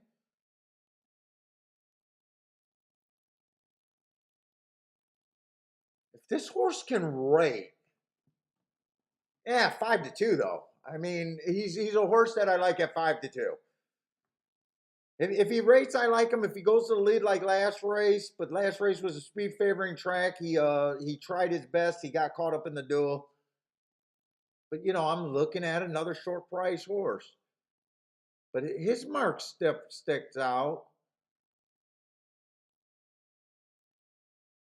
The 6 horse might have a little bit of 3 to 1.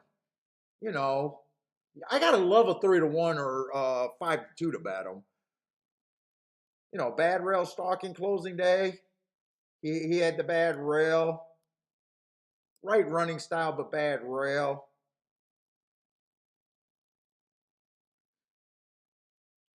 This is a nice race on the 2. I just don't think speed's holding up. But part of it is I don't have enough marks. Part of it is I didn't want to deal with the euros. So I'm just going to watch this race hoping that they come off the pace. And I don't even got to cheer for this bias any longer over there at Belmont. I think tomorrow Belmont is closing day. And I'm not sure I even want to play Belmont tomorrow.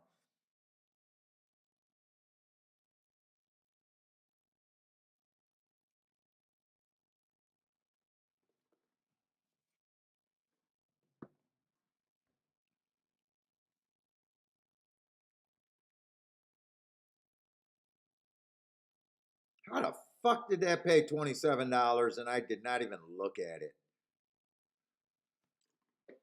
I need my head examined on that one.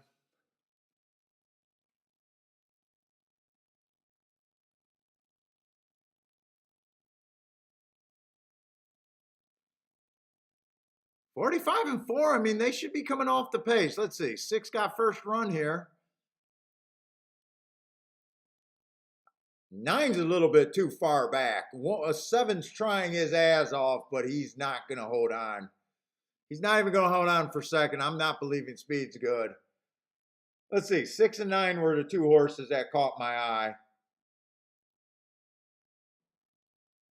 I'm pretty sure it was the 6 and the 9. I know it wasn't. Yeah, it was the 6. But you know, I'm looking at a 5-2 and a 3-1.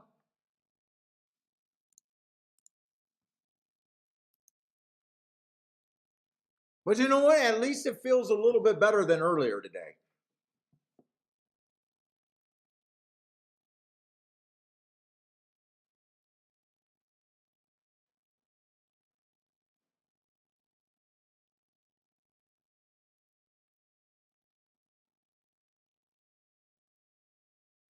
Who was the 2 horse there? Oh, 2 was the horse that earned the heart. Okay.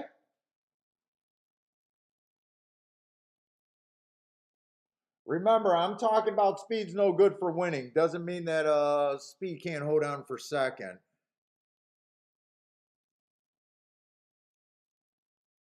And he rated because 7 had the lead there. All right, this feels at least I feel like there's been a little bit better upside, and at least I feel okay about the handicapping, even though I haven't made a play.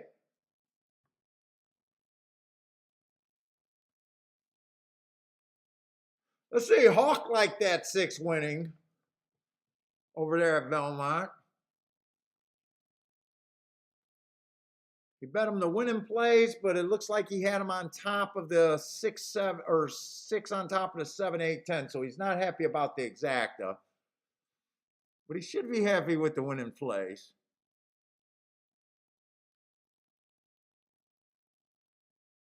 El Novato needed the 9 to get second to cash that exacta. Who else might have had a ticket?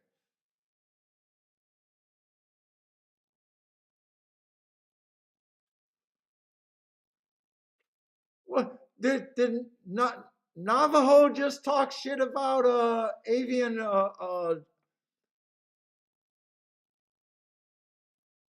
been watching the 4?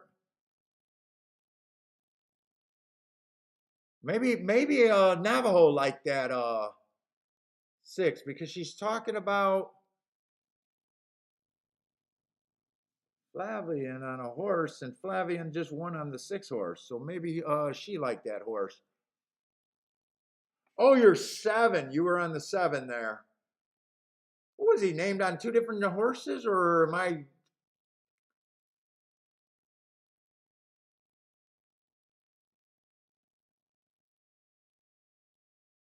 Come on, Charles. He didn't stiff. It was a bad rail that day. Bad rail that day. He did not stiff. Charles, you've been liberal with this calling out stiffers every day. Why would they stiff at 3-1 to win the next race at 3-1? What's the benefit? Come on, the rail was bad that day. You telling me he stiffed twice at 3-1 to win a 3-1 race? At the same level? That does not add up. I'm joking with you, but that does not add up to me. Grandma, what's up, Grandma? Grandma, you got to control your boy over there, Charles, with all the stiffs. Come on, Charles. Charles. Come on, man. You've been too hot of a handicapper to be seeing stiff jobs everywhere. Come on, that's for the bitter people, Charles. Come on, I got too much respect for you, man. Too much respect.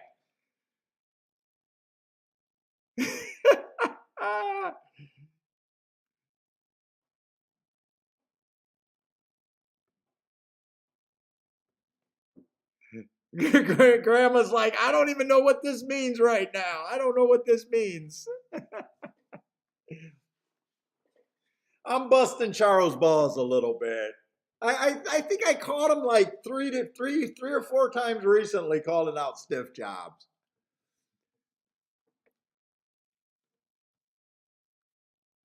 Mostly busting his balls. I love Charles' stuff. Oh, what's a stiff, Grandma? You don't know what a stiff is. Don't ask that to the wrong crowd. Grandma, you better not ask that to the wrong people. A stiff job.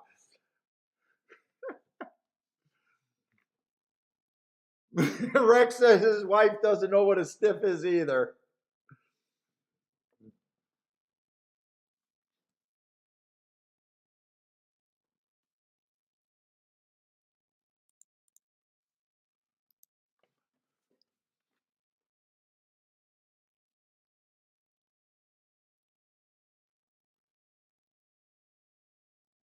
Or Grandma, looks like you're planning on doing some streaming tonight.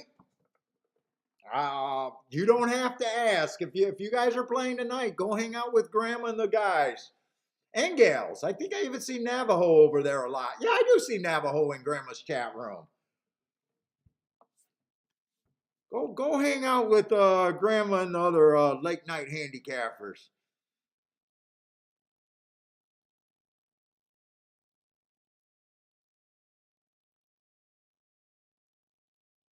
Yeah, Grandma, I'm struggling a bit, but last two races I could have done a little bit of something, I think. But really, uh, not disappointed. It's just been a mostly a chalk filled day and not too many plays.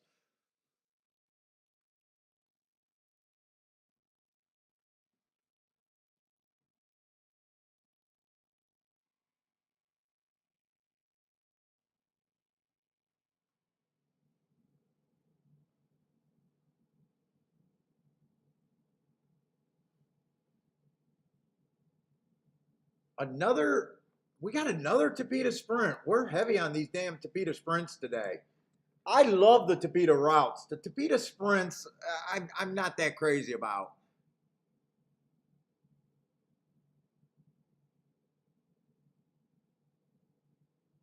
Oh, Navajo, you're a farm girl, country girl over there with some horses, cows, dogs, and cats.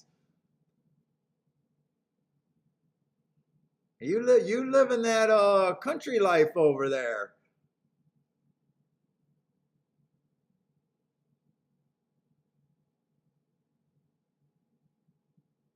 Oh, what is that? Sungi? Is that Sungi? What's up, Sungi?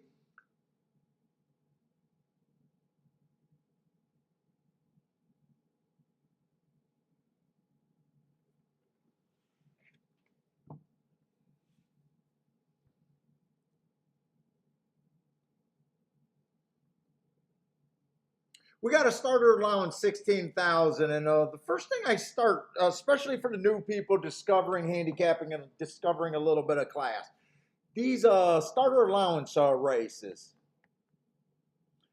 I like to just double the price and look at it like it's a claiming $30,000 claimer. The other thing I do like to keep is my old forms. If I play the circuit every day, keep your old forms and you can look up the makeup. Some these races have a wide range of horses that qualify. In some of these races, you can find some really value if you do a little bit of digging. So my first advice is look at this like this is a 32. You know, if you got a starter allowance 8,000, you look at it like it's a $16,000 claimer, and then just get a glimpse to see if that holds true. So right now, I like to look at this race like it's a $32,000 claimer.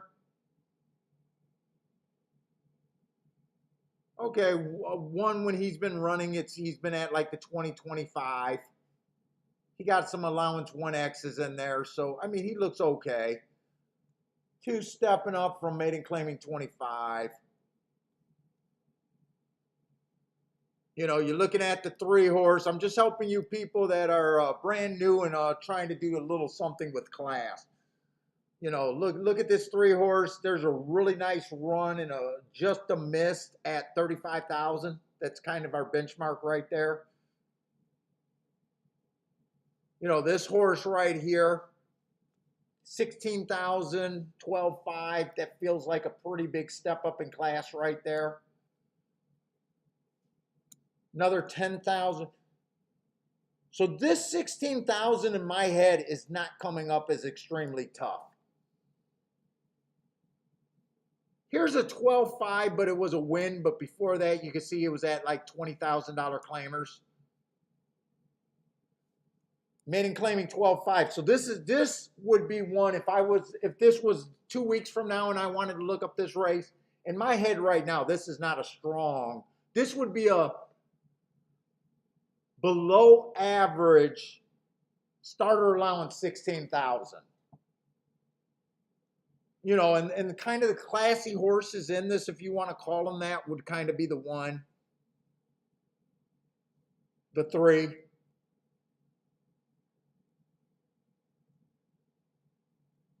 And even the 6. Since I did the talking points, I'm just going to write class, and these are not necessarily my contenders. I don't know, haven't ended up on anything. But yeah, we like to talk about you know, helping the new guys out. So those would kind of be your class horses.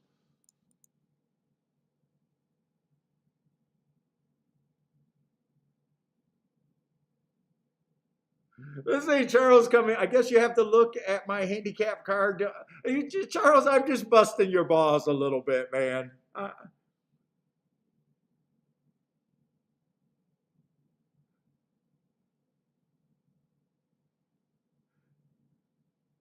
But your stiff job is too conservative of a statement. I didn't watch the replay, so I'm just busting your balls. I'm not even saying that.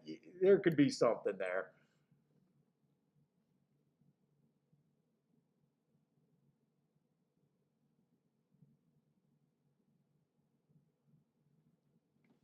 It's done in fun. Done in fun, Charles.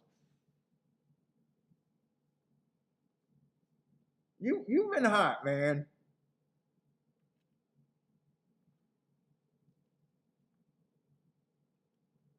All right, so this is a Tapeta. We're looking for speed and stalkers. Horses on the lead and within you know, 4 lengths of the lead.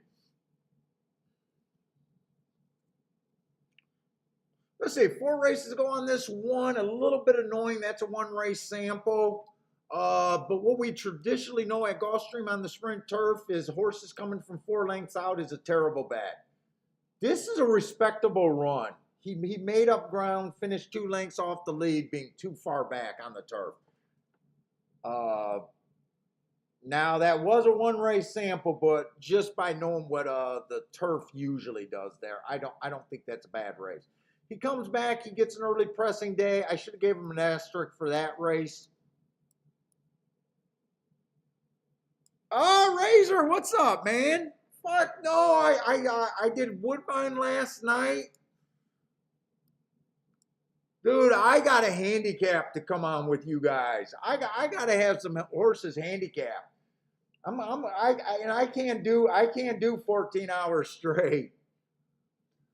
Dude, I do it during Turfway. If the invite is still there for around when Turfway is running, maybe I won't do a Friday. You just stream on Friday, so I would have to not do a Friday stream to come and hang out with you guys.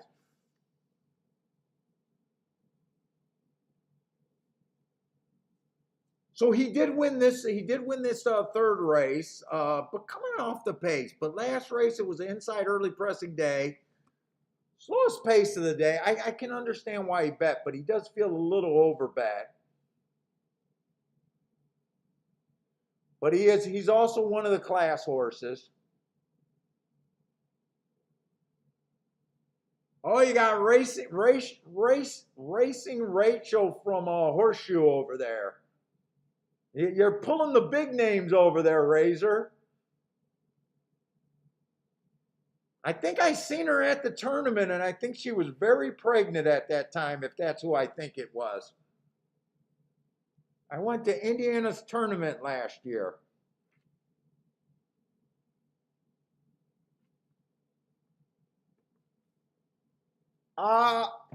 The three horse is definitely interesting to me, and at 7-1, I'm probably going to have to play here. I like that last race. Bad rail. Had the bad rail, went too fast to win.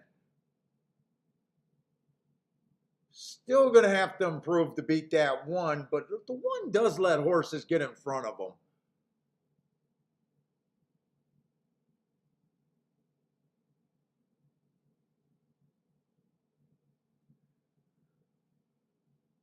Five's in really good form, but he just feels cheap to me. Five at 3-1 just sounds wrong.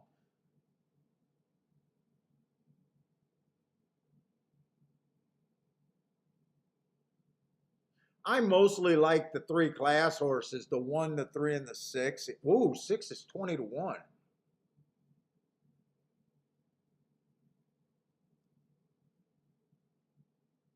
Oh shit, and I missed the 8 horse. Wait a minute, 8 horse. I did not realize that there was an 8 horse in this race. Eight's a player. Eight's a player to me.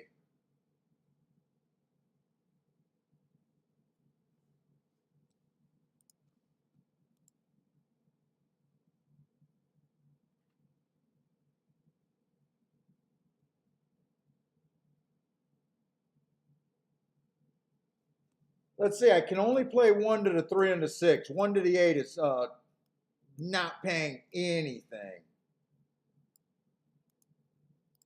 So I could play 1 to the 3 and the 6.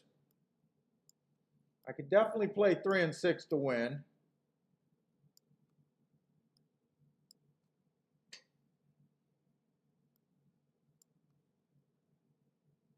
I can even box 3, 6, 8.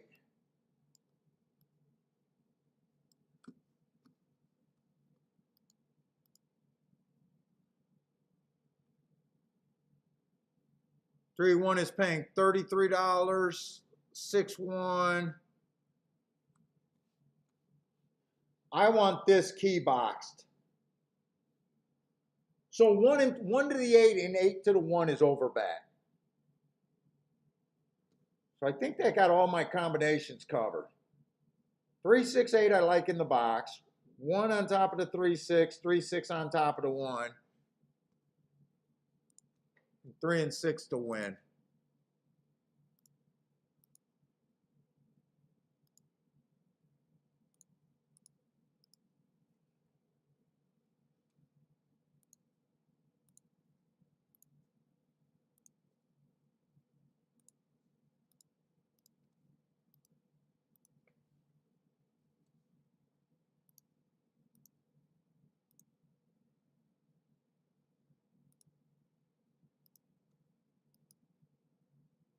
And how is it? Wait a minute. I got to check that exact one more time, that 1, 3.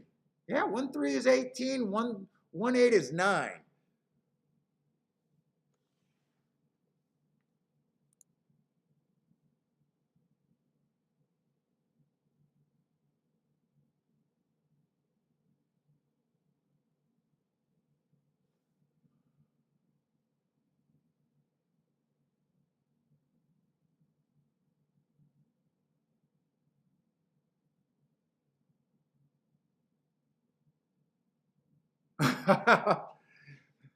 Let's see.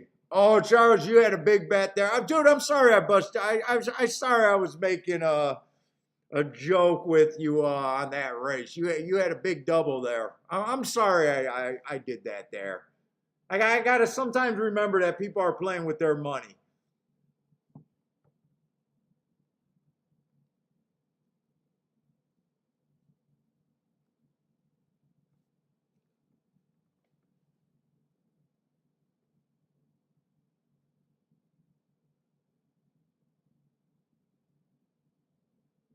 Every once in a while, I get a little too jokey around sometimes. What's up? Hawk Rivers likes the 2 and the 245 there over at Gulfstream.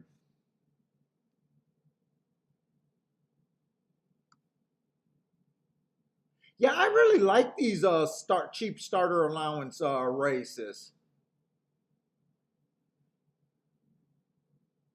Yeah, two's stepping up.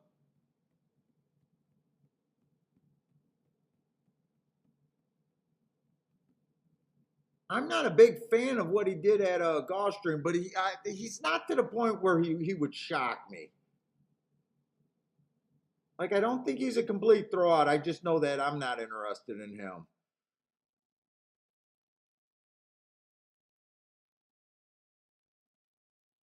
Am I on the human anchor again? I am. I bet the freaking Marcos. I don't look at jockeys, even though there's a jockey at Gulfstream that I believe is a human anchor. You guys pointed out how many times I bet this guy, and he's a terrible jockey, but I bet the horses. Maybe he can accidentally get the winner's circle. Maybe. I did want the lead. I wanted him on the lead.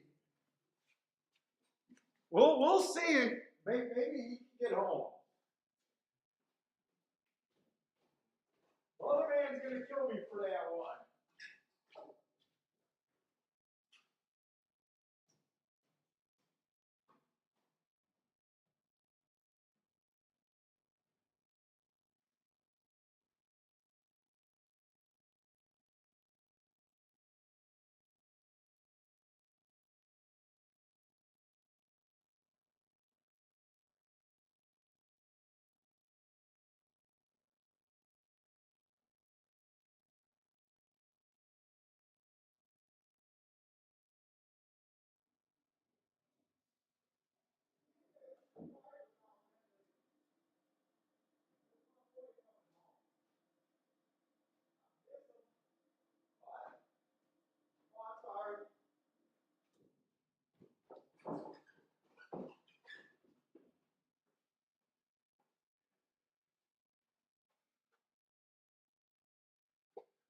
Woo, nice call. Did that two win? That's a boom. I did not like him. Wow. What did that pace ended up being there? Nice hit, guys. You guys like that too.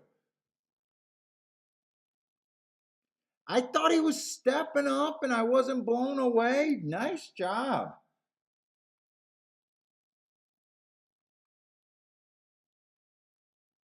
2-1 is what that came in?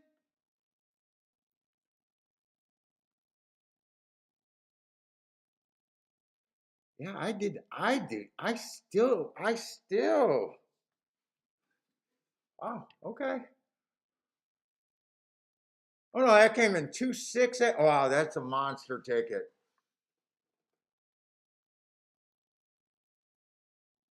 Motherfucker, I got the 6. I don't got the 2. And again, I'm keying off of an 18-1 and don't realize what the fuck I got.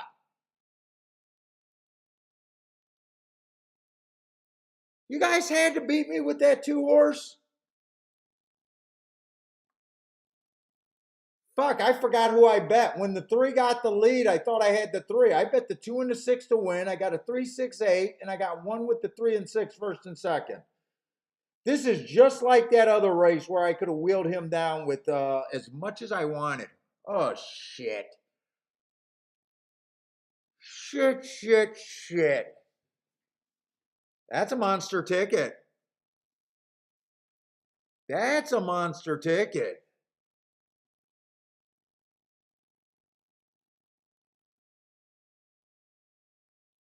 And really, I wouldn't have had to wheel them all. Actually, the seven stepping up crazy in class and is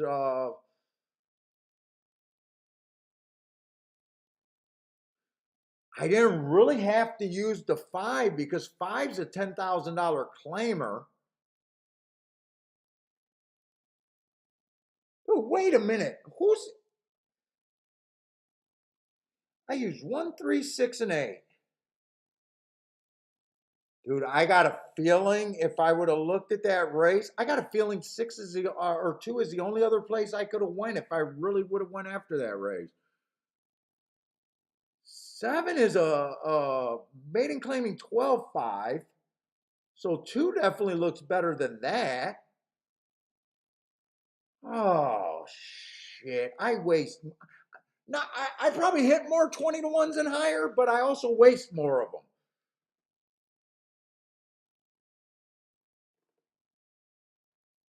Five's nothing but a $10,000 claimer.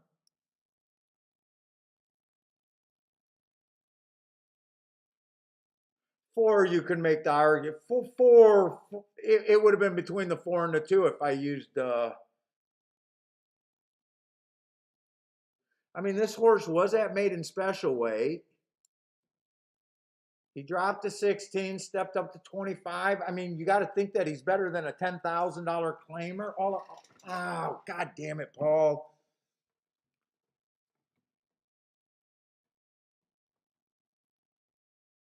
Nice, Charles. You come right back and box that exact in that try. Nice job.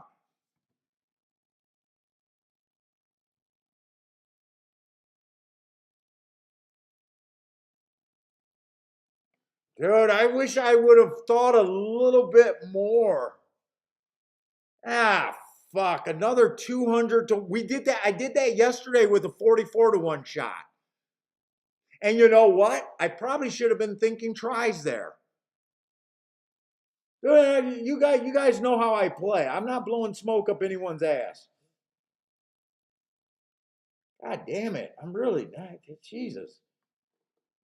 Get your contenders. Know the best part of your ticket. My best part of my ticket was obviously the six and the three. I keyed off of both of them. I got the box of my four horses. The only thing I didn't realize at 18 to 1, here's the rule when you get like 20 to 1s, 18 to 1, that kind of things, right? You're already so far ahead of takeout. The danger is you just want to hit the fucking green. So you don't do the same thing with the three. Once you get to this, dude, this should have been basically six with everything, everything was six almost. Or if you wanted to really get cute, throw out the four and the seven, I think it was. But I keep making that mistake, and I'm gonna keep making that mistake, and I gotta know when you're on something that's really that good.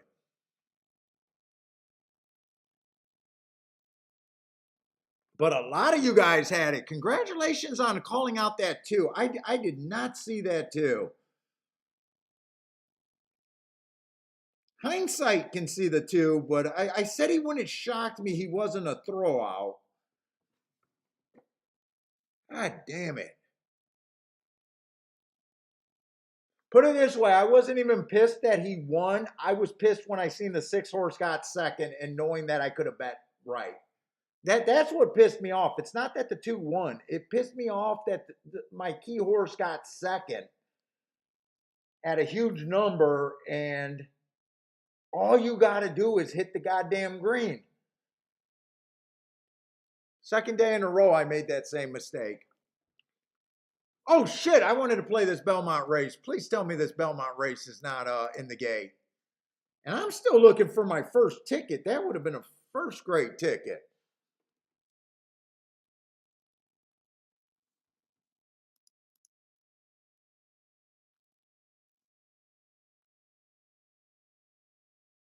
Oh, Danny, you went down. That was probably the payoff. Sorry about that, Danny. The two got you, and the two. Did you have the six? Was six one of your four? Or did you? You obviously didn't have the two.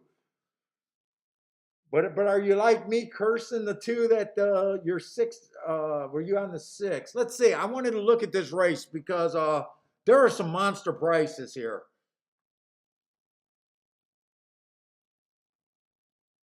Fuck the two and the fuck.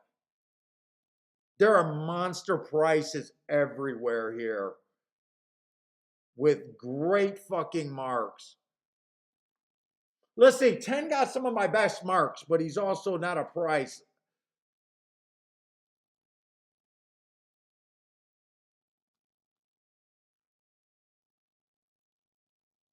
I'm not going to be able to get creative here. I don't like doing three horse Dutches, but at these prices I can.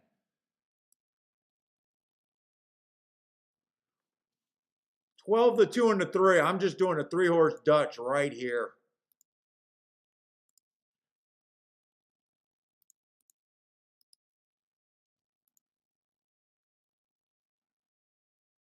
I knew I wanted to play this race. I got so caught in looking and bitching about the last race a little bit.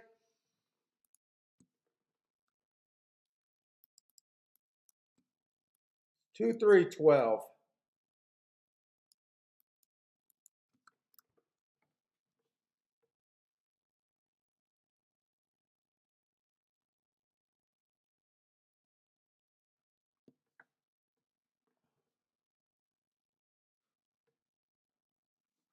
Fuck. I'm gonna box the 2, 3, 4, 12 really quick for small.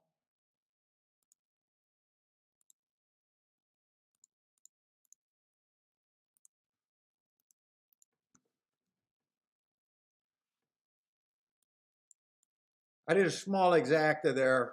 2, 3, 4, 12 in a box, but I had to do that smaller. If I hit this ticket, it'll be a nice ticket, but I'm getting severely underpaid because I really play that low. I had to play it low because I don't have time to handicap the race.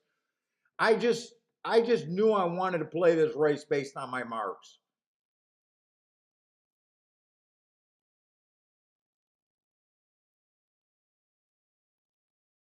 10's coming off a great race too. Oh, this is a really good race here.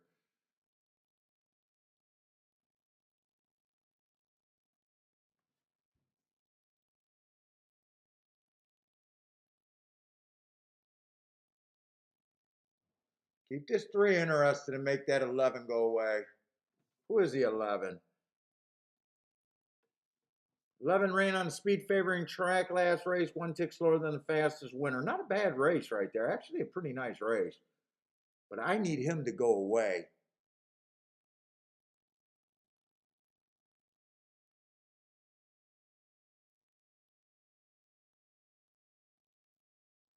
And 12 went down from 17 to 1 to 8 to 1. Holy shit, did you go down bad?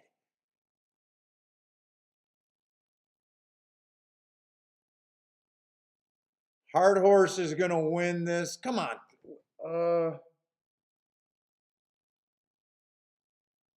No, 9's going to win this. I thought that 10 was going to win this.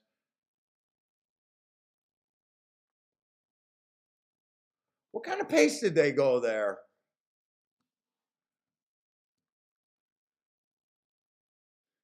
This race isn't going to bother me because I did not have to. I did not get a chance to handicap this race. 9 ran against the bias last race. Ran against the inside bias last race. Let's see. Him and the 10 are coming out of the exact same race with the exact same marks, with the exact same excuse.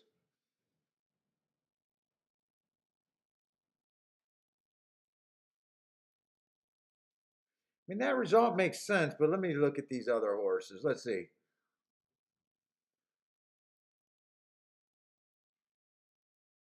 Oh, 12 horse earned those hearts at a mile. I was not able to see that. He earned those hearts at a mile.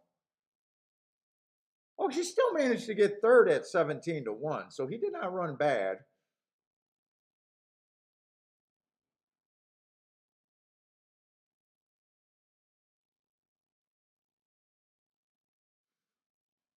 This is a tough, nice competitive race. Oh shit, I thought the 9 was bet there. Wait a minute, the 9's 16-1. Holy, wait a minute. I did not think that was fireworks.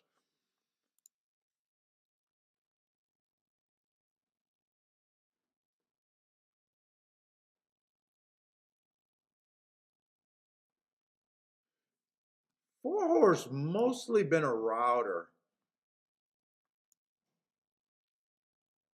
I'm just looking at this race and seeing if I could have sharpened up that opinion.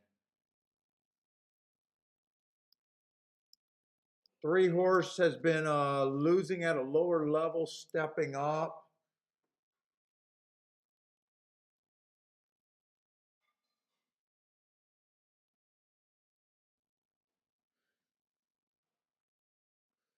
Two horse was stepping up.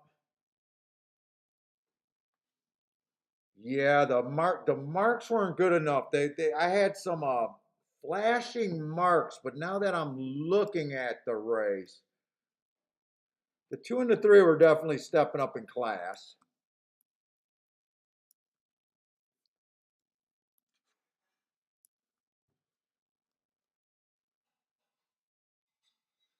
The 1 had a couple excuses, but I don't think I could have. I don't think there's any way I would have been interested in the 1 there. The 3, now that I'm looking at it, I love his last race, but he is stepping up. Same with the 3, and the 3 had a lot of races stepping up. I probably, if I would have been able to sit and look at that race and not have to rush, I might have been able to come to the right decision on those 2.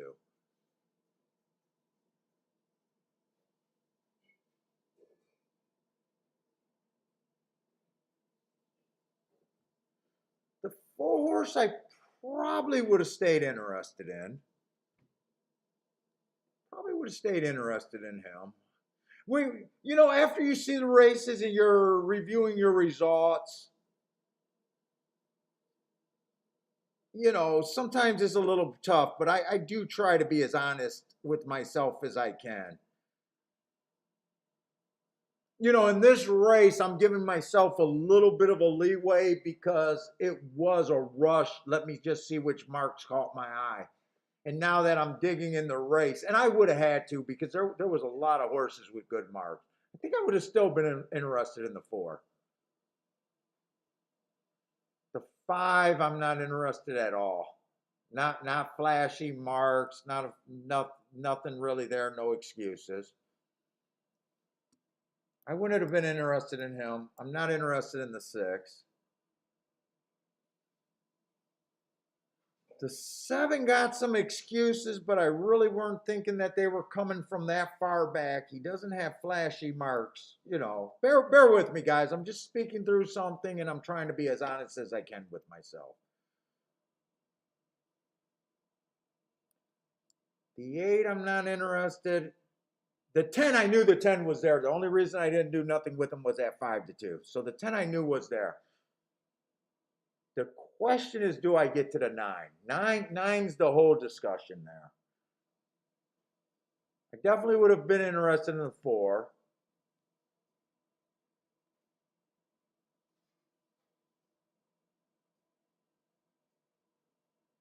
Nine and the 10 are coming out of the same race. I did catch that right away. Honestly, there's not much difference between them. It all depends on if I come up with the 9.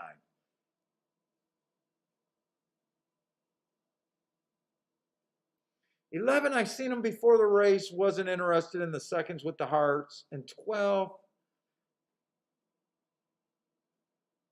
I think there's a chance that race could have been caught, but not a chance with any certainty. Like not a chance where I'm going to go to bed saying that was my opportunity. Like there's races that I miss in the recap that I say that that's a missed opportunity. Like that 2 beating the 6 last race at Gulfstream was more of that. This one, I can't say with any certainty I come up with that. But it does make sense after the result. I got no problem with it being 9-10. In fact, I thought 9 made a lot of sense before I even realized that 9 was 17-1.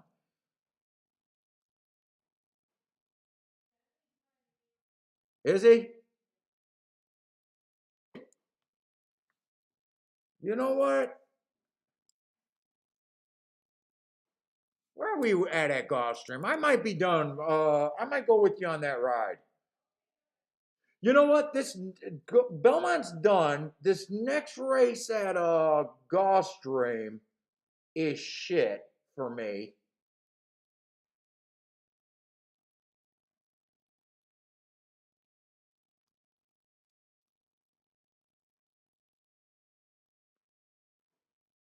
I think I'm gonna have to end the stream because I think I'm gonna go with my wife to go get Bentley.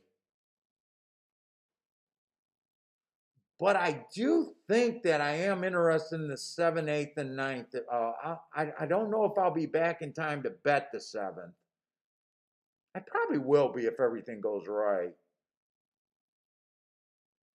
But the 7th, 8th, and 9th races are all on the Tapeta, and they're all route races.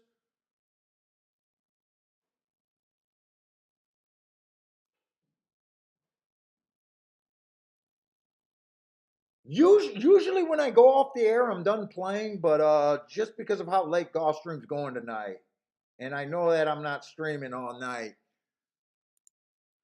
Uh, yeah, so right now I did not cash a ticket, but the verdict's still out on my day.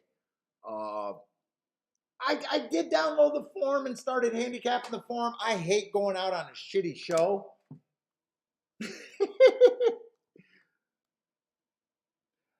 I don't know. There's a chance, Charles, that I might do a show tomorrow. There's a chance. It just depends on how much work I get done tonight. Sometimes if I come back and rage handicap and lose the last 3 races at Gulfstream, I might fall into that rage handicapper.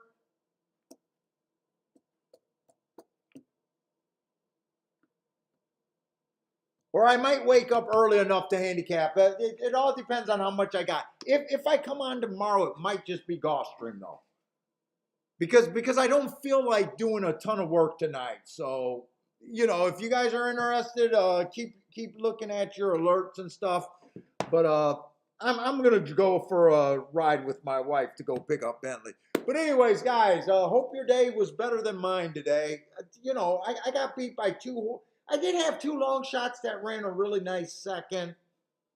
I got beat by one of them by a first-time starter at Gulfstream. And then that 6 horse that probably should have been able to figure that out.